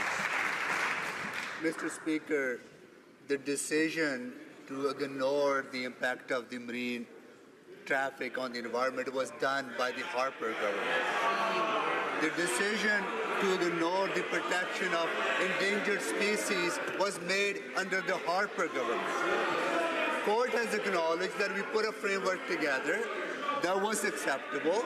We need to engage with Indigenous peoples in a way that is meaningful. There is two-way dialogue that allows us to find mitigation where it's possible to do so. That is exactly the plan we are putting forward. Member for Lakeland. Whenever he fails, he just blames others, But former Toronto Liberal MP and two-time Liberal leadership candidate Martha Hall-Findlay, she agrees the Liberals are failing. She said Bill C-69 is, quote, deeply flawed, and now is not the time to pass legislation that could make our investment climate even worse. The Liberals killed 3 private sector pipelines. Their failure stalled Trans Mountain. 100,000 energy workers lost their jobs and hundreds of thousands more are at risk. Billions of investment is leaving Canada. Will the Prime Minister scrap his no new pipeline bill, C-69, before he completely obliterates the Canadian energy sector? Honourable Minister of Natural Resources. Mr. Speaker, if Harper Conservatives were in power today, there would be no TMX because they're against the purchase that we made in workers, in getting our resources to the global markets, and making sure that jobs are created for Albertans and for British Columbians. We're going to move forward on this project in the right way, respecting the rights of Indigenous peoples to be meaningfully consulted, at the same time protecting the environment. That is the path forward that we are developing, Mr. Speaker. Member for Kamloops Thompson Caribou. Mr. Speaker, the government's Trans Mountain failure has real consequences for Indigenous peoples. Chief Ernie Cray of GM First Nations had this to say: "What we negotiated will be lasting training and lasting jobs. Our young people every day come to me and say they want to get trained, they want a job, and they want to say goodbye to welfare. To us, it means millions of dollars to my band alone. More casualties from the Prime Minister's summer of failure. When will they present a plan to get Trans Mountain built?" Honourable Minister of Natural Resources. Mr. Speaker, one thing that is absolutely clear from this ruling is that in order to build large energy infrastructure projects, you cannot ignore your constitutional obligations to properly consult with Indigenous peoples. And you also cannot ignore your obligations to protect the environment. We will be coming back with a plan that will allow us to protect the environment, respect Indigenous people's rights to be included, at the same time grow our economy and create middle-class jobs. The Honourable Member for Haliburton, Kawartha Lakes, Brock. Mr. Speaker, a strong Alberta energy sector creates jobs right across Canada. For example, when the Prime Minister killed Energy East, 300 jobs were lost at a GE plant in Peterborough. After a summer of failure, this government's bungling of Trans Mountain jeopardizes many more Ontario manufacturing jobs. This government is failing Canadians as investment flees Canada. This government is failing Canadians as families lose the means to keep food on their table. Speaker, when will the Prime Minister finally present a plan to Canadians to get Trans Mountain built? Honourable Minister of Economic Development. Mr. Speaker, let me share some numbers.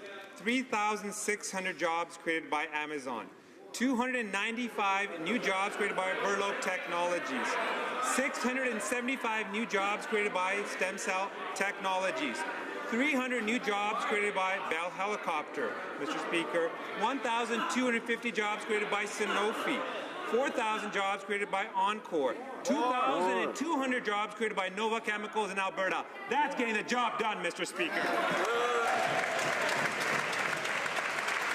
The Honourable Member for Nanaimo Ladysmith. When the Prime Minister came to Nanaimo, the air was choked with smoke. He heard climate change worsens wildfires. He heard coastal people warn increased oil tanker spill risk. Some called it a national disaster. He didn't listen.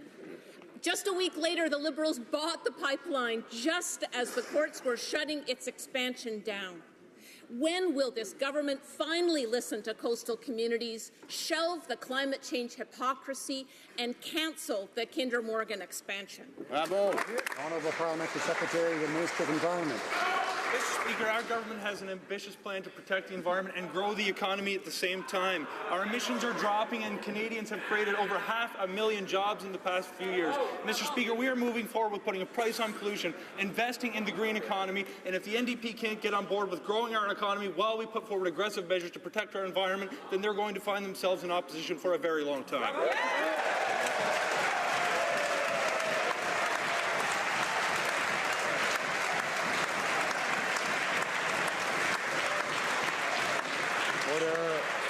The Honourable Honourable Member for Port Moody Coquitlam. Order. You don't answer your Prime Minister like that. How come you don't answer your Prime Minister like that? Last week, Canadians were devastated when Scarlet, a 3.5-year-old orca, was declared dead. Coastal communities and people right across the country continue to voice their concerns on the effect of increased tanker traffic on our coast, but the Liberals aren't listening. Instead of acting to protect this endangered species now, the Liberals are in court defending their inaction and continue to push for the expansion of Trans Mountain. Canadians don't want to see another orca die. Will this minister issue an emergency order now and protect these whales? The Honourable Parliamentary Secretary, the Minister of Health. Mr. Speaker, ensuring the protection of Canada's oceans and the sustainability of marine life are key priorities for our government. Our government is committed to the protection of Canada's resident killer whales and the recovery of these populations. Our government is working in partnership with Indigenous peoples, key stakeholders, international partners, and the province of British Columbia on immediate actions to reduce the impact of marine shipping and assist in the recovery of the southern resident killer whales. Thank you, Mr. Speaker. The Honourable Member for Sackville-Preston-Chesapeake. Mr. Speaker, just like all across the country, students in my riding of Sackville-Preston-Chesapeake went back to school recently. Many parents proudly opt to send their children to a French language education program, like French Immersion, or a French language program in an official language minority community. And they do this because they want their children to be bilingual. They want their children to speak both official languages. They're proud of our history, and they want their children to have new opportunities. So can the Minister of Official Languages tell us how the Official Languages Action Plan is supporting these programs? Thank you. The Honourable Minister of La Francophonie. Thank you, Mr. Speaker. We had the opportunity to develop an excellent action plan on official languages. We invested $2.7 billion in official languages, which is the largest investment in that subject in history.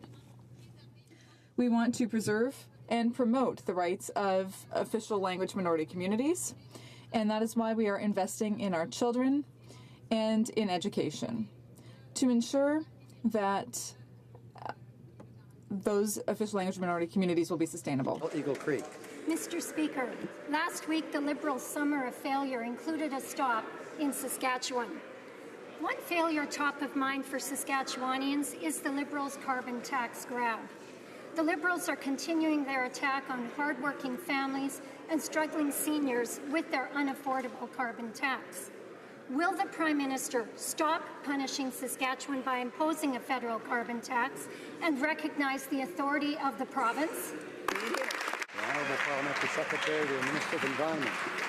Mr. Speaker, the environment is a priority for this government, and we will not apologize for putting a price on pollution. The fact is the cost of inaction is too great to ignore. By 2020, Canadians are going to be bearing almost $5 billion as a result of extreme weather events such as forest fires and floods. Mr. Speaker, we need to move forward with a plan to protect the economy and grow the economy and protect the environment at the same time. Under the Harper Conservatives, they failed to put a plan in action. They still have no plan today, and I am shocked, and I'm sure you'll join me in my disappointment if their plan is to make pollution free.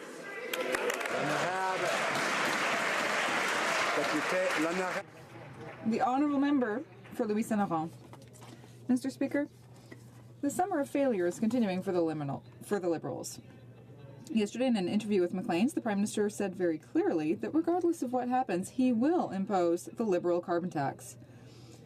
And in doing so, he's defying the will of some of the provinces.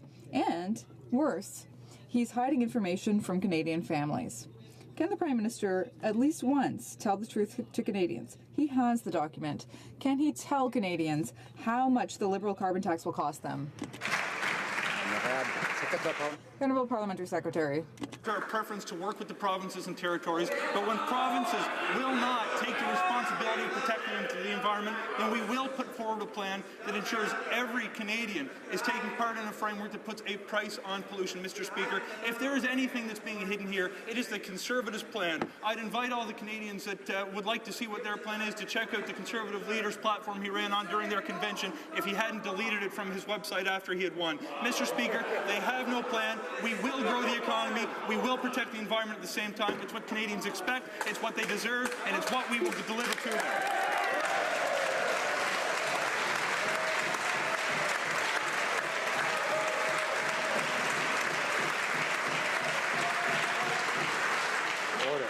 The honourable member for Carleton. Well, Mr. Speaker, in fact, this government does believe that pollution should be absolutely free if you've got a powerful lobbyist.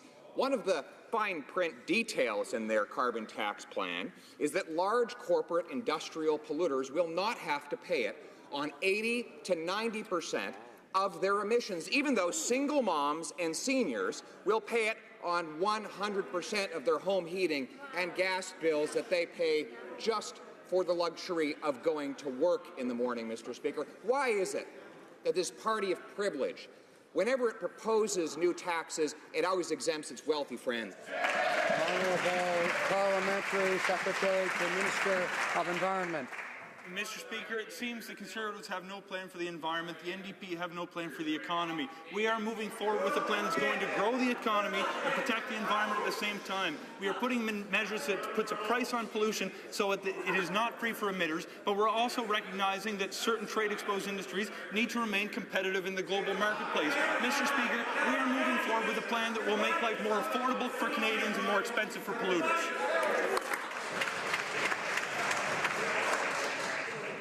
Order.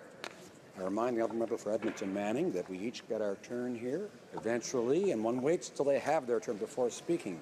The honourable member for Carleton. Well, this has been a summer of tax fairness failure for this particular government. Not only, we all knew that middle-class families are paying $800 more in income taxes under this government, but we learned that the wealthiest taxpayers, the 1%, are paying $4.5 billion less, according to CRA data. Wouldn't it then just be predictable that they would hit working-class families with higher carbon taxes while giving an exemption to those well-lobbied for industrial polluters? Why is it that wealthy Liberal insiders always get the breaks? Honourable Minister of Finance. I know that the member for Carleton wouldn't knowingly mislead this House. Perhaps what he's trying to just refer to, though, is the fact that we raise taxes on the top 1%. Maybe that's what he's referring to. Because if he actually looks carefully at what we've done, we lowered taxes on middle-class Canadians. So they're in better shape. And if he takes into account the Canada Child Benefit, what you can see is that Canadian families, average middle-class families in 2019, will be $2,000 better off than they were in 2015. These are the facts, Mr. Speaker. We would be happy to give him a briefing if you'd like to understand better. Honourable member for Courtney Alberni. Mr. Speaker, I learned of a veteran who's been waiting for over a year for treatment of glaucoma. One of thousands of veterans waiting on claims just to be opened, processed, and then to actually receive the benefits they deserve. The Conservatives failed to spend over $1 billion in 7 years allocated for veterans, and now we know that the Liberals have left yet another $375 million unspent in just 3 years.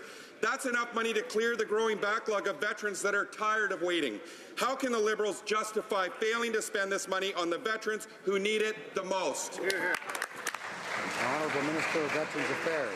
And we will ensure that veterans receive all the benefits that they have earned. In fact, it is our top priority. As I said yesterday, our benefits are demand-driven, so whether it's 10 or whether it's 10,000, we'll always make sure that eligible veterans come forward and they will receive the benefits to which they are entitled. They are based on estimates, and this process guarantees that whether a veteran comes forward this year or next year or the year after, we'll always have the resources available for our veterans. I would only ask, Mr. Speaker, and I would encourage the NDP to look inward at their plan for veterans, or lack thereof. The honourable member for Windsor-Tecumseh.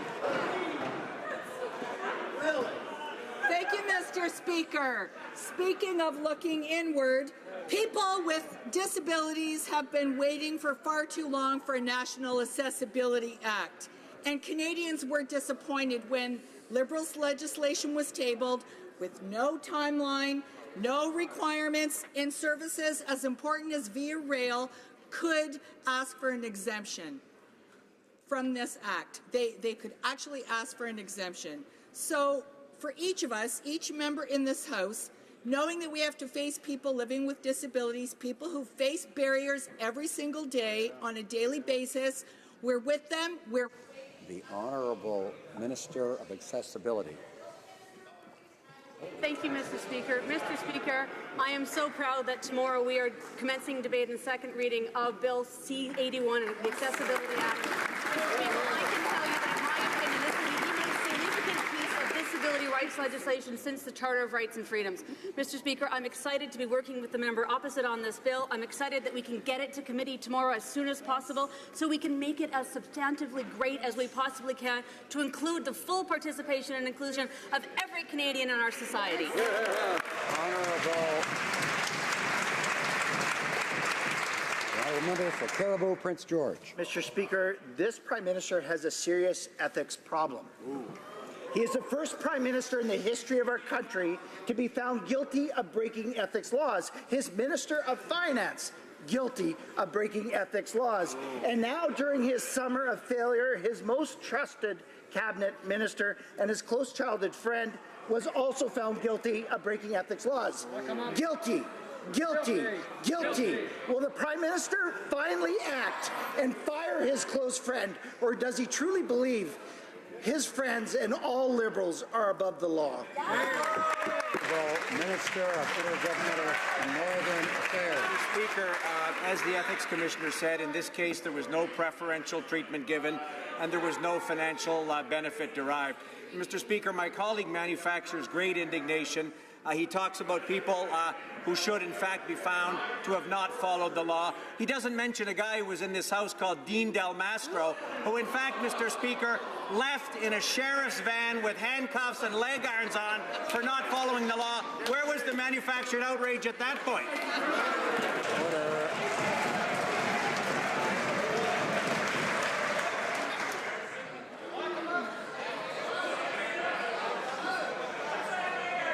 Order.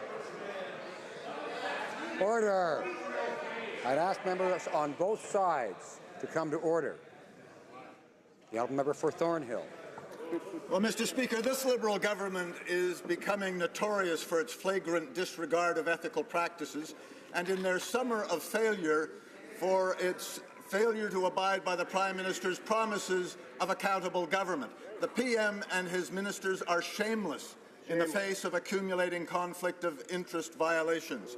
Shameless now, caught in their breaking their own rules, allowing registered lobbyists to buy their way into exclusive Liberal fundraising events for access to government decision-makers ordinary citizens don't have.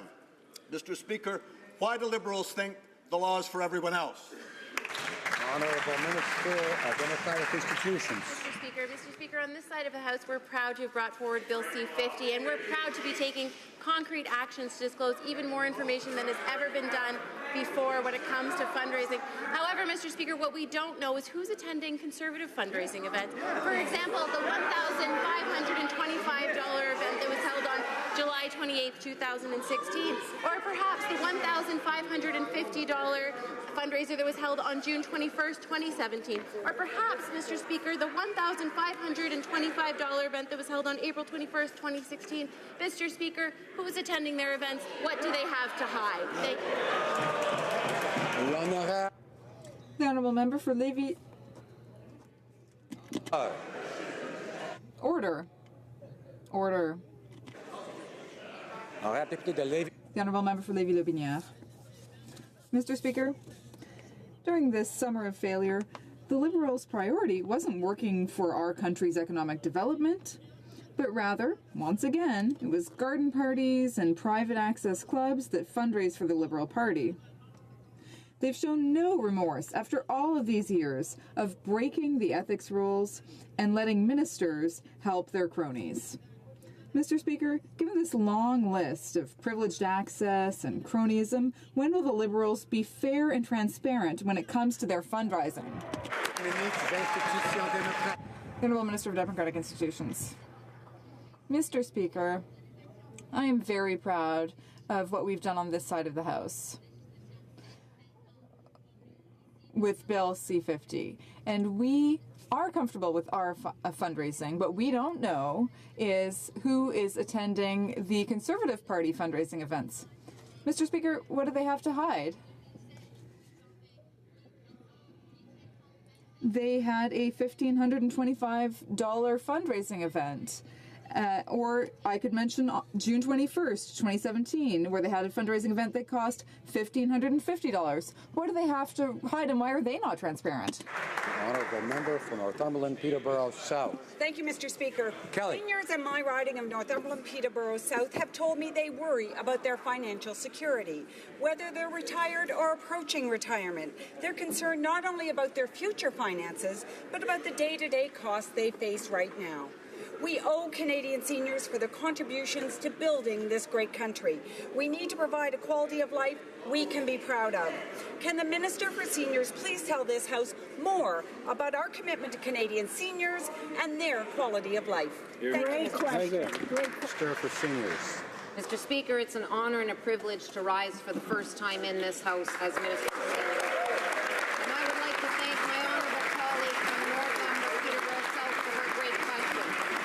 Our government will continue to work hard for seniors. We have raised 100,000 seniors out of poverty by rolling back the age of entitlement for OAS and GIS from 67 to 65. We've increased the GIS for the most vulnerable single seniors. Those seniors are receiving up to $947 more a year. We've invested $40 billion into a national housing strategy. Member for Renfrew, Nipissing, Pembroke. Mr. Speaker, in parts of rural Ontario, municipalities have planned mail-in ballots for their upcoming elections, October 22nd. Their chief administration officers have raised concerns over reports of a possible postal strike. Can the Prime Minister tell this House what measures he has put into place to ensure that the elections proceed as planned? Honourable Minister, Parliamentary Secretary for Employment. Thank you very much, Mr. Speaker, and I thank the member for a question. Our government respects and has faith in the collective bargaining process. Mediators from the Federal Mediation and Conciliation Service are working with both parties to assist them in reaching an agreement. We're closely monitoring this labour dispute, and we encourage both sides to get down and get an agreement on this issue. The Honourable Member for Salaberry-sur-Roi. Mr. Speaker, the number of people with Lyme disease is increasing every year due to climate change. Like Simon, who is a citizen in my riding. He and hundreds of other people are affected by this disease in Canada. Particularly, wildlife officers and children may be affected. So why is the federal government not helping them? Where are the $4 million that were announced over a year ago to fund new research, improve diagnostic testing, and new treatments? Why make the victims of Lyme disease jump through all of these hoops when we could take action now? The Honourable Minister of Health. Mr. Speaker, the government recognizes that Lyme disease is a growing health problem that is affected by climate change. There are more and more cases every year.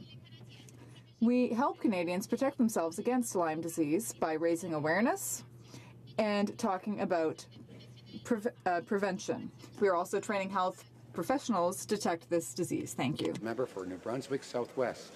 Mr. Speaker, yesterday our government moved one step closer towards the ratification process of the Comprehensive and Progressive Agreement for Trans-Pacific Partnership, CPTPP. This is a very significant and important step in our national trade diversification strategy. Can the Minister for International Trade and Diversification update this House on the ratification process of this important trade deal for Canadians? Well, Minister. Mr. Speaker, I would like to thank my colleague from New Brunswick Southwest for her excellent committee work and for her question. We have made it clear that our government is committed to the implementation of the CPTPP. This trade agreement will open a market of 500 million consumers, which will result in growth and jobs for Canadians. We are working to diversify trade so the middle class can compete and win on the world stage. We look forward to working with all MPs to get this done. Thank you, Mr. Speaker. The Honourable Member for Bellechasse-les-Aides-Chemin-Lévis. Mr. Speaker, in order to restore the Citadel in Quebec City, the Liberals are using a low-quality American stone when the original heritage stone is available just on the other side of the river in Lévis. According to experts, this stone does not meet the technical, geological, or heritage criteria laid out in the contract. Why is the Prime Minister tolerating this unacceptable situation when jobs are at stake and Quebec City's standing as a World Heritage Site is threatened? National Defense. Mr. Speaker, our government values the rich heritage of the Quebec City Citadel. That is why we are taking steps to protect it. An open and transparent process awarded a Quebec bidder of the contract to replace the damaged stone. This bidder is required to adhere to the federal guidelines to ensure that the Citadel retains its UNESCO status. National Defense is doing its due diligence to ensure that the winning stone adheres to the heritage qualifications because we understand the importance of this to Quebec City. Thank you, Mr. Speaker. The Honourable Member for Manicouagan.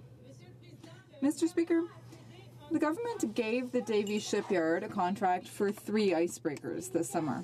What they're not saying is that the contract is so small that Davie has had to lay off another 400 workers since then.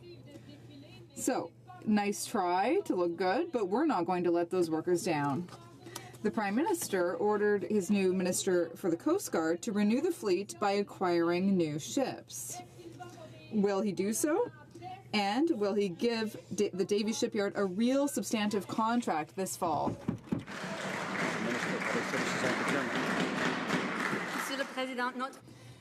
Mr. Speaker, our government is getting results for Canadians by giving the Canadian Coast Guard the ships it needs to serve Canadians.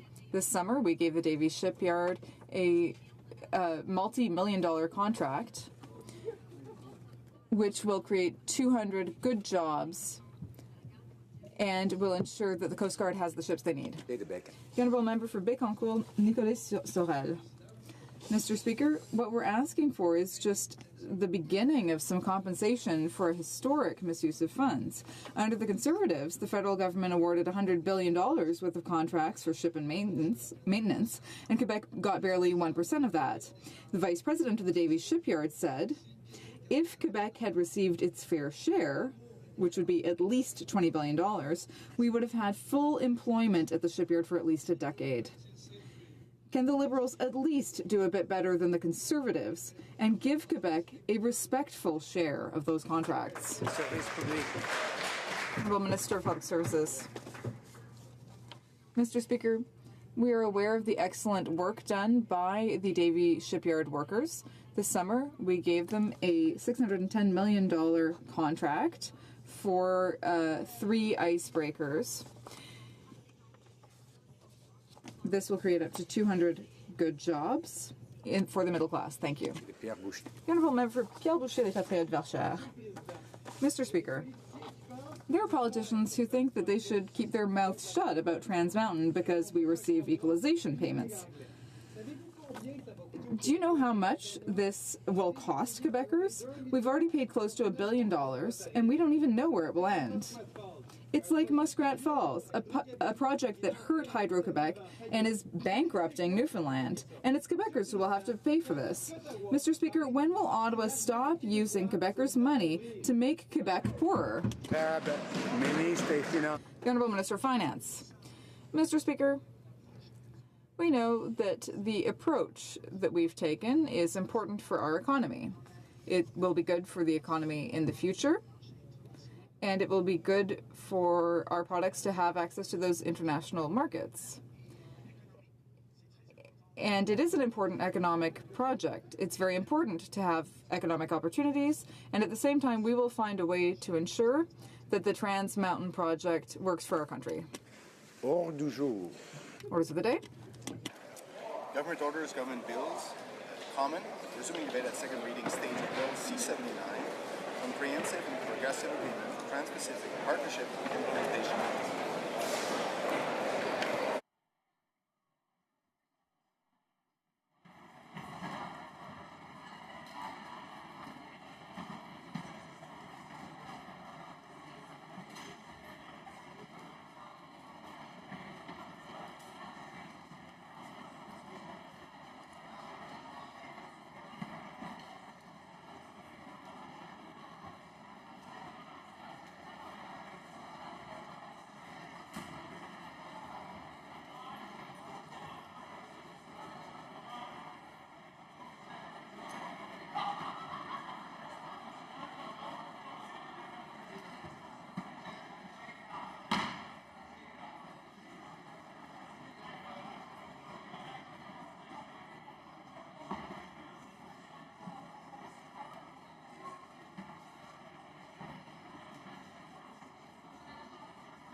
Allowed. Order. I encourage members to take their conversations outside. And I'm not sure we need it, but just to be on the safe side, I'd ask members to assist me by saying shh. Resuming debate. Order. Again, I'd ask members to say shh. Thank colleagues for their assistance. Resuming debate. The honourable member for Durham. Thank you very much, Mr. Speaker. It's always a deep privilege for me to represent Durham, and at the start of session, it's great to be able to speak on the subject of trade, something I worked on as Parliamentary Secretary to International Trade to the great member from Abbotsford, probably our best trade minister in the history of this country, Mr. Speaker. And it's also great that we're doing so, my first speech with our caucus having grown yesterday, and I'm very proud that the member from Oak Ridge's Aurora Richmond Hill brings perspective on trade to our caucus that was lost in the government side, not realizing that trade and security go deeply together, Mr. Speaker. So I'll keep that in mind in the context of my remarks on the comprehensive and progressive agreement for the Trans-Pacific Partnership, really the TPP-11, Mr. Speaker. It's in large part most of the heavy lifting done on the Trans-Pacific Partnership deal was done by the Conservative government, Mr. Speaker. You may realize that during the 2015 election, all the parties, there were 12 at that time, where the United States had come to an agreement. It was quite unusual for that to happen, but unlike what the leader of the Green Party suggested, when there's an international agreement like that, we can't ask them to wait until our election is over, Mr. Speaker. So we got the deal done in a way that didn't pit one industry over another, in a way that Canada was at the table for jobs, not for posturing, not for virtue signaling, not for domestic politics, where the Prime Minister and the Liberal Party actually used trade to advance their social agenda for their electorate in Canada while they're putting hundreds of thousands of jobs on the line, Mr. Speaker. It's probably, of the many failures of this government highlighted in their hashtag summer of failure, perhaps the biggest risk they're playing with our economy is what they're doing on our trade agreements, Mr. Speaker. In the last few years, we've seen countries like Australia, New Zealand, Japan, the Philippines, India, of course, the whole world knows about that trip, China, Saudi Arabia, Mexico, the United States, all frustrated with Canada, Mr. Speaker. Italy, people are welcome to heckle by yelling out more countries because they're hard to keep track of, Mr. Speaker, and I appreciate my friend doing that. But we're here to talk about the Trans-Pacific Partnership, TPP-11, because this represents Canada's reassertion of our role as a Pacific nation, Mr. Speaker, and the fact that in the last 50 years, the Pacific has generated as much wealth than in their previous 100, Mr. Speaker. I had the honour as Parliamentary Secretary to go on the ground along with Senator Yona Martin, along with Barry DeVolen, the former MP for Kawartha Lakes, Mr. Speaker, to help secure the final stages of our free trade agreement with South Korea. Now, they're not part of the TPP, Mr. Speaker, but that was our first free trade agreement in Asia. And it recognizes that Canada is a Pacific nation, and as the middle class grows in Asia, they're demanding the world-class, the world's best agricultural products from our country, Mr. Speaker. Beef, pork, grain and oil seeds, Mr. Speaker. We are world leaders, and Canada is trusted for our high-quality product. You know, my riding's name is Durham, but when World Agriculture think of Durham, they don't think of my riding. They think of the wheat developed in Canada, Mr. Speaker. We have been innovators, and our farming families are some of our most committed Canadians to our economy. And these trade deals from South Korea to TPP recognize that. The Trans-Pacific Partnership with the 11 represents almost 500,000 or 500 million consumers. And let's see the wealth that's developed there. China has gone from a country that was considered impoverished 40, 50 years ago to being a world-leading economy, the number 2 economy, Mr. Speaker. When I went to South Korea, I was shocked by the fact that following the Korean War, which over 500 Canadians died serving in, Mr. Speaker, and that's what forged our relationship with that important Asian friend and country. South Korea was one of the largest recipients of food aid following the Korean War.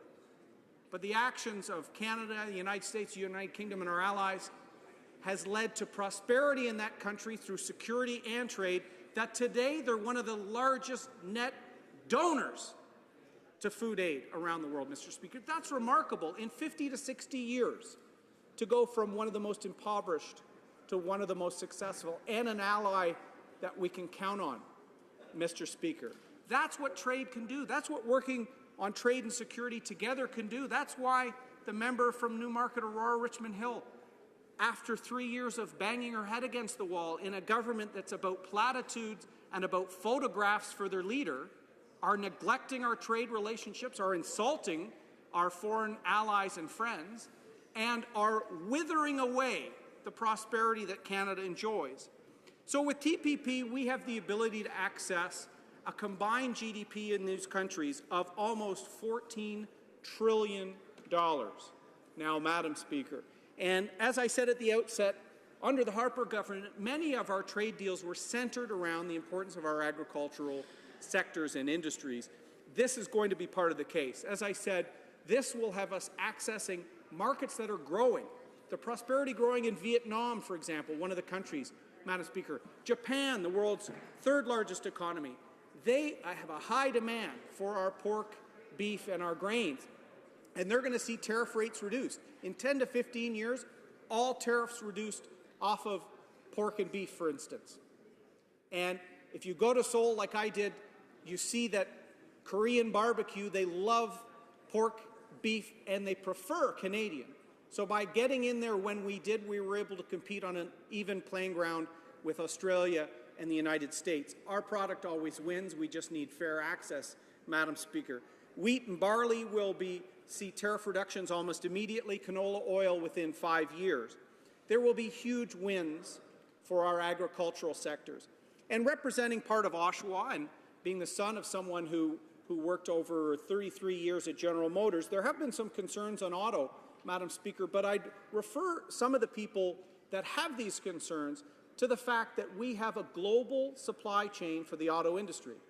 In fact, the globalization of the auto industry started with Canada and the U.S. with the Auto Pact in 1965, where a vehicle rolling off the line in Oshawa was treated as domestic and tariff-free if sold in the United States. And since then, since the 1960s, 80% of the vehicles we've assembled in Canada have been sold in the United States. Yet this minister didn't even mention the auto industry in the NAFTA priority speeches, Madam Speaker. In fact, they took 6 months to put proposals forward on auto. That was a huge failure, and we squandered 6 months. So diversification and the Trans-Pacific Partnership is making sure that our auto parts suppliers and our auto companies are competitive and have access to those markets, Madam Speaker. If there's going to be capital investment, and Mexico, our NAFTA partner, is part of the Trans-Pacific Partnership, and we're not, where do you think more investment from global automakers, from global auto parts companies will go, Madam Speaker?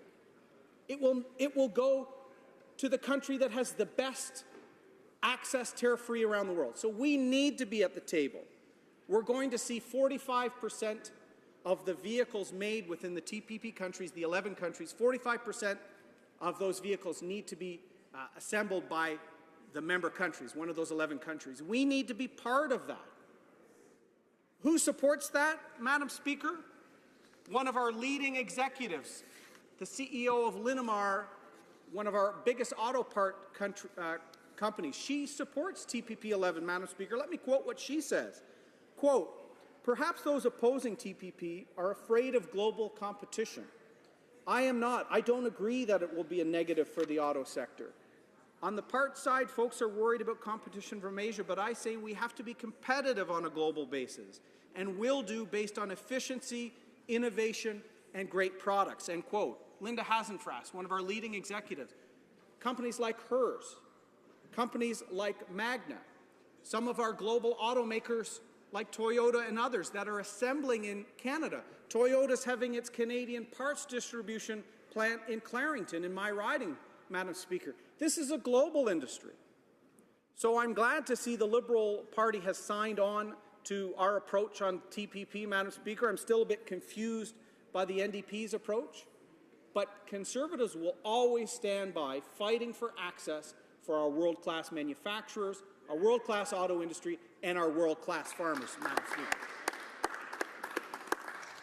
Questions and comments? Questions et commentaires. The honourable member for Whitby. Thank you, Madam Speaker. And I sat through debates yesterday and today on this particular issue. I heard the member from Essex talk, specifically point to myself as being the member from Whitby and her chagrin about the CPTPP and what will happen to the auto sector. My member from Durham yesterday as well as today spoke about the confidence that he has in the auto sector, much like this government does have in their competitiveness, their ability to compete on a global market. And I wonder if the member opposite could talk to Durham Region, GM being in our neck of the woods, how we could continue with this particular trade deal to continue to be competitive and to do well, not just by Canadians, but in particular by residents in Durham Region. The honourable member for Durham. Well, thank you, Madam Speaker. I'd like to thank the member for Whitby for that comment and for bringing the debate home to Durham. We certainly neighbour our ridings. And I know she knows this, Madam Speaker, that the former member from her riding, the late Jim Flaherty, worked closely with Stephen Harper to save the auto industry in Canada, Madam Speaker. A tough time, and for Conservatives, it was a tough decision.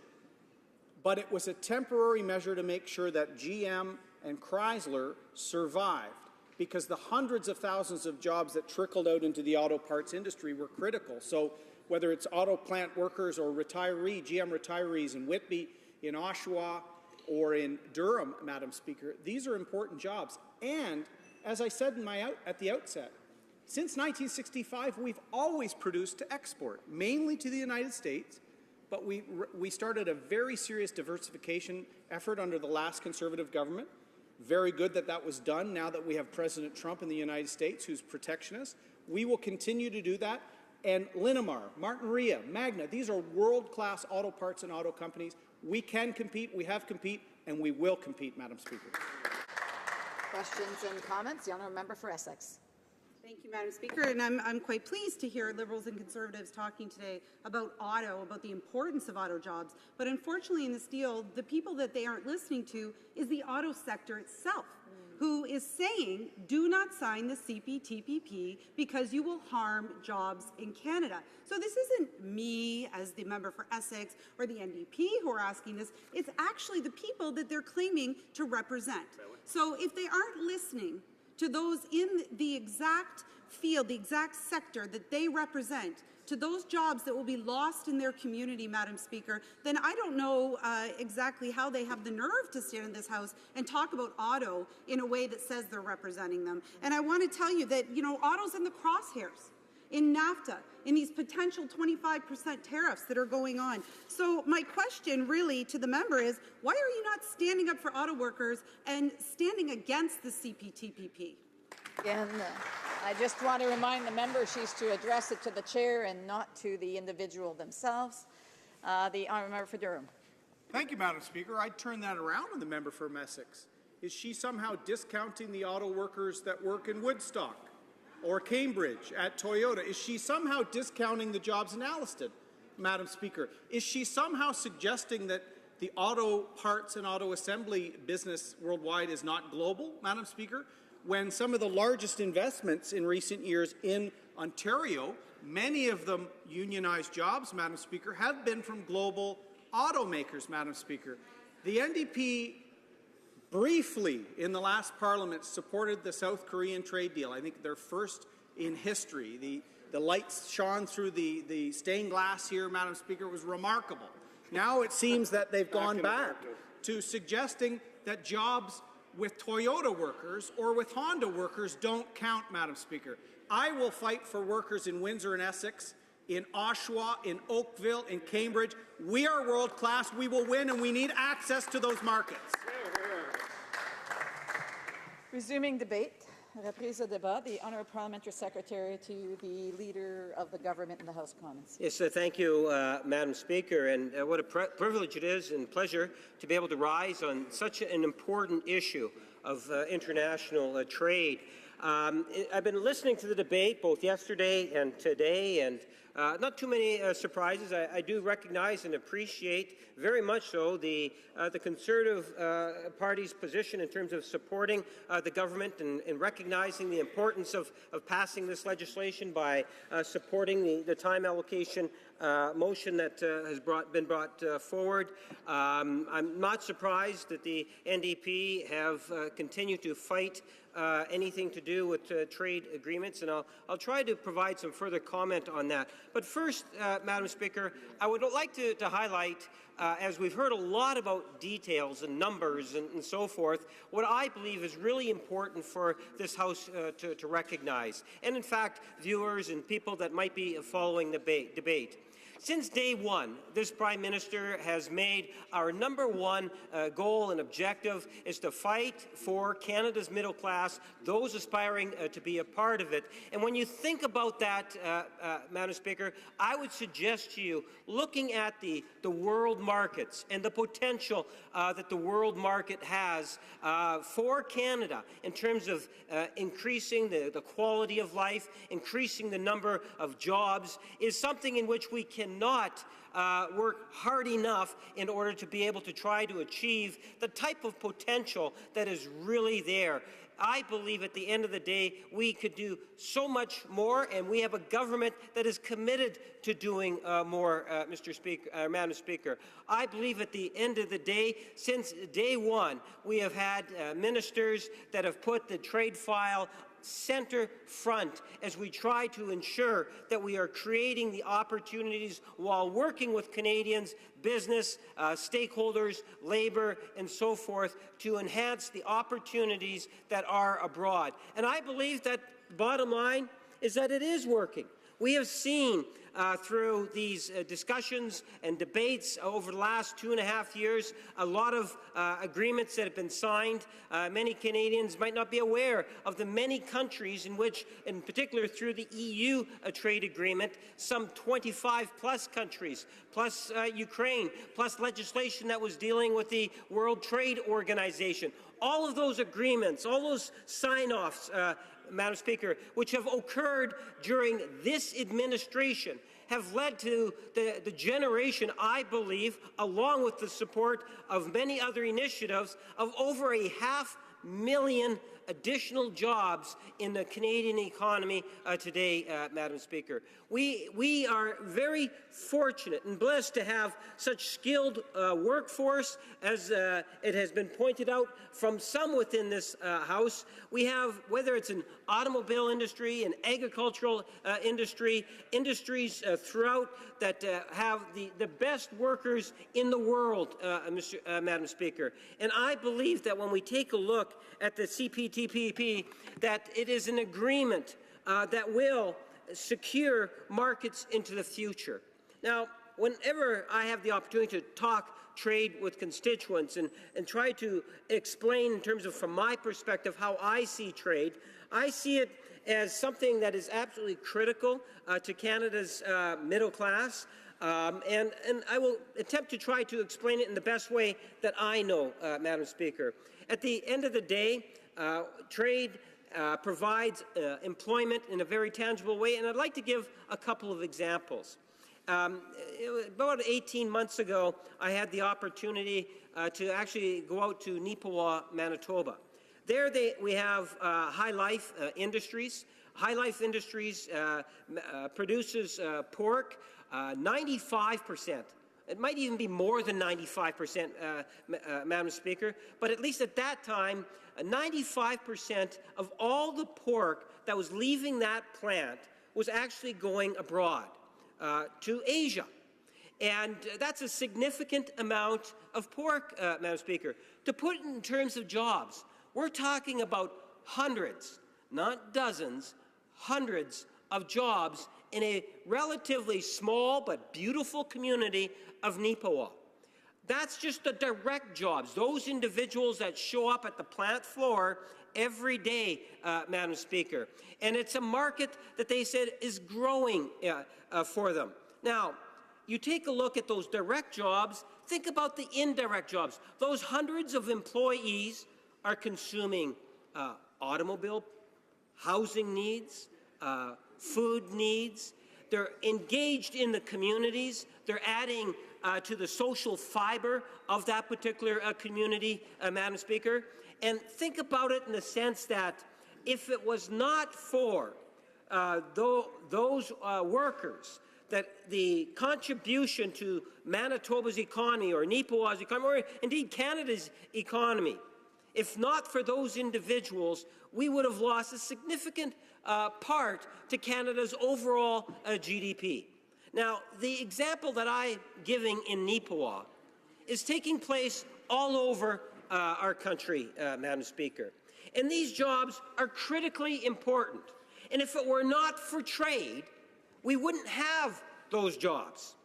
Because Canada is a trading nation, Madam Speaker. We need to be able to have markets abroad. And when you sign off on agreements and you're able to come to agreements with organizations, and this is a significant agreement. We're talking about 500 million plus additional consumers, Madam Speaker. That is a significant number of people. When we can assist by securing markets, by having something on paper, that is a positive thing for communities like Neepawa, for businesses like High Life that wants to be able to continue to expand and employ more individuals, which has not only those direct jobs, but also indirect jobs. Well, that was around 18 months ago, Mr. Speaker. Madam Speaker, I might be off by a month or two. Now, just last week, in my own riding of Winnipeg North, many of my colleagues across the way, I would think that all members of Parliament inside this House would be familiar with a company called Canada Goose. Canada Goose is, I would believe, a world-class business that exports winter apparel, Madam Speaker, the best in the world. Now I think it's 3 factories that they've established. I'm very glad that the latest addition to the Canada Goose family is taking place in the heart of Winnipeg North, the area in which I represent. Hundreds of additional jobs, Madam Speaker. I think it's around 700. I'm not 100% sure, percent on the actual numbers, but I think it's around 700 additional jobs as a direct result of that expansion. So here we have a quality, first-class, world-quality product that's being manufactured and employing hundreds of people, Madam Speaker. Well, they too need to have those export markets, Madam Speaker. Those export markets is what allows companies such as High Life, Canada Goose, to look at the future in a way in which they could see ongoing growth.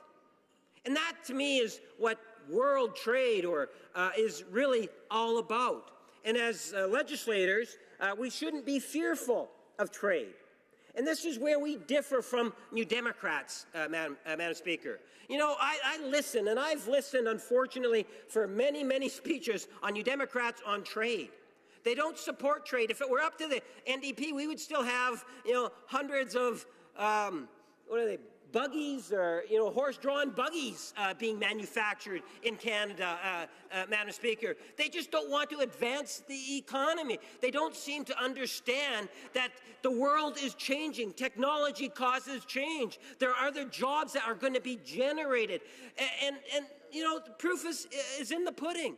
We have a Prime Minister and a Cabinet and at least the Liberal government members that are saying, we believe in Canadians. We want to invest in Canada, whether it's through infrastructure, whether it's through social programming.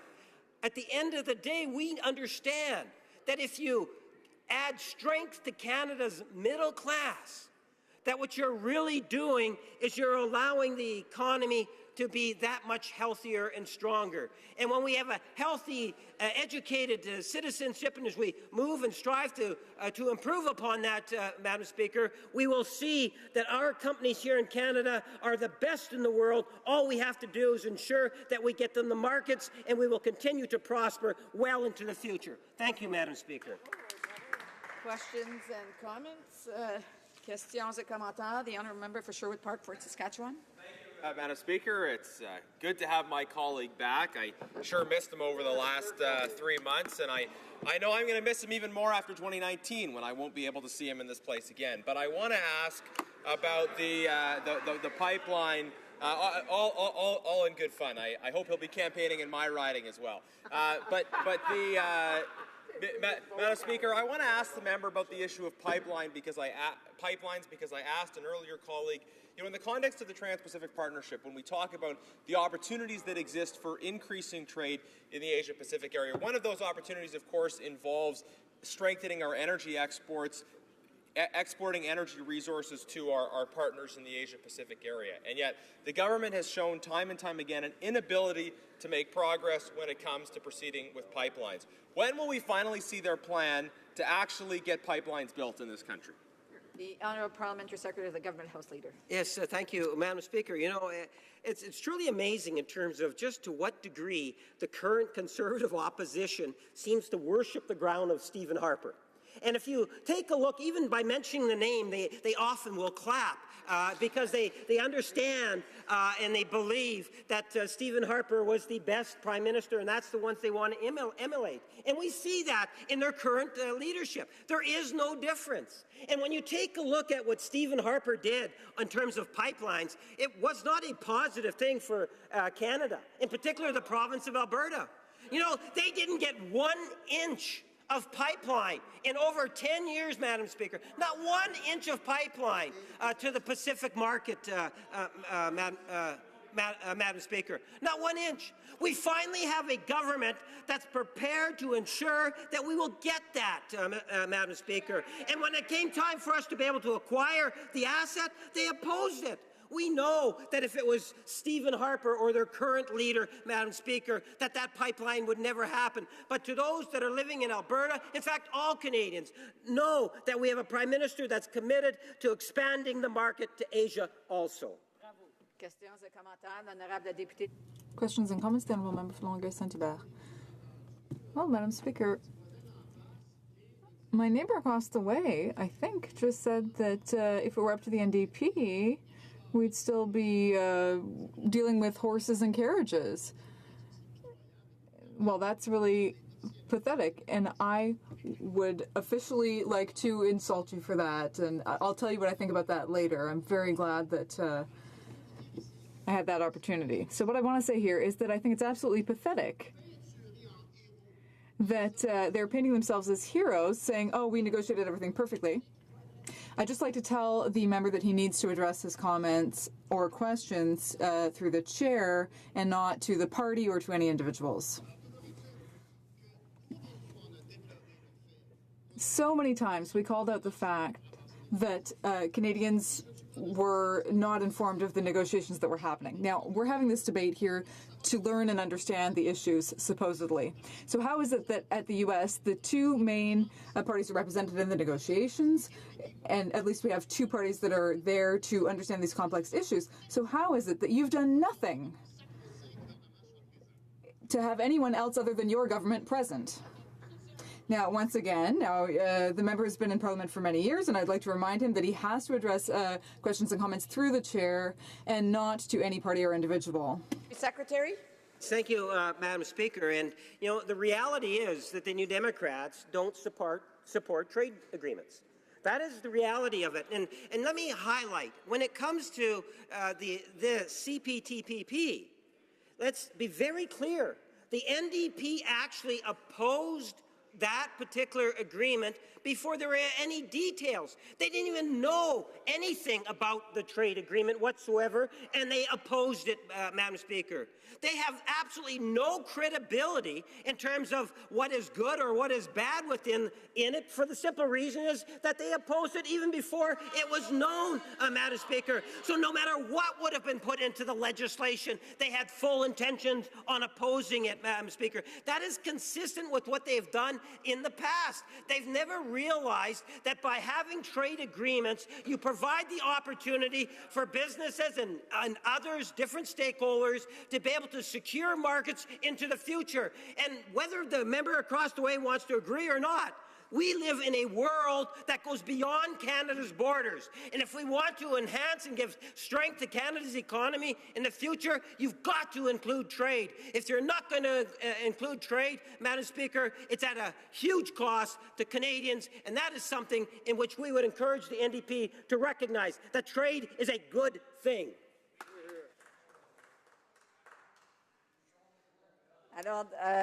Before I announce the next speaker, I just want to remind individuals that this is a very passionate debate. We know that it's affecting quite a bit, and people are putting a lot into their comments. But I just want to say that when somebody else has the floor, we do expect that you will respect the person who has that floor and not be yelling across the floor. Resuming debate, the honourable member for Perth Wellington. Thank you, Madam Speaker. It's an honour to rise today to debate this important bill. Conservatives support free trade. Conservatives support expanding our markets. And the Conservative record speaks for itself. During our time in office, we negotiated trade deals with 53 countries, including Peru, Colombia, Jordan, Panama, Honduras, South Korea, Ukraine, including the original signatories of the Trans-Pacific Partnership and the 28 countries of the Canada-Europe trade deal. Conservatives support trade because we know how important it is for our constituents, for our industries, for agricultural industry, and for our Canadian farmers. I'm glad that we're finally debating Bill C-79, but I have to wonder why it's taken so long for the government to finally act on the CPTPP. After all, back in June, it was the Conservatives who offered to have this bill fast-tracked at all stages so that we could be one of the first countries to ratify the CPTPP. And during the summer, back in July, it was our leader, the leader of Her Majesty's Loyal Opposition, who wrote to the Prime Minister and strongly encouraged him to bring back Parliament, during the summer so that we could work here to get this bill passed and so that Canadians, all Canadians, can enjoy the benefits of this important trade deal. After all, this trade deal was originally negotiated by our government, and we have to give credit to those who've done the hard work, the heavy lifting, to get the TPP to the finish line. And that's right, it was the member from Abbotsford, who worked during an election campaign to ensure that all Canadians would enjoy the benefits of the Trans-Pacific Partnership. In fact, the very first statement I made in this House, the very first issue I raised in this House was a question in response to the speech from the throne on the Trans-Pacific Partnership, encouraging the government to ratify it at the absolute earliest convenience. The government didn't do it at the time. So why is the Trans-Pacific Partnership important now? We are currently living in an uncertain trading situation. Certainly we as Canadians have enjoyed a long and important trading relationship with our friends south of the border. 20% of our GDP is linked to the trading relationship with our friends in the United States. This year alone, from January to July, $252 billion of our exports went to the United States, approximately 75% of our nation's outputs. Over the summer, I, like many of my Conservative colleagues, spoke to many of our local businesses, in my riding and neighbouring ridings as well, to hear their concerns. And from the businesses and the people I spoke with, They're concerned. They're concerned about what tariffs are doing to their businesses. They're concerned about how the costs of the tariffs on steel and aluminum are affecting how they do business. They're concerned about how those costs are being passed on to their consumers and the challenges they're having negotiating with their suppliers and the terms they're going with their suppliers. It's a concern. And I hear it from the small businesses. I hear it from the farmers and the farm families. I hear it from those in the supply management sector and those in the non-supply managed commodities. The uncertainty with the Canada-US relationship, the uncertainty with NAFTA is a major concern for my constituents, and I think constituents across this country. Which is why now, more than ever, we need to be diversifying our markets. Which is why when we were in office as a Conservative government, those 53 countries were essential to that progress, and why it is now important that we must ratify the CPTPP. The 11 countries that make up the CPTPP account for a $10 trillion contribution to the global economy, or approximately 13%. As a country, Canada must be one of the first 6 to ratify this deal so that we can enjoy the benefits of the first movers countries. We need those benefits.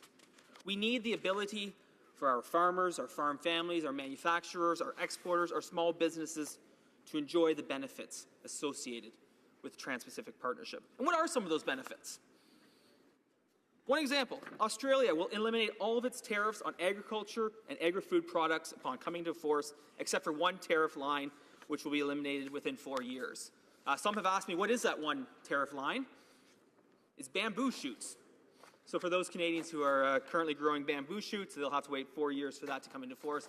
But I'm sure that Canada will have a strong bamboo economy within 4 years to export to Australia.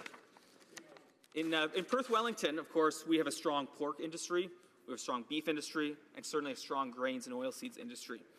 For pork, Japan's tariffs of currently up to 20% on pork products, including sausages, will be eliminated within 10 years. And for Vietnam, tariffs of up to 27% will be eliminated within 9 years. For beef, Japanese tariffs of 38.5% will be reduced to 9% within 15 years. In Vietnam, tariffs of up to 31% on fresh and chilled and frozen beef will be eliminated within 2 years, and tariffs of up to 34% on all other beef products will be eliminated within 7 years. For wheat and barley, in Japan, we'll have specific quota for food wheat of approximately 40,000 tons, growing to 53,000 tons within 6 years. We'll also have CPTPP-wide quota for food barley, which starts at 25,000 tons and grows to 65,000 tons within 8 years. These are the kind of benefits that Canadian farmers and farm families and exporters can enjoy with an implemented Trans-Pacific Partnership. Now, it's not just Conservatives who are singing the praises of the Trans-Pacific Partnership and the work that was done by our former Conservative government, but industry leaders within the agriculture industry are as well. The Canadian Federation of Agriculture said this: joining the CPTPP will open unprecedented new markets for Canadian farmers producing export-oriented goods, such as red meats, grains, and oilseeds. And certainly when I think of my riding, one of the biggest industries from an agriculture standpoint is the pork industry. And this is what the Canadian Pork Council chair had to say. This deal will provide our industry stability in vital markets like Japan and opportunities in emerging markets like Vietnam.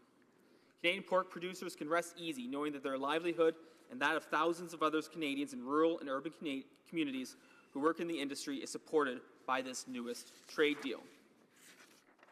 When the original Trans-Pacific Partnership was signed, Mark Brock, a constituent of mine and then chair of the Grain Farmers of Ontario, said this: Japan is our largest market for food-grade soybeans, and countries like Malaysia and Vietnam have fast-growing GDPs and are major markets for food-grade and crushed soybeans. With market development a key pillar of our organization, improved access to these important export countries is a great success for our farmer members. This is the focus of our opposition. This is the focus of the need to expand our markets, to ensure that as Canadians, we have access to a growing global market. We need to have access not just for Canadian industries, but for the advancement of all Canadians, and ensuring that we can enjoy the benefits of up to $20 billion in the next 10 years with the original TPP deal. And yet, we see delay after delay of finally getting this deal ratified. As I mentioned earlier, we offered to have this fast-tracked in June. That was denied. We offered to come back in July in this House to debate this bill during the summer to ensure that we were one of the first 6 to ratify. That didn't happen. We as Conservatives will support trade. We will support good trade deals. And now, more than ever, with the uncertainty south of the border, we need to continue to work hard to diversify our trading relationships, to ensure that we access the Asian Pacific markets for our pork industry, for our beef industry, for our grains, for those farmers, farm families, and industry leaders that need that access. Madam Speaker, I'm very pleased to speak in favour of the Trans-Pacific Partnership. I hope we will see this pass through second reading quickly, return to committee, and return to this House for third reading in the near future. Thank you, Madam Speaker. Questions and comments? The Honourable Parliamentary Secretary to the Minister of Families, Children and Social Development. Thank you. It's with great interest I hear the Conservatives are suddenly interested in efficiency in this House and moving forward on critical issues that are important to Toronto to Canada's economy. I just wonder where that efficiency was, where that desire to get legislation through the House was last June, when procedural game after procedural game, 24-hour voting marathons, all kinds of procedural delays, adjournment motions, everything but the order of the country was being dealt with, and all we were doing was playing into some sort of dramatic presentation of frustration of a party that has never quite understood that it lost an election. It reminds me of the provincial legislature right now in Ontario that had to call back the legislature to immediately deal with something, only to sit aside for 2 days and go to a ploughing match instead of dealing with the issue that they thought was so important they had to override the charter. Is the party opposite turning over a new leaf? Is it now going to start supporting our government's agenda in a coherent way, in a mature way, and start participating in building a stronger country? Or is this just another charade? The Honourable Member for Perth Wellington. Madam Speaker, I am proud of the International Ploughing Match. I am proud of our strong rural economy. I'll have that member know that over 100,000 people attend the International Ploughing Match on an annual basis. I know the millions of dollars that the IPM was brought into my riding when we hosted it near Harrison a couple years ago. I know the hundreds of thousands, the 100,000 people who attended the IPM in my neighbouring riding of Huron-Bruce last year. I know the importance of our strong rural economy. I know the importance of how the agricultural sector contributes to that economy. And I'll have the member from Spadina Fort York know that our farmers are the best in the world. They quite literally feed the world. And to hear the condescending attitude from that member towards the agriculture industry, towards the International Ploughing Match, and all that our farmers contribute and our farm families contribute to this world is disgraceful. That member should be ashamed of himself.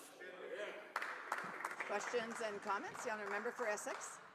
Thank you, Madam Speaker, and I'm quite happy to hear my colleague speaking with such passion about farmers, because I also have a passion for the farmers, not only in my riding but across Canada, and I actually was the winner of the Essex County Ploughing Match this year, so I'm quite proud of that.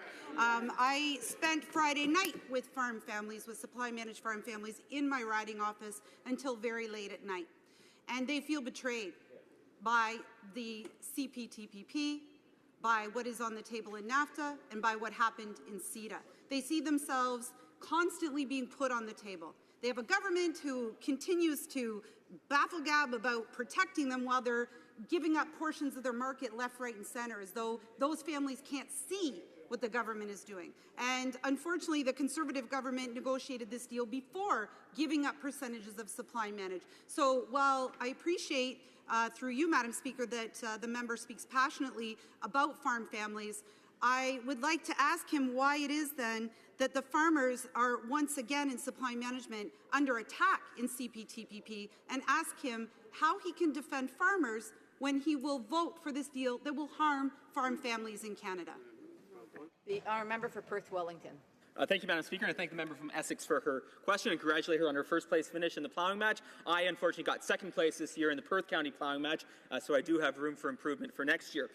Perth Wellington actually has more dairy farmers than any other electoral district in this country. So I'm well aware of the concerns of our dairy industry. But in fact, if you read the comments of Wally Smith, then chair of the Dairy Farmers of Canada, following the original TPP negotiation, he was concerned. He did offer his concerns that there was a market access, but he was supportive of the government's efforts of the day, the Conservative government's efforts of the day, to defend supply management for a generation, that there was a comprehensive package available for farmers, for the industry to transition. Going forward, we do have the uncertainty with NAFTA. We do have the uncertainty with negotiations with President Trump. But in this party, in this Conservative Party, as it has been since our founding, we have defended supply management. It is in our policy declaration, and I, as a Canadian, I, as the son-in-law of retired dairy farmers, will stand up for our dairy industry. We'll stand up for those in supply-managed commodities and those in the non-supply-managed commodities as well, because it's in the best interest of our Canadian economy.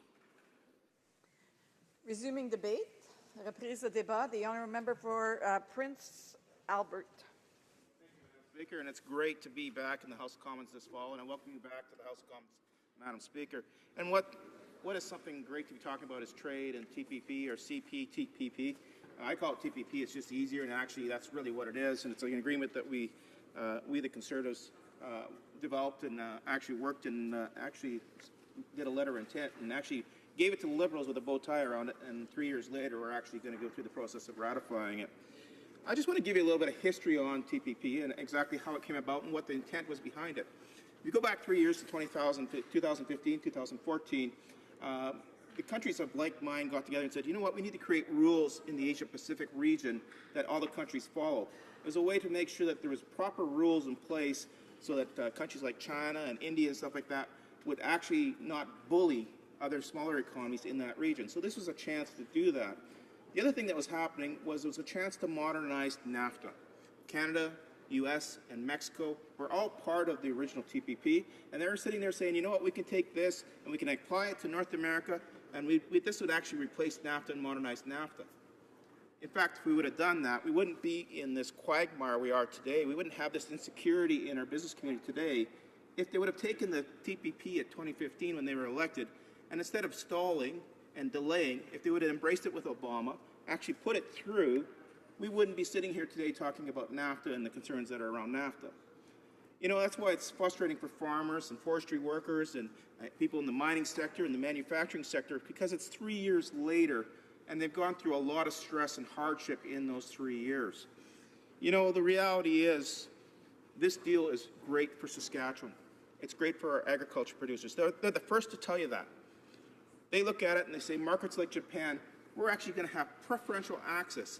And you know, the fact that the U.S. is no longer involved makes it even better. You hear that? It makes it even better. Our beef producers can go into Japan with lower tariffs than our American competitors. Our grain growers can go into Japan and Asian markets with a competitive advantage against the Americans. The American farmers are fuming on this. They want to be part of this agreement also, but because of their choices and their leadership, they're not part of this agreement, and we are. So it's very important that we're part of the first movers in this agreement to take full advantage of this opportunity. You know, Madam Speaker, I was in Japan last January. I had a chance to sit down with some of our trade commissioners there, and great people. And I must say, whenever I've traveled, I've tried to make sure I've had a day to talk to different trade commissioners and different embassies to talk about the challenges and the opportunities that Canadian businesses have in that parts of the world. In Japan, they're excited. They talk about the forestry product, for example. And you know, our forestry sector, it's doing relatively okay. But again, it has this cloud of tariffs and lack of market access into the U.S. that's sitting there. The Asian market is something that's new to them that actually they could really take advantage of. And our trade commissioner is saying there's a huge opportunity in Japan for them to sell lumber and lumber products into Japan. You know, again, having that tariff-free access into that market is going to benefit that sector and help them pivot away from the U.S. so it provides more security, more stability in those communities that have lumbers as their main occupation. When you look at the beef producers, you know, one of the things that happens in Japan is they have these huge trading houses. And they don't just trade in Japan, they trade all over Asia. So when you actually sell into these trading houses, your product becomes part of the mix in the components they put out for sale in different areas in Asia. So if you're selling beef steaks, for example, it's going to, let's call it a TV dinner, it'll be Canadian beef going across Asia through these Japanese trading houses that are going to be feeding people across Asia. That's an advantage our beef producers will have that our American producers across the line won't have. One other thing to talk about when you talk about the Japanese business community, they're very loyal. Once you're involved with them, once you've established a proper relationship with them, it's almost for life. They want to deal with you over and over and over again, and all of a sudden price isn't the biggest issue anymore. They want quality, they want things that we can deliver out of Canada. And that's the advantage of having that tariff-free access and being the first mover. That's why we needed to have this agreement come forward 3 years ago. That's why we should have had this agreement last spring. It's really disappointing that the Liberals would rather do marijuana legislation than legislation that would actually have such a positive impact on our economy across Canada. But at least we're here today. And I give them credit to make it the top priority here, because the reality is we have to provide some stability into our business community, that there is some markets for them to sell into. And that other thing we have to remember, too, that this Liberal government hasn't been very, what's the proper word, Madam Speaker, successful when it comes to trade files, when it comes to foreign policy. Let's face it, when they said Canada was back, reality is 3 years later, we're not back. In fact, we are being viewed as something other than what we were in the previous Harper government. So this is a chance for us to actually go back into the marketplace and exert our great products and compete on a level playing field. You know, when I was doing roundtables this summer, Madam Speaker, I was talking to a lot of manufacturers and a lot of producers, a lot of ag producers, and one of the things they talked to me is about competitiveness. I think we need to have this debate in this House about competitiveness. We need to really understand what has happened to our sectors through the regulations and taxation and further taxation, like carbon taxes, is having on them and their ability to compete, not only in North America, but around the world. You know, when we start imposing taxes and regulations here in Canada that shuts down our industries, those products are being replaced by products in other parts of the world that don't have the same regulations and taxes. And those products won't have the same environmental benefits that we have here in Canada.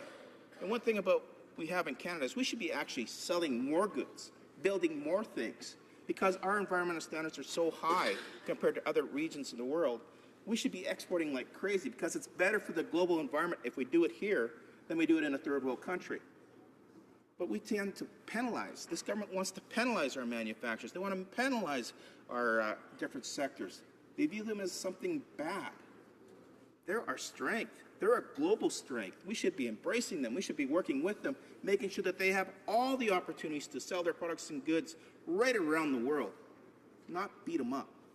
And this government's been doing nothing but beating up, calling them tax cheats, calling them all sorts of different names, undermining it through tax codes changes, through lack of consultations. And those things have to stop. We can't afford it. Our business community can't afford it. You know, when you talk to the business community right now, I'm very scared. It's the depressing conversation because they're not talking about expanding here in Canada. Anything with expansion in Canada is on hold. If they are going to expand, it's going to be in Tennessee, it's going to be in the U.S., where they got all sorts of incentives and tax breaks and an environment that actually wants their business, that wants them to be there, that wants them to grow there. We don't have that atmosphere in Canada anymore. We've got an atmosphere where business is viewed upon as something that's evil, and that's wrong. And that has to change. Now, hopefully this government will understand that you get a trade agreement, that's great. You open up market access, that's really good. But if you don't give our businesses and our companies and our farmers a level playing field through taxation and regulation, well, what good is it? They can't compete because we made them uncompetitive. And those are the things that we have to address in this government. They have to address it. They can't say, okay, we passed the trade agreement, everything's good, let's go back and have our Cheerios.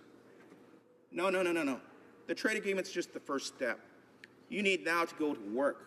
You need to help these people open up markets. You need to use our trade commissioners, our trade services to make sure that they understand what markets are available to them. You have to make sure you have EDC and BDC in place so that they can actually help them expand their operations here in Canada and actually grow the market and actually enter into these new markets properly. You need to help them do their business plans in areas where they don't understand how business is done. We have those professionals within the government, within the bureaucracy. We need to leverage those professionals. We have to make sure that they have the tools to do what they need to do. And we have to make sure that business community understands that those tools are there and available, because they don't. Madam Speaker, this is a good agreement. It has some flaws, no question about it. One of the biggest flaws, it should have been done 3 years ago. But having said that, at least we're doing it now. So I want to compliment the Liberal government for at least doing it now. This is the right thing to do. I'm glad you're doing it. I look forward to being part of the Trade Committee to actually see this move forward and actually go back to my farmers and my forestry workers and say, okay, we don't know what's going on in the U.S. We're not sure what's happening with NAFTA. They won't tell us. They're secretive on that. But at least you know you've got fair and good market access into Asia. And they can put resources to pivot towards that market to subsidize or stabilize their business and continue to grow, hopefully, here in Canada. So I thank you, Madam Speaker, and I look forward to seeing the vote on this, and I look forward to seeing this actually passed, and I look forward to going back to my farmers and forestry workers saying, here you go. We've given you another tool in your toolbox to be successful. Questions and comments? The honourable member for Whitby. Thank you, Madam Speaker. I'd like to thank my honourable colleague for his speech and for agreeing to vote favorably for this particular bill.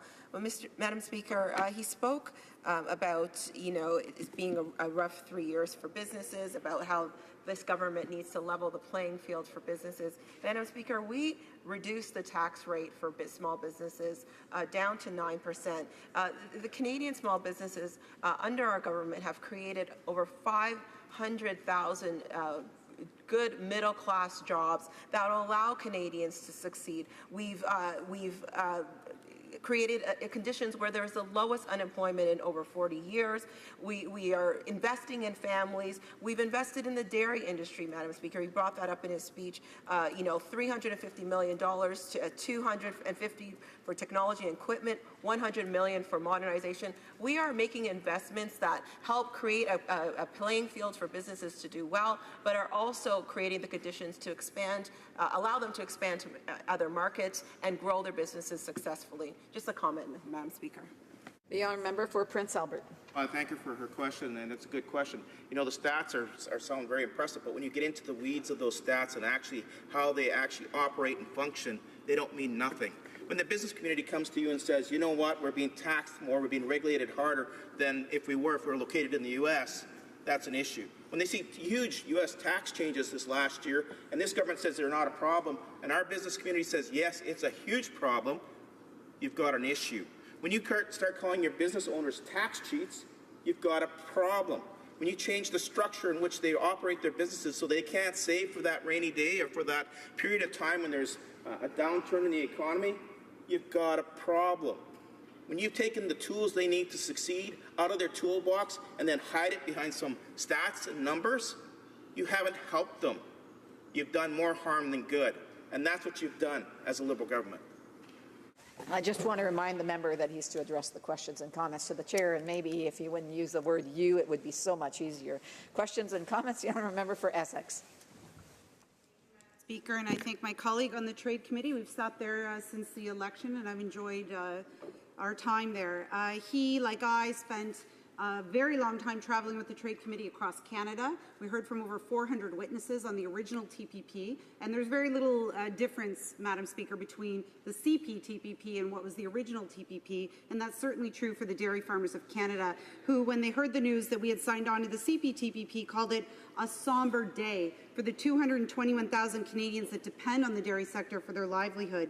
They said, Madam Speaker, that on one hand, the Canadian government has repeatedly stated it wants a vibrant, strong and growing dairy sector that creates jobs and fosters investments. On the other hand, it continues to carve out pieces of our domestic dairy market, first through CETA, now through the CP-TPP. And that came from the President of Dairy Farmers of Canada, Pierre Lampron. Now, the other thing that they've asked, Madam Speaker, and I will ask of my colleague today, that they recognize, and I think we all do in this House, that the dairy sector is present in a majority of our ridings. This is a huge political conversation we're having. So the Dairy Farmers of Canada is interested in seeing how MPs will explain these concessions to the dairy community in Canada, and that is my question to the member. The member for Prince Albert. Great question. I thank the member for a question. I do appreciate her hard work on the Trade Committee. We may not agree on some things, but it's quite a few things we actually do agree on. It's actually surprising. When it comes to the dairy sector, it's a tough problem. basically the supply management, it is a problem. Every trade negotiation, it comes up over and over and over again.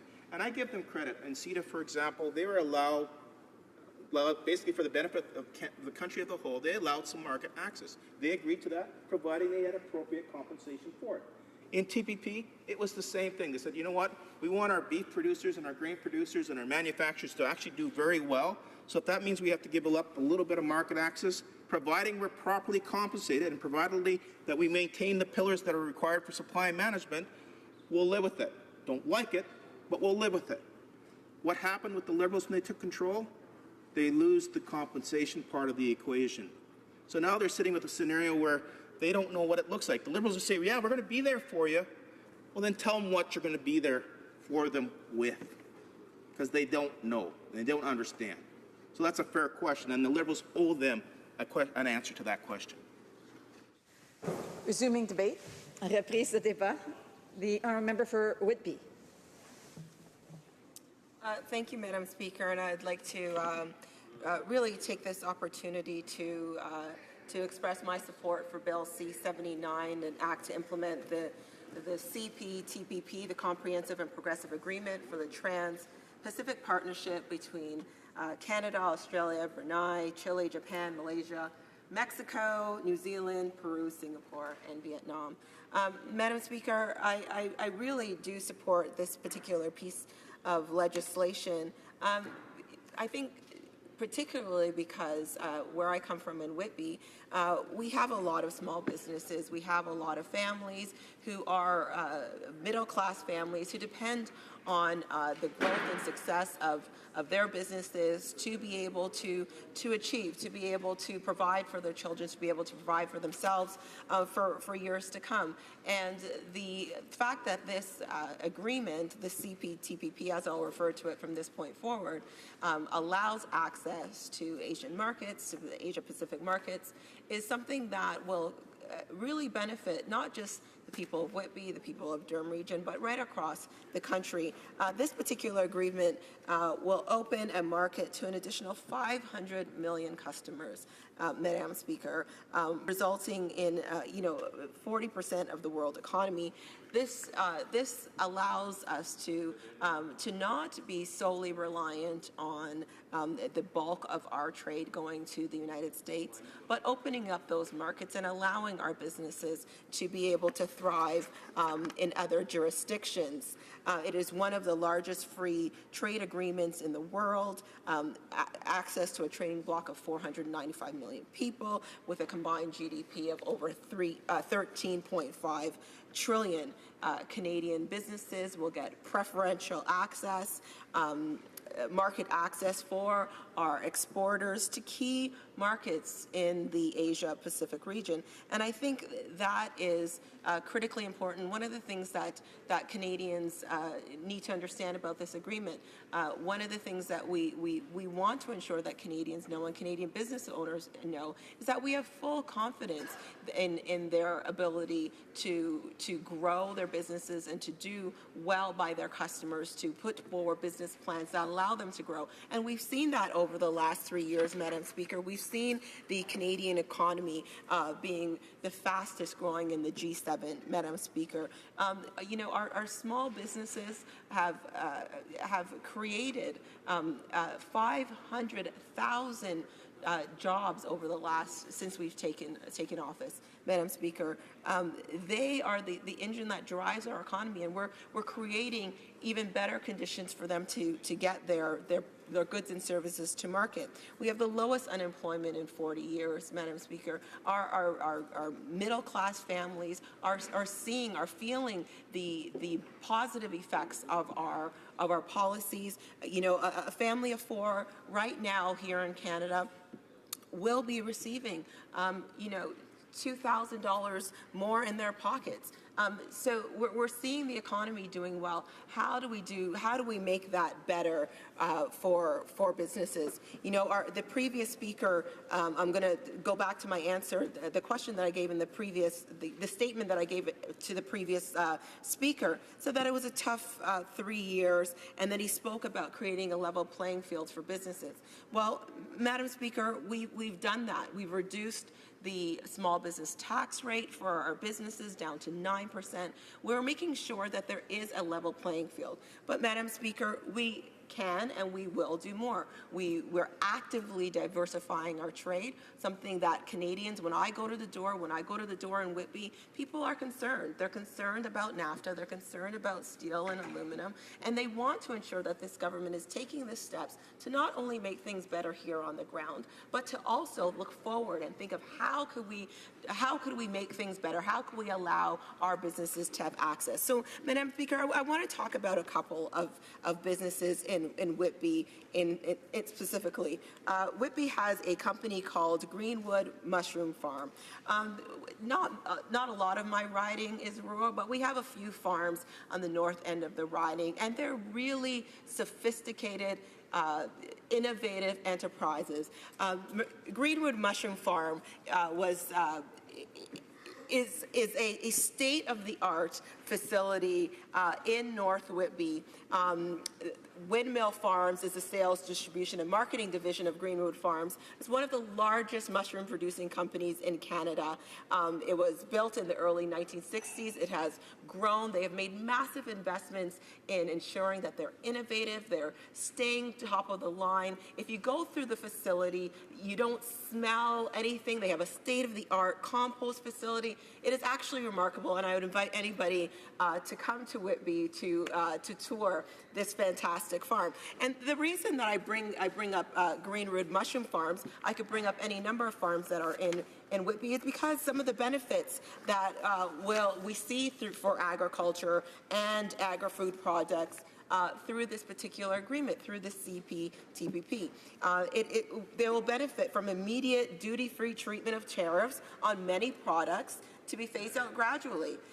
It'll create, of course, new market opportunities for not just vegetables and fruit, but for other Canadian agriculture and agri-food products, beef and pork, cereals, maple syrup, spirits, a wide range of goods. And I know that the owners and the people that work at Greenwood Mushroom Farm would appreciate the fact that we are looking at different ways for them to sell their markets globally in a competitive way.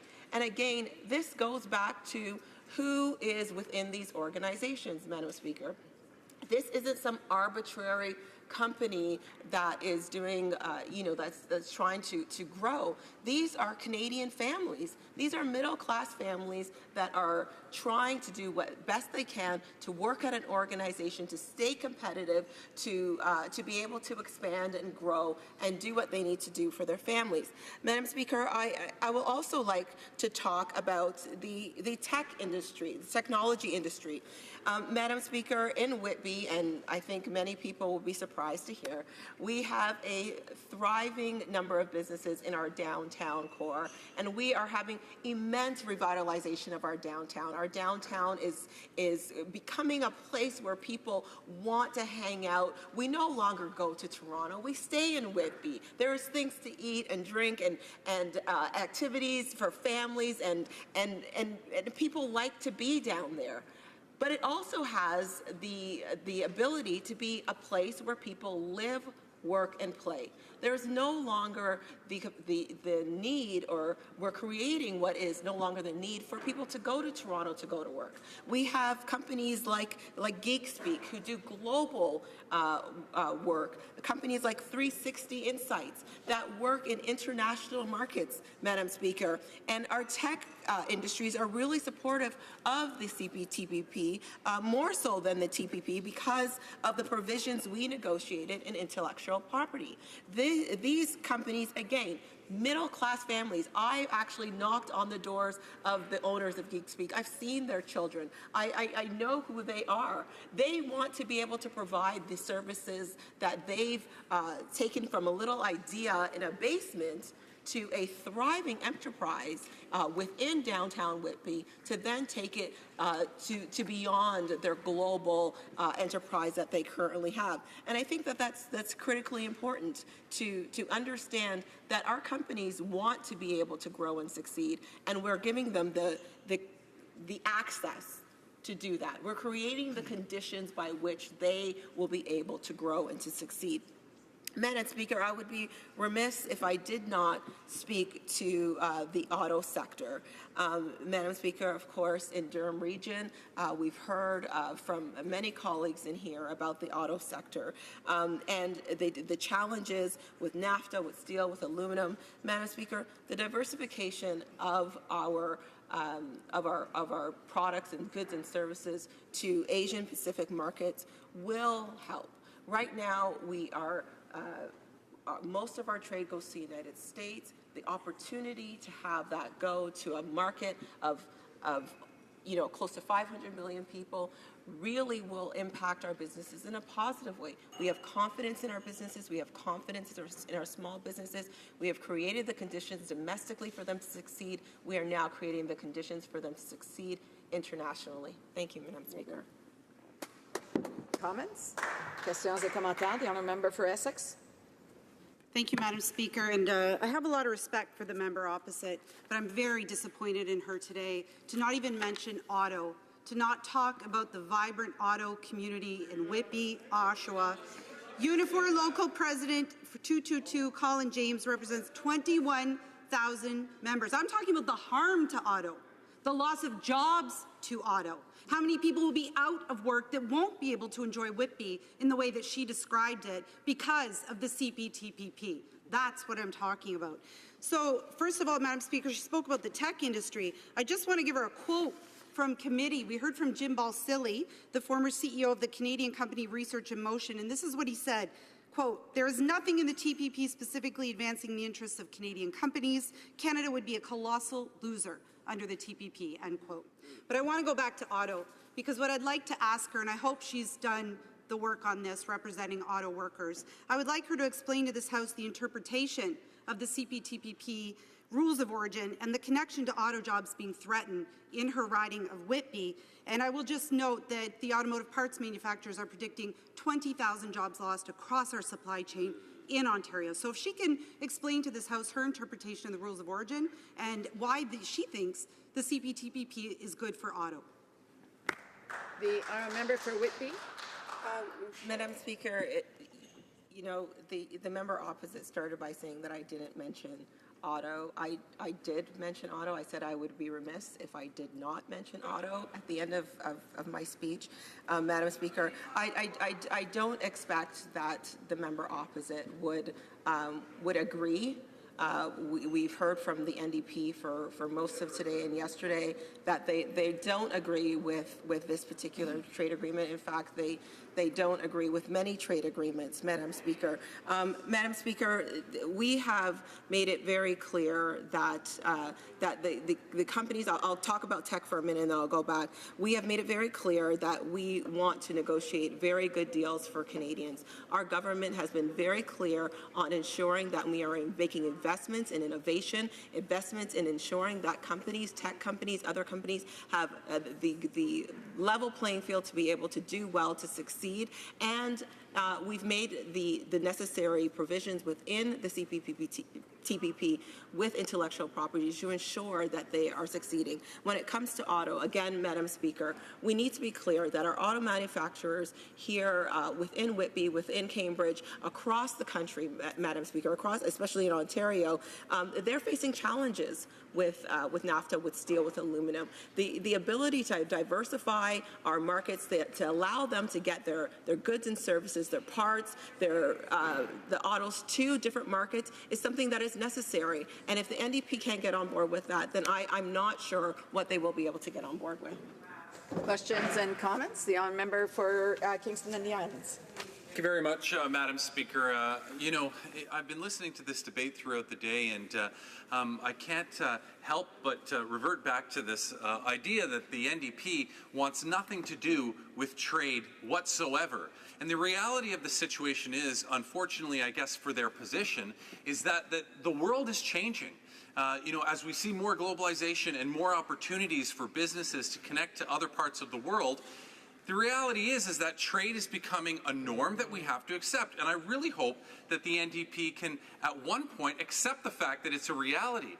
My question to the member from Whitby, you know, in her comments, she talked quite a bit about what she was seeing in her own community. Can she expand a little bit on how trade and the trade opportunities that come with an agreement like this will benefit companies and operations within her riding, you know, how they can start to expand into other markets? The honourable member for Whitby has just under 45 seconds. Thank you, Madam Speaker. I'd like to thank my honourable colleague for his question. I think one of the reasons why we put the CPTPP first on the docket here is because we realize the importance of trade. We are a trading nation. When I went door to door this summer, knocking on doors, there were many members in Whitby who are concerned about what is happening with some of our, with NAFTA, with steel and aluminum, showing and demonstrating to the people of Whitby that we are looking at other opportunities, at new opportunities to be able to grow their businesses, to be able to give them access, preferential access, duty-free access to an area of over 500 million individuals. Access to those markets is a commitment of this government, is demonstrating to this government that we believe strongly in small businesses. We believe in their capacity to expand, and we have confidence in their ability to grow and thrive within a Canadian market and beyond.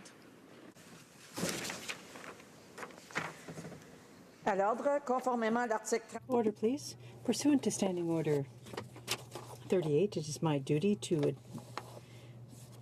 Status of Women, the honourable member for Saanich Gulf Islands, the Environment, and the honourable member for Sherwood Park, Fort Saskatchewan, Foreign Affairs. Reprise au débat. Resuming debate. The honourable member for North Island, Powell River. Thank you, Madam Speaker. It's always good to be back in the House, and it's good to see all of my colleagues here. I know that I had a wonderful time in my riding of North Island, Powell River, spending time with constituents and hearing their concerns, and I'm sure that most of the members here did the same. So, Madam Speaker, I'm here today to debate Bill C-79 at second reading, which is an act to implement the comprehensive and progressive agreement for a Trans-Pacific partnership between Canada and 10 other countries: Australia, Brunei, Chile, Japan, Malaysia, Mexico, New Zealand, Peru, Singapore, and Vietnam. It is very important that we have an opportunity to debate this implementing legislation, as the CPTPP is a huge agreement with far-reaching implications for Canadians. In my riding of North Island Powell River, there are several businesses that trade internationally. They are good businesses that provide jobs that support people meaningfully. I want to see trade that benefits people, businesses, and communities in this wonderful country of Canada. But the other part of living in my riding is the fact that me and my communities have lived through very hard times. And I currently am seeing some of those hard times in some of the communities in my riding. An example in the past is when the mill shut down in Campbell River.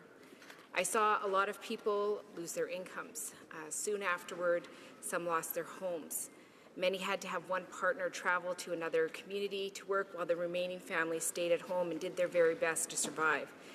It was really hard as people lost their savings, and in many cases, they lost their physical and/or mental health. Losing your job is absolutely terrifying, Madam Speaker. It is the very thing that puts food on the table and keeps a roof over your head.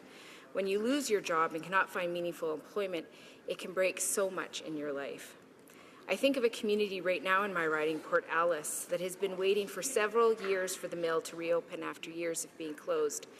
It is getting to the point where the mayor and council are having to make some very hard decisions about what resources they can have available to the people in their community and what resources they're going to have to shut down. Madam Speaker, nobody wants to be in that position. I think about Catalyst Paper in Powell River and how the community came together to work so hard. The community unions, the mayor and council, the local representative from the province, and myself. we fought hard to overturn the countervailing duty tariffs. This was a lot of hard work, and I really appreciate how hard the community and the business worked together. And it was very relieving when those countervailing duties were overturned. But during that time, where so many in the community were unsure of what was going to happen, the community was worried that the mill would be shut down. I got a lot of emails and letters about them and their stress, sharing with me their concern. They wanted to know, what would it mean for workers? What would it mean for the community at large? And I just, again, want to thank everybody for their amazing work in addressing this issue. It is a very scary place to be. These are but a few of the realities that the people I represent face and are currently facing. With the CPTPP, this is what too many Canadians are facing. Those occupying the 58,000 jobs under threat are facing this type of experience going forward. As parliamentarians, we must take very seriously that the CPTPP threatens to kill thousands of good Canadian jobs. Once these jobs are gone, they are not easily replaced. And when they are replaced, it is often by precarious, part-time, and low-wage work, or community members having to leave their community and leave their families behind. It is this government's job to make sure that when we make opportunities for trade, we open more doors rather than closing them. So I hope that as we debate this issue, that all parliamentarians keep in mind that the economic analysis conducted by the Global Affairs Canada concluded that the CPTPP would generate economic gains for Canada of $4.2 billion. That sounds good until you realize that this is over a period of 22 years. This is minimal. $4.2 billion represents the same level of economic output measured at gross domestic product Canada generates in one day. Madam Speaker, in one day. When we hold on one hand 58,000 family supporting jobs and on the other $4.2 billion over 22 years, I am always going to vote to keep people working. Constituents have asked, what is the difference between the TPP and the CPTPP? Well, besides more letters, I have to point out that there's not many differences. And I'm very sad to say that it contains the same harmful provisions on auto, dairy, temporary foreign workers, labor mobility, and investor-state dispute settlement. The idea that the TPP was somehow transformed into something progressive is simply not the reality of the text. In fact, it appears to be an attempt to mislead Canadians. In the communities I represent, there are concerns about keeping people in our communities working. This trade agreement would allow companies to bring in temporary foreign workers without a permit process or a study of labour market impacts. Now, many of my constituents agree with me when I say if people come to Canada as a temporary worker, they should be allowed to stay when filling in a long-term job. I'm shocked when long-term work is filled in again and again with changing temporary foreign workers. That is simply not temporary work. And when I look at our small communities and the challenges we face to attract and retain people, and as a parent who hopes that her children will settle close to home once their education is done, the ability of businesses to not connect with the local labour market and provide meaningful employment to the people in our communities concerns me deeply. The CPTPP expands these loopholes for companies to do this. What is also missing from this trade agreement is the complete lack of safeguards in place to guarantee that a foreign worker is getting paid what is in their contract with the employer. Now, Madam Speaker, I spent over 8 years working as the Executive Director of the Immigrant Welcome Centre, serving all of North Vancouver Island. It was my job to support newcomers as they came to Canada, and they came in many different ways. Many migrant workers that came to our communities in the region had very positive experiences. There were a rare few who did not. The lack of support for these folks was just appalling. It is very hard to speak up against injustice when the risk to do so is so high. How can this be called a progressive trade agreement when this fundamental right has absolutely no safeguards for implementation? This is a severe gap and something that should be addressed seriously. And that this is not being addressed is shameful in a country as great as Canada. Now, the response by this government to address many of these serious issues is to refer to the side letters. In fact, this is where the Liberals will point to addressing all of the concerns that the New Democrats have. However, the reality is that these side letters are created with aspirational language that has absolutely zero enforceability. This is a serious problem. This is also where the Liberals point to the so-called progressive elements, which carry very little weight compared to the text of the main agreement. Side letters simply cannot supersede the text of the main agreement, and a side letter is not enforceable through the agreement's dispute settlement mechanisms unless it is explicitly mentioned. This is a reality, and I would really like to hear the Liberals address this in a reasonable way. It's time for a meaningful conversation about these issues. And quite frankly, Madam Speaker, I'm tired of simply being accused of being a person who does not support trade at all. What we're asking for is the basic rights of people in this country to be appreciated. We're asking for the meaningful work that supplies families with jobs, that helps them put food on the table, that helps them put their children into school, be respected. And that if something is going to happen, we don't abandon those communities or those sectors, but that we stand with them and make sure that the outcome is not as terrifying as this trade agreement is setting them up for. Now, Madam Speaker, I know my time has come to an end, but I would just like to say in closing, I really look forward to actual meaningful questions. Questions that really talk about this trade agreement. And I want to say that I have a lot of concerns, but my concerns are reflective of so many Canadians out there. And what they want to hear is reasonable answers to those concerns. So I look forward to the debate. I know that this is not going to go the way that I want it to go, but I want this government to understand we will bring up the voices of these people every single time because the workers deserve to be supported and this country could do so much better. Thank you. Questions and comments? The honourable member for Kingston and the Islands. Thank you very much, Madam Speaker, and I thank my colleague for her intervention today.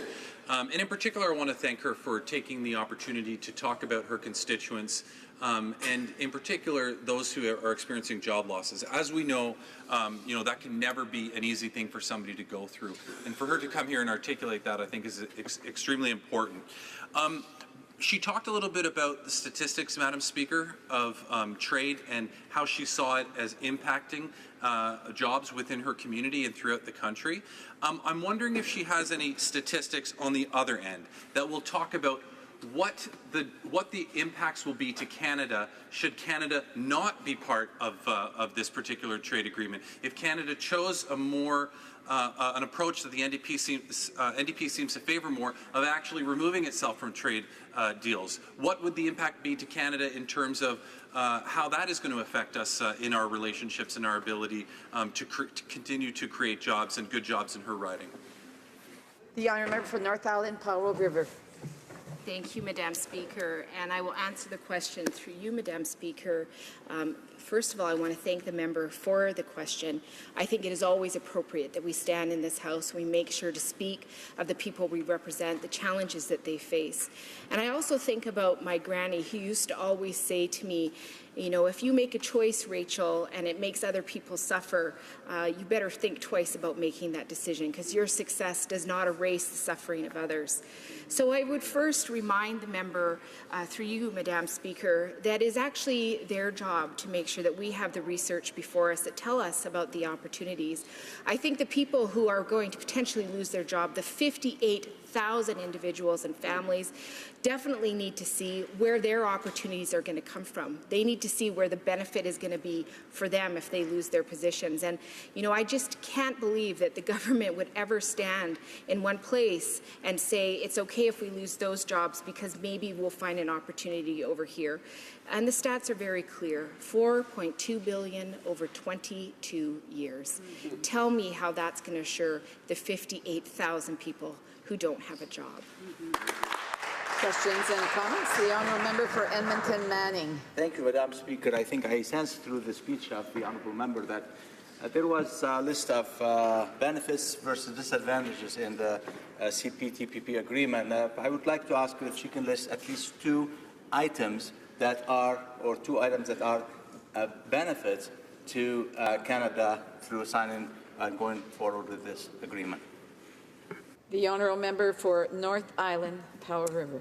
Madam Speaker, thank you so much to the member through you for the question. You know, I think it's really important that we always look at trade agreements and understand that these are opportunities for us to have meaningful conversations with other countries about how we can invigorate all of our economies in a positive way. And there's definitely some positive things to be said about beef and grain for sure. But at the same time, like I said earlier, when we're asking one sector to give up everything so that another sector may get a little bit more, I think it's important that as a governing body that we remember our responsibility, remember that we have an oath to make sure that we make sure to support families. And this is a government that has said again and again that they want to support middle-class families and those that are willing and ready to join it. And I want to see those middle-class families getting stronger. I want to see those families that are working so hard to join that middle class, because the more people we have successful in the country, the better it is for all of us. I just don't believe in any way that this trade agreement is going to provide that opportunity. Thank you. For a brief question, the honourable member for Avalon. Thank you, Madam Speaker, and I want to thank the honourable member opposite for her intervention today. I will say that she spoke about creating or losing jobs rather, and the risk of the unemployment statistics. I just will mention to her that the unemployment rate in my home province is 16%. I have a company, Ocean Choice International, that employs hundreds of middle-class workers. They see the trade agreement as a good thing. They export some 100 million pounds of product to 35 different countries. CETA enabled them to increase their volume to that point. I wonder if she'd comment on why should they be held back from increasing their volume through this agreement as well. Answer from the member for North Island, Powell River. Speaker, and I thank the member for the question. And through you, Madam Speaker, my response is simply this. I'm no way saying that we should create trade agreements or not create trade agreements that are going to block people from their opportunity. What I'm saying is that one person's opportunity or one sector's opportunity is not more important than another's. So if you have more, but a lot of people have a lot less, I think that we have to talk seriously about that. And this is the place where we're supposed to do that work, and I honor that respectfully. So I'm very happy for your people. But at the same time, I'm very concerned about the auto sector that is facing a crisis, and I don't think we can ever minimize their experience. Resuming debate, reprise au débat, the honourable member for Foothills. Thank you very much, Madam Speaker. It's a pleasure to finally stand in this House and talk about Bill C-79, which is finally coming to fruition later this afternoon to ratify the Comprehensive and Progressive Agreement on the Trans-Pacific Partnership. Unfortunately, it's disappointing that it's taken the Liberal government this long to get to this point. Throughout the parliamentary session, the Conservative Party of Canada has given them ample opportunities to try and get this agreement ratified as quickly as possible. I recall earlier this winter we outlined a process for them to expedite the approval of the CPTPP. Later on in the spring, we tabled a motion to ratify the CPTPP immediately. And then earlier this summer, the Leader of the Official Opposition put forward a letter to the Prime Minister asking him to ask the Speaker to recall Parliament as quickly as possible so that we could ratify this agreement. Every single step of the way, the Liberal government and the NDP, as a third party, blocked these opportunities. And I want to emphasize what happened as what we potentially could have risked. What we could have risked is we may not have been one of the first signatories to this unprecedented trade agreement, a trade agreement that would bring Canadian industries, including agriculture and energy, more than 500 million new customers. This is what was at risk. We had to be one of the first six countries to ratify this agreement. Once the first 6 countries ratify the TPP, it is enacted within 60 days. Now, let's put that in perspective. Had we not been, or if we may not be yet, one of those first 6 countries, that's like going to the prom without a date and then asking for a dance once the music has started and everybody's dance card's already full. You're sitting on the sidelines. It's very difficult to break into those markets once those trade agreements and those side agreements are already made. And I have to emphasize through history just how important trade agreements have been. And the Conservative government, the previous Conservative government, realized how important free trade agreements are. Prior to coming to office, Canada had free trade agreements with 4 countries. Over the 10 years, under the previous Conservative government, we signed free trade agreements with more than 50 countries. And the Canadian economy has felt the benefits of those free trade agreements throughout the country and in every level of the economy. The Pacific region continues to experience among the fastest growth in the world. This is an incredible opportunity for Canadian industries, agriculture and energy to be part of probably one of the gem of this agreement, which is Japan, but as well as fast and growing lucrative markets like Malaysia and Vietnam. The CPTPP reduces tariffs in countries that represent 13% of the global economy. That is $10 trillion in GDP. This will create new opportunities and benefits for Canadian businesses, workers, and consumers. The TPP has the potential to boost Canadian income by more than $20 billion over the next decade. If we wait, Canadian firms risk losing jobs, opportunities, advantages, and certainly will impact their supply lines. We cannot delay this any further. The risk to the Canadian economy is simply too great. We must be among the first countries to ratify this agreement so we can be part of those first opportunities. That is why we urge the Liberals to table this legislation as soon as possible. That's why earlier this year we outlined a process to expedite the approval process. Why we tabled the unanimous motion last spring to ratify the TPP, and certainly why we asked the Prime Minister to bring this back this summer. The new and preferential market access under the TPP is projected to provide Canadian exporters with tariff savings of $428 million a year, with the bulk of those exports coming to Japan at a total of $338 million. Madam Speaker, I cannot stress enough how important this agreement is to Canada's agriculture sector, and certainly to the farmers, ranchers, and food processors in my riding of Foothills. The stakes for Canadian producers are high.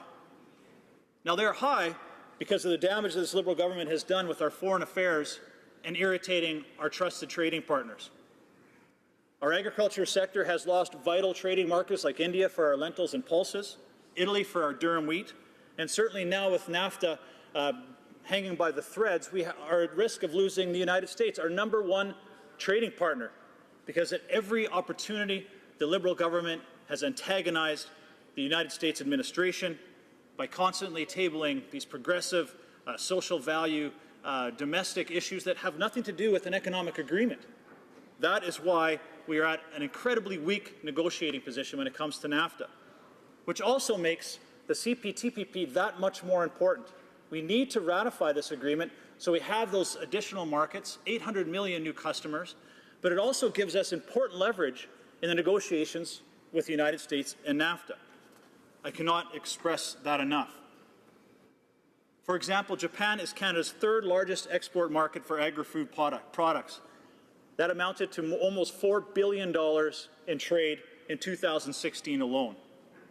Tariff cuts for Japan and Vietnam over the 5 years could increase annual exports of canola by $780 million. It will increase beef exports by $380 million and pork by $639 million. By having the United States out of the CPTPP, it even makes those markets that much more lucrative. The opportunities for Canadian agriculture are incredible. With the tariff-free savings to Japan, wheat and barley exports could go up $167 million, $51 million in pork products, $21 million in beef, and $32 million in wood products alone. Madam Speaker, these products are essential pillars to the economy in my riding of Foothills. The tariff-free access to the markets like Japan would be felt throughout my riding. It would be felt at Cargill Meats in High River, which employs 4,000 people, to the farmer in Claresholm, to the farm implement dealer in Pincher Creek, and certainly to the ranchers in the MD of Ranchland. This would be felt in every single corner of my riding. And according to research commissioned by the Canadian Agri-Food Trade Alliance, the TPP would increase agri-food exports by $1.84 billion. But not being part of the TPP could cost Canadian agriculture almost $3 billion. There is simply no choice. We have to be part of this agreement. Agri-food sector is the biggest job creator in Canada, creating more than 2.1 million jobs and contributing 6.7% to Canada's GDP. To put that more simply, 1 in 5 jobs in Canada and 60% of our country's GDP is directly linked to exports. As Conservatives, we understand the profound benefits of these free trade agreements. In fact, the TPP was negotiated by the previous Conservative government, and very little of the language has changed from that previous agreement to what we are seeing here today. But what has changed is the delay after delay after delay for very minimal changes, word changes in the title that put our Canadian economy at risk for what? For what? Almost nothing. Yeah, for what? There are incredible opportunities within the TPP, but unfortunately, Madam Speaker, there will be other opportunities that will go unrealized. Not only is Japan looking for a secure supply for agri-food and agricultural products, but it is also looking for a secure supply of Canadian energy. They look to Canada as a place of political stability, a place where they could have a reliable supply. But unfortunately, the Trans-Pacific Partnership gives us those opportunities, but the Liberal government has failed to provide critical infrastructure to ensure that we can get our energy products to market, to access those Asian opportunities. The most critical piece of infrastructure was already approved and ready to go in the Northern Gateway Pipeline.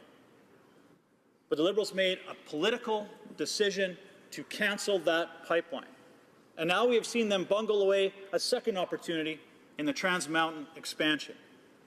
Not only have they bungled away that opportunity, but Canadian taxpayers are now on the hook for that pipeline at $4.8 billion and counting. So on one hand, we have incredible opportunity when it comes to agriculture and our agri-food producers across the country, but certainly in my riding of Foothills. But on the other side, Madam Speaker, in conclusion, what I am concerned about is those other incredible opportunities that would certainly help people in Alberta, but across the country as well, in our energy sector. Because of the mismanagement of the Liberal government, we are not going to be able to take care or take advantage of those opportunities that would put literally thousands of people back to work. Thank you very much, Madam Speaker. Questions and comments? Questions et commentaires. The Honourable Parliamentary Secretary to the Minister of International Trade Diversification. Thank you very much, Madam Speaker. I want to thank my colleague for his speech. I want to encourage him to I want to remind him of the facts. I know he doesn't intend to mislead the House or mislead Canadians, but he tried to say that the new agreement didn't have any much changes from the previous agreement. I want to set the record straight. The agreement has been dramatically changed from the previously signed agreement by the Conservative Party. The previous TPP we consulted Canadians for 2 years on the previous agreement. And there's been so many concerns about the previous agreements, and I'm proud to say that there's been significant changes. So I want to ask him, does he not agree with the protections that this new agreement has for intellectual property that the previous agreement didn't? Does he not agree with the new upgraded and reformed state investment dispute mechanisms that were implemented? Does he not agree that we need to protect Canadian culture from foreign takeover? I'm looking forward to his response. The Honourable Member for Foothills. Thank you very much, Madam Speaker, and I appreciate my colleague's question. But he knows, every expert, including most of the people in this House who have read the new CPTPP, understand the language is almost identical to what was there before. The labour clauses, all of those clauses that he speaks about, the vast majority of those clauses were in there. If he's talking about side letters are not part of the TPP agreement that's going to be ratified and signed. Those are going to be negotiated and discussed later. What is here and what is the TPP was negotiated, vast majority, by the previous Conservative government, who understood how important free trade agreements are to the Canadian economy, and certainly to build those relationships with our trusted trading partners around the world, which unfortunately the Liberal government is tearing apart piece by piece. Questions et commentaires. L'honorable. Questions and comments? The Honourable Member for Rosemont, La Petite-Patrie. Yes, thank you, Madam Speaker. I thank my colleague for the speech. In the NDP, we have a lot of concerns about the TPP. For example, we're concerned about job losses in the agriculture and automotive sectors, and we're also concerned about the future of protecting labor standards, particularly for workers in other countries that are members of the agreement. We can't move forward if they're losing ground, because there will be so much competitiveness that it will be difficult to compete with them. So we want labor standards in this agreement to be reliable, but they can't be applied if that is in contradiction with other international trade rules between states. So how can we accept an agreement that fundamentally violates the rights of workers in other countries and which threatens our jobs here at home? The honourable member for Foothills. Thank you very much, Madam Speaker. And I'm really glad that my colleague from the NDP brought up that question, because I didn't have time to address it in my speech. But I would like to remind him that the labour chapter in the CPTPP was negotiated by the previous Conservative government, and it includes some of the strongest protections for workers in any trade agreement and requires all signatories to adopt and maintain in law and in practice the fundamental labour rights as recognized by the International Labour Organization, including freedom of association, the right to collective bargaining, elimination of forced labour, abolition of child labour, and the elimination of employment discrimination. Those were all negotiated as part of the previous TPP agreement by the Conservative government. Correct. We have time for a brief question. Questions et commentaires. The honourable member for Selkirk. Red Deer Lacombe, sorry. Thank you, Madam Speaker. I want to thank my colleague from Foothills. We're both Albertans. We're both very much cognizant of how much trade matters to our province. Going back to last spring, a headline in the Financial Post says, foreign direct investment in Canada plunges to its lowest level in years. Madam Speaker, my question to my friend is there any hope in the TPP agreement that resources from Western Canada can get to these markets should the federal government find its way to actually get one of the 3 pipeline Tidewater projects that they inherited built? A very brief response from the member for Foothills. Thank you very much, Madam Speaker. And unfortunately, that's a great question by my colleague, but there are opportunities for our energy products from Western Canada to be part of the TPP. But our problem is that the infrastructure isn't in place because the Liberals have done such a poor job of this. And they like to talk about that we built no pipelines to Tidewater. That's not the case. We built 4 major pipelines, including part of the Loop 9 reversal, which includes additional capacity to Tidewater. Resuming debate, reprise de débat, the honourable member for Calgary Forest Lawn. Thank you, Madam Speaker. It's a pleasure to rise and speak on the subject of trade again. Madam Speaker, in 21 years that I've been in this Parliament, I have spoken on numerous occasions on the trade agenda of our country. Critically important, we all know that with a small population, with large natural resources we have, foreign trade is extremely important for us. So, Madam Speaker, starting, as we know, in the early days, our trade with the USA was very high. We had a very great trade relationship with USA with our integrated economy. But, Madam Speaker, it became very obvious at that given time when we were in the opposition and we had a Liberal government in power. They talked about the trade agenda as they're doing today, but they moved very, very slowly. I remember the times under Prime Minister Chrétien and Prime Minister Martin, they did not sign too many.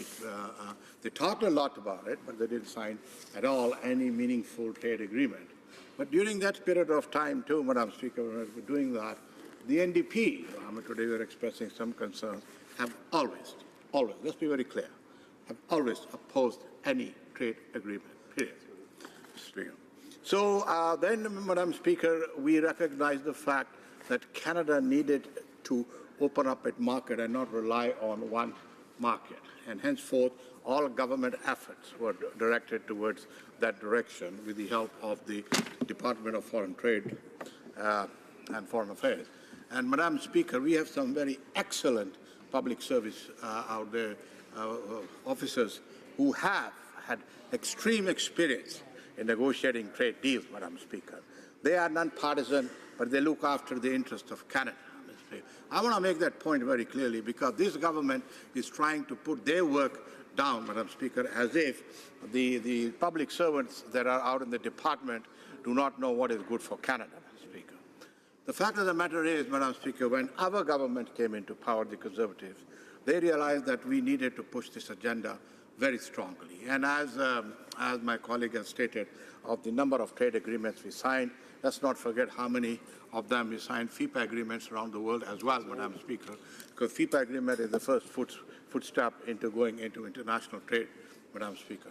And so signing of all those things with our government out here with my colleague at the member from Abbotsford, who led this file, Madam Speaker, worked extremely hard to ensure that the groundwork was laid. So let's make it very, very clear what happened. The groundwork was laid, Madam Speaker, by the Conservatives. CETA agreement, the groundwork was laid by this government. TPP, the groundwork was laid by this government. Let's go back. NAFTA was again the Conservative under former Prime Minister Brian Mulroney, Madam Speaker. And henceforth, as we go forward, all trade agreements were grounded that by the Conservatives. Sure enough, when we changed the governments, the Liberals now recognize that it was important, these trade agreements. But as usual, they try to please everybody and they do not look at the bigger picture as they were more concerned with other agendas and less trade agenda. It was only after the President of USA started saying, I want to renegotiate NAFTA, and he put so many conditions, we now face a situation where we need markets. And suddenly these people, the Liberals, woke up. We cannot forget the Prime Minister, when he left everybody else out in Vietnam waiting for them to come and talk about TPP, when all the others were there, Madam Speaker, all the other Prime Ministers were there. So let's say this, Madam Speaker, so that we get an idea here of what the Liberals are talking about, that they change the TPP. No, Madam Speaker. We have been negotiating with the same government for a long period of time, Madam, when we were in the government. Do you suddenly think that they have suddenly changed and started accepting what the Liberal government is trying to say, a remarkable change in TPP? That is utter nonsense, Madam Speaker. They have their positions. So, Madam Speaker, the groundwork with this thing, yes, either and they're tinkering over here and making them look like it is a Liberal agenda is what this government is doing. And as far as it's concerned, it is delaying it. Now, with the pipeline now blocked, Madam Speaker, again, our resources not reaching tide water, which is being delayed, and the impact on the economy is very strong. So now we take a process here, Madam Speaker. No pipeline to tide water, no oil going out, Madam Speaker. NAFTA now under challenge here, Madam Speaker. Now, suddenly they woke up and said, oh, yeah, we need TPP. Suddenly they woke up and said, yeah, we need TPP. Before that, Madam Speaker, if these things had not happened, this government's lackluster agenda on trade would have been slowly moving, Madam Speaker, and maybe. So today, I am glad. Let me say very clearly, I am very glad, having spoken in this House for 21 years on trade promotion for Canada, that I am going to be the last speaker on this, so we can get this thing going very quickly and implement it, so we can get Canadian businesses working. Now, yes, indeed, the NDP will always put concerns about it, and they will talk about job losses in here. And, Madam Speaker, but the greater part of the whole thing is that when the economy moves forward collectively, everybody gains, Madam Speaker. Even those, there may be a slight change in the sector, but they will gain over long, Madam Speaker. If we contract our markets, the loss of jobs is far more higher than you can anticipate.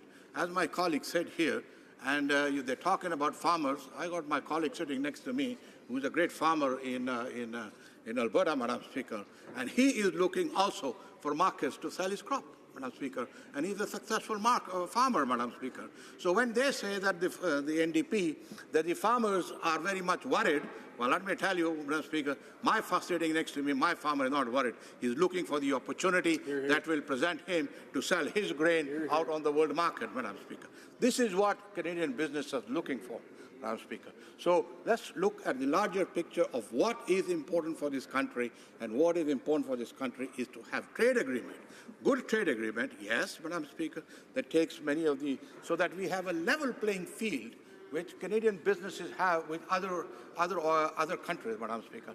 Trade agreements make level playing field, Madam Speaker, so that we don't have a displaced level playing field as we see with China, with the way they have their rules, Madam Speaker, and ours, which are not compatible to each other.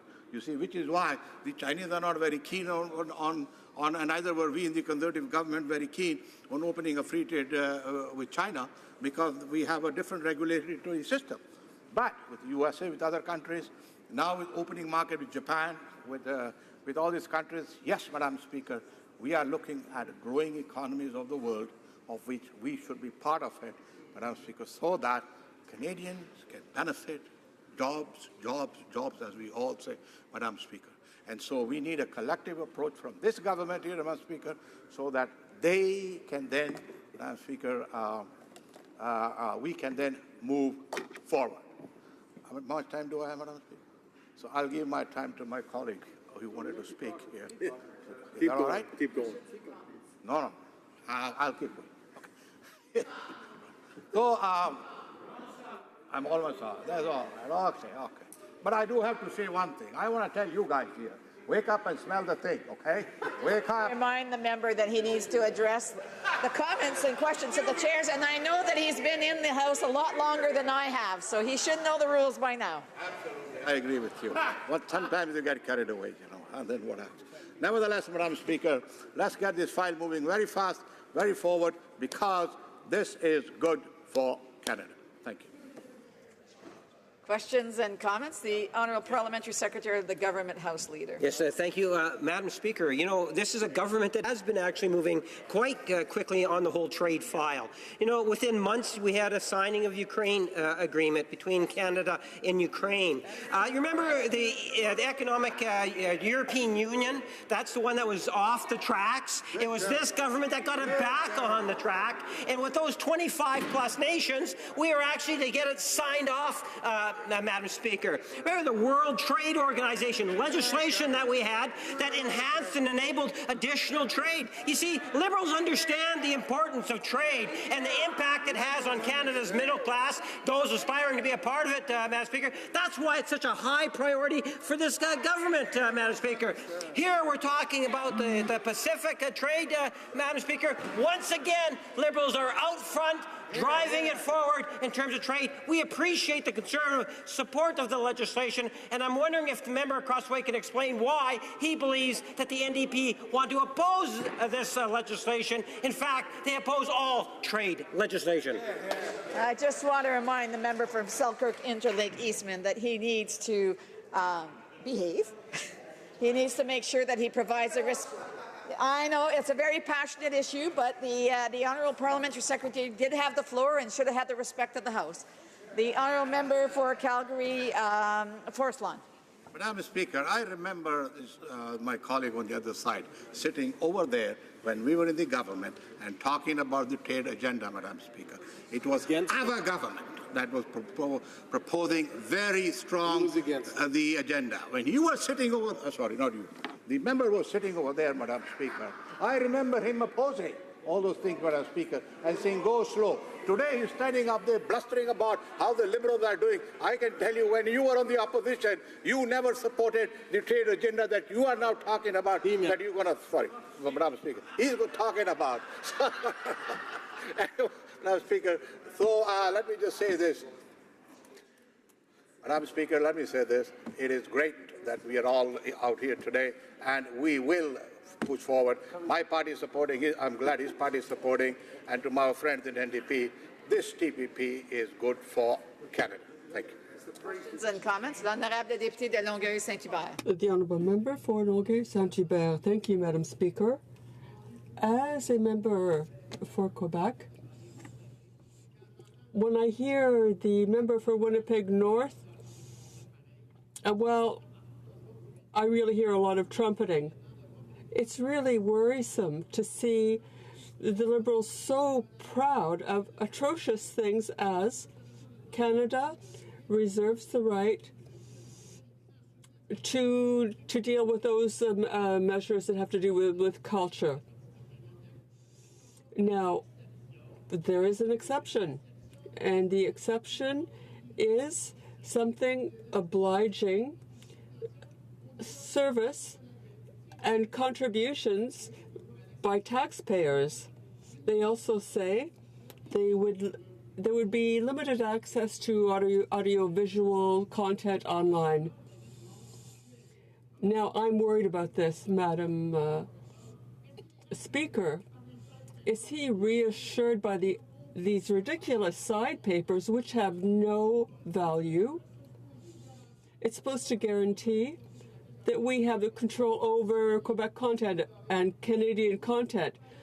You're both sides. You're the same. Bond. Well, Madam Speaker, he's paid some concern. He can have a chat with the parliamentary secretary, with the Liberals, whatever his concerns are. But here, right now, Madam Speaker, this party is willing to proceed ahead very quickly, so that because we know TPP is good for Canada, and that is why we are out here, all of us supporting the TPP. Thank you, Madam Speaker.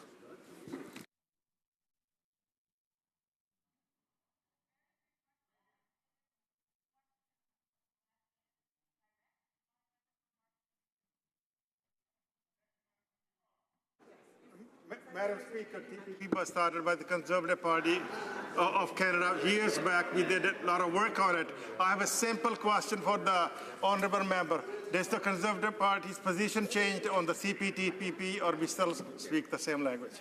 Brief answer from the member from Calgary Forest Lawn. 10 seconds. Speaker, I said it, and I'm going to say it very clear. We support TPP, period. It being 5:15 p.m., pursuant to order made earlier today, it is my duty to interrupt the proceedings and put forth with every question necessary to dispose of the second reading stage of the bill now before the House. The question is as follows. Monsieur Carr, appuyé par Madame.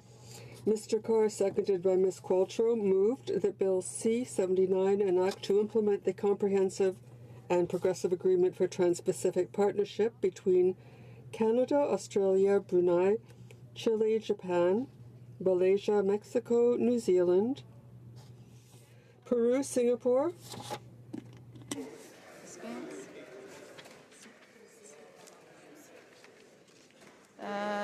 Reasoned amendment, Ms. Ramsey, seconded by Mr. Julian, moved the following amendment, that the motion be amended by deleting all the words after the word that. Dispensed? Yes, Dispensed? La mise aux voix porte sur l'amendement. Plaît-il à la... The question is on the amendment. Is it the pleasure of the House to adopt the amendment? Will all those in support please say yea? So please say nay. À mon avis, les noms l'emportent. In my opinion, the nays have it. Convoquez les députés. Call in the members.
question is the following one. Mr. Carr, seconded by Ms. Qualtrough, moved that Bill C-79, an act to implement the Comprehensive and Progressive Agreement for Trans-Pacific Partnership between Canada, Australia, Brunei, Chile, Japan, Malaysia, Mexico, New Zealand, Peru, Singapore, and Vietnam. Shall I dispense? Ms. Ramsey, seconded by Mr. Julian, moved the following amendment, that the motion be amended by deleting all the words after the word that and substituting the following. The House declined to give second reading to Bill C-79, an act to implement... Shall I dispense? No.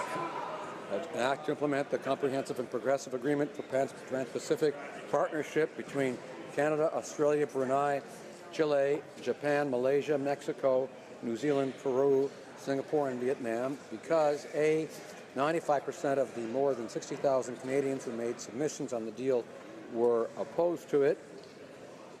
B, experts have said that this deal could cost Canada 58,000 jobs. C, the negotiations were shrouded in secrecy despite promises of transparency from the government on trade deals. And D, the agreement contains weak labor and environmental standards and puts our public services and cultural sectors at risk. The question is on the amendment. All those in favor of the amendment will please rise.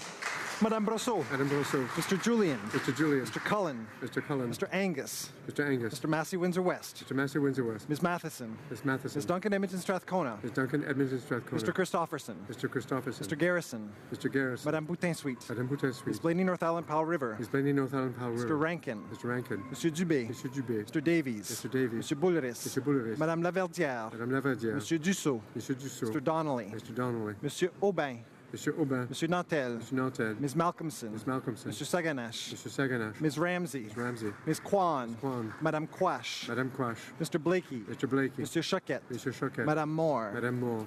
Mr. Duval.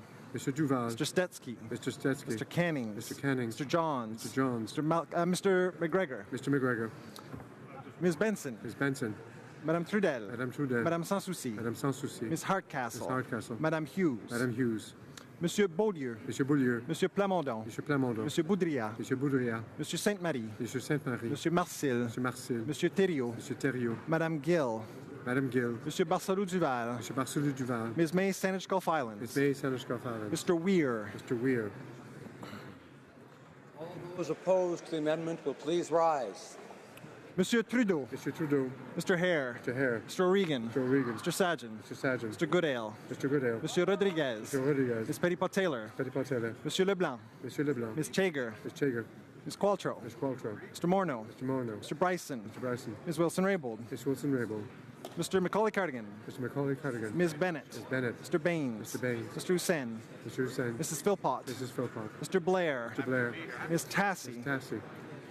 Ms. Mahichuk. Ms. Mahichuk. Mr. Casey Cumberland Colchester. Mr. Casey Cumberland Colchester. Mr. Easter. Mr. Easter. Ms. Fry. Ms. Fry. Mr. McKay. Mr. McKay. Mr. Nault. Mr. Nault. Ms. Scrow. Ms. Scrow. Monsieur Lausanne, Argentin de la Petite Nation. Mr. Lausanne, Argentin de la Petite Nation. Monsieur Cormier. Mr. Cormier. Mrs. McCrimmon. Mrs. McCrimmon.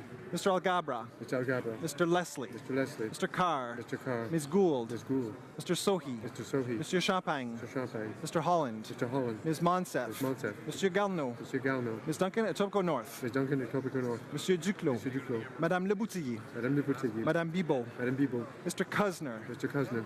Ms. Murray. Ms. Murray. Mr. Casey Charlottetown. Mr. Casey Charlottetown. Mr. Vaughan. Mr. Vaughan. Monsieur Lemetti. Monsieur Lemetti. Monsieur Miller, Ville-Marie, le sud-ouest des Sœurs. Monsieur Miller, Ville-Marie, du sud-est des Sœurs. Mrs. Lockhart. Mrs. Lockhart. Monsieur Schiffke. Mr. Schiffke. Mrs. Romanato. Mrs. Romanato. Monsieur Hébert. Monsieur Hébert. Mr. Eiking. Mr. Eiking. Monsieur Paradis. Monsieur Paradis. Mr. McGinty. Mr. McGinty. Mr. Nandasangri. Mr. Anand Sangari. Mrs. Jordan. Ms. Jordan. Ms. Goldsmith-Jones. Ms. Goldsmith-Jones. Mr. Oliver. Mr. Oliver. Monsieur Lefebvre. Mr. Lefebvre. Mr. Mendocino. Mr. Mendocino. Mr. Duguid. Mr. Duguid. Mr. Lamour. Mr. Lamont. Mr. McKinnon-Gatineau. Mr. McKinnon-Gatineau. Mr. Beach. Mr. Beach. Mr. Lightbound. Mr. Lightbound. Ms. O'Connell. Mr. O'Connell. Mr. Varani. Mr. Varani. Monsieur Poisson. Mr. Poisson. Mr. Fraser Central Nova. Mr. Fraser Central Nova. Ms. Young. Ms. Young. Mrs. Schultz. Mr. Schultz. Monsieur Vandal. Mr. Vandal. Ms. Cara. Ms. Cara. Mr. DeCourcy. Mr. DeCourcy. Mr. Scarpalagia. Mr. Scarpalagia. Mr. Sims. Mr. Sims. Ms. Ratansi. Mr. Tansy. Mr. Jesnevsky. Mr. Jesnevsky. Mr. Dollywall. Mr. Dollywall. Mr. Pesky-Salido. Mr. Pesky-Salido. Madame Mendez. Madame Mendez. Mr. Oliphant. Mr. Oliphant. Monsieur Dubourg. Mr. Dubourg. Mr. Aldaig. Mr. Aldaig. Mr. Amos. Mr. Amos. Monsieur Arsenault. Monsieur Arsenault. Mr. Aria. Mr. Aria. Monsieur Ayoub. Mr. Ayoub. Mr. Badaway. Mr. Badaway. Mr. Bayless. Mr. Bayless. Mr. Boissonneau. Mr. Boissonneau. Mr. Bossio. Bossio. Mr. Bertina. Mr. Bertina. Monsieur Breton. Mr. Breton. Mrs. Cesar Chavans. Mr. Cesar Chavan. Mr. Biddle. Mr. Biddle. Madame Lapointe. Madame Lapointe. Mr. Chen. Mr. Chen. Ms. de Brussen. Ms. de Brussen. Ms. de Moff. Ms. de Moff. Ms. Dillon. Ms. Dillon. Monsieur Drouin. Monsieur Drouin. Ms. Zerowitz. Ms. Zerowitz. Mr. Assassi. Mr. Assassi. Monsieur Elkouri. Monsieur Elkouri. Mr. Ellis. Mr. Ellis. Mr. Erskine Smith. Mr. Erskine Smith. Mr. Ailson. Mr. Ailson. Mr. Fergus. Mr. Fergus. Mr. Finnegan. Mr. Finnegan. Mr. Fisher. Mr. Fisher. Mr. Fonseca. Mr. Fonseca. Mr. Fragascatos. Mr. Fragascatos. Mr. Fraser West Nova. Mr. Fraser West Nova. Mr. Fuhr. Mr. Fuhr. Mr. Gerritsen. Mr. Gerritsen. Mr. Graham. Mr. Graham. Mr. Greywall. Mr. Greywall. Mr. Housefather. Mr. Housefather. Ms. Hutchings. Ms. Hutchings. Mr. Yakino. Mr. Yakino. Mr. Jahari. Mr. Jahari. Ms. Khalid. Ms. Khalid. Mr. Long. Mr. Long. Mr. Longfield. Mr. Longfield. Ms. Ludwig. Ms. Ludwig. Mr. Maloney. Mr. Maloney. Monsieur Massé Avignon Métis Matan Matapédia. Mr. Massé Avignon Métis Matin Matapédia. Mr. May Cambridge. Mr. May Cambridge. Mr. McDonald. Mr. McDonald. Mr. McKinnon Coquitlam Port Coquitlam. Mr. McKinnon Coquitlam Port Coquitlam. Mr. McLeod Northwest Territories. Mr. McLeod Northwest Territories. Mr. Morrissey. Mr. Morrissey. Monsieur Willett. Mr. Willett. Mr. Peterson. Peterson. Mr. Picard. Mr. Picard. Monsieur Rioux. Mr. Rioux. Monsieur Robillard. Mr. Robillard. Ms. Rudd. Ms. Rudd. Mr. Rumi. Mr. Rumi. Mr. Rusnak. Mr. Rusnak. Ms. Sahota. Mr. Hota. Mr. Saini. Mr. Saini. Mr. Sanson. Mr. Sanson. Mr. Sanga. Mr. Sanga. Mr. Sarai. Mr. Sarai. Mr. Seri. Mr. Seri. Madame Shanahan. Madame Shanahan. Mr. Sheehan. Mr. Sheehan. Mr. Sidhu Mission Masque Fraser Canyon. Mr. Cedar Mission Mastery Fraser Canyon. Ms. Sidhu Brampton South. Mr. Cedar Brampton South. Mr. Seacand. Mr. Seacand. Mr. Tabera. Mr. Tabera. Mr. Sorbera. Mr. Sobera. Mr. Spengeman. Mr. Spengeman. Mr. Tan. Mr. Tan. Ms. Vandenbeld. Mr. Vanderbilt. Mr. Whalen. Mr. Whalen. Mrs. Zaid. Mrs. Zaid. Madame Fotzi. Madame Fortier. Madame Lambropoulos. Madame Lambropoulos. Mr. Hogue. Mr. Hogue. Mr. Rota. Mr. Rota. Mr. Rogers. Mr. Rogers. Ms. Yip. Ms. Yip. Ms. Bergen. Ms. Bergen. Mr. Nicholson. Mr. Nicholson. Ms. Finley. Ms. Finley. Mr. Allison. Mr. Allison. Mr. Bazan. Bazan. Ms. Rempel. Ms. Rempel. Mr. Kent. Mr. Kent. Mr. O'Toole. Mr. O'Toole. Mr. Podiev. Mr. Podiev. Mrs. Block. Mrs. Block. Mrs. McLeod Camus Thompson Caribou. Mrs. McLeod Cameron Thompson Caribou. Mr. Blaney Bishas Zichamen Levy. Mr. Blaney Bashas Zichaman Levy. Mr. McColeman. Mr. McColeman. Mr. Nuttall. Mr. Nuttall. Mr. Barlow. Mr. Barlow. Mr. Doherty. Mr. Doherty. Mr. Albus. Mr. Paulus. Mr. Chong. Mr. Chong. Mr. Richards. Mr. Richards. Mr. Workington. Mr. Workington. Mr. Strahl. Mr. Strong. Mrs. Stubbs. Stubbs. Ms. Harder. Ms. Harder. Mrs. Vecchio. Mrs. Vecchio. Mrs. Wong. Mrs. Wong. Mr. Abultayev. Mr. Abutayev. Ms. Gladue. Ms. Gladue. Mr. Kelly. Mr. Kelly. Mr. Generu. Mr. General.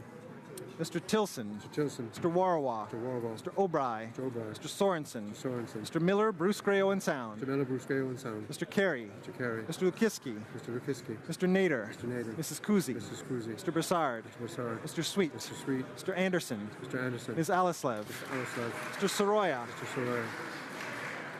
Mr. Calkins. Calkins. Mr. Falk Provencher. Mr. Mark Provencher. Mr. Macaulay Edmonton West. Mr. Macaulay Edmonton West. Mr. Lobb. Mr. Lobb. Mr. Kitchen. Mr. Kitchen. Mr. Jennings. Mr. Jennis. Mrs. Gallant. Mrs. Gallant.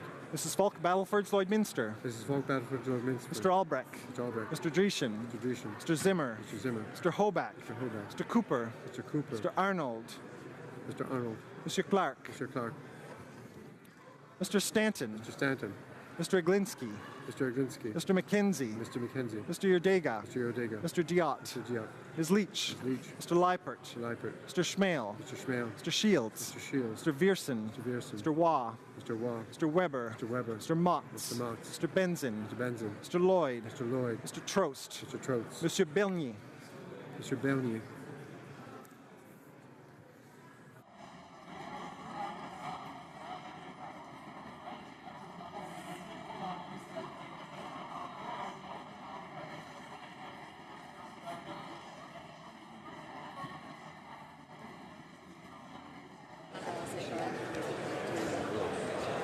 Yeas pour 48, 48. Nays contre 242, 242. I declare the amendment defeated. The prochaine mise. The next question is on the main motion. The question is as follows. Mr. Carr, seconded by Ms. Qualtrough, moved that Bill C-79, an act to implement the Comprehensive and Progressive Agreement for Trans-Pacific Partnership between Canada, Australia, Brunei, Chile,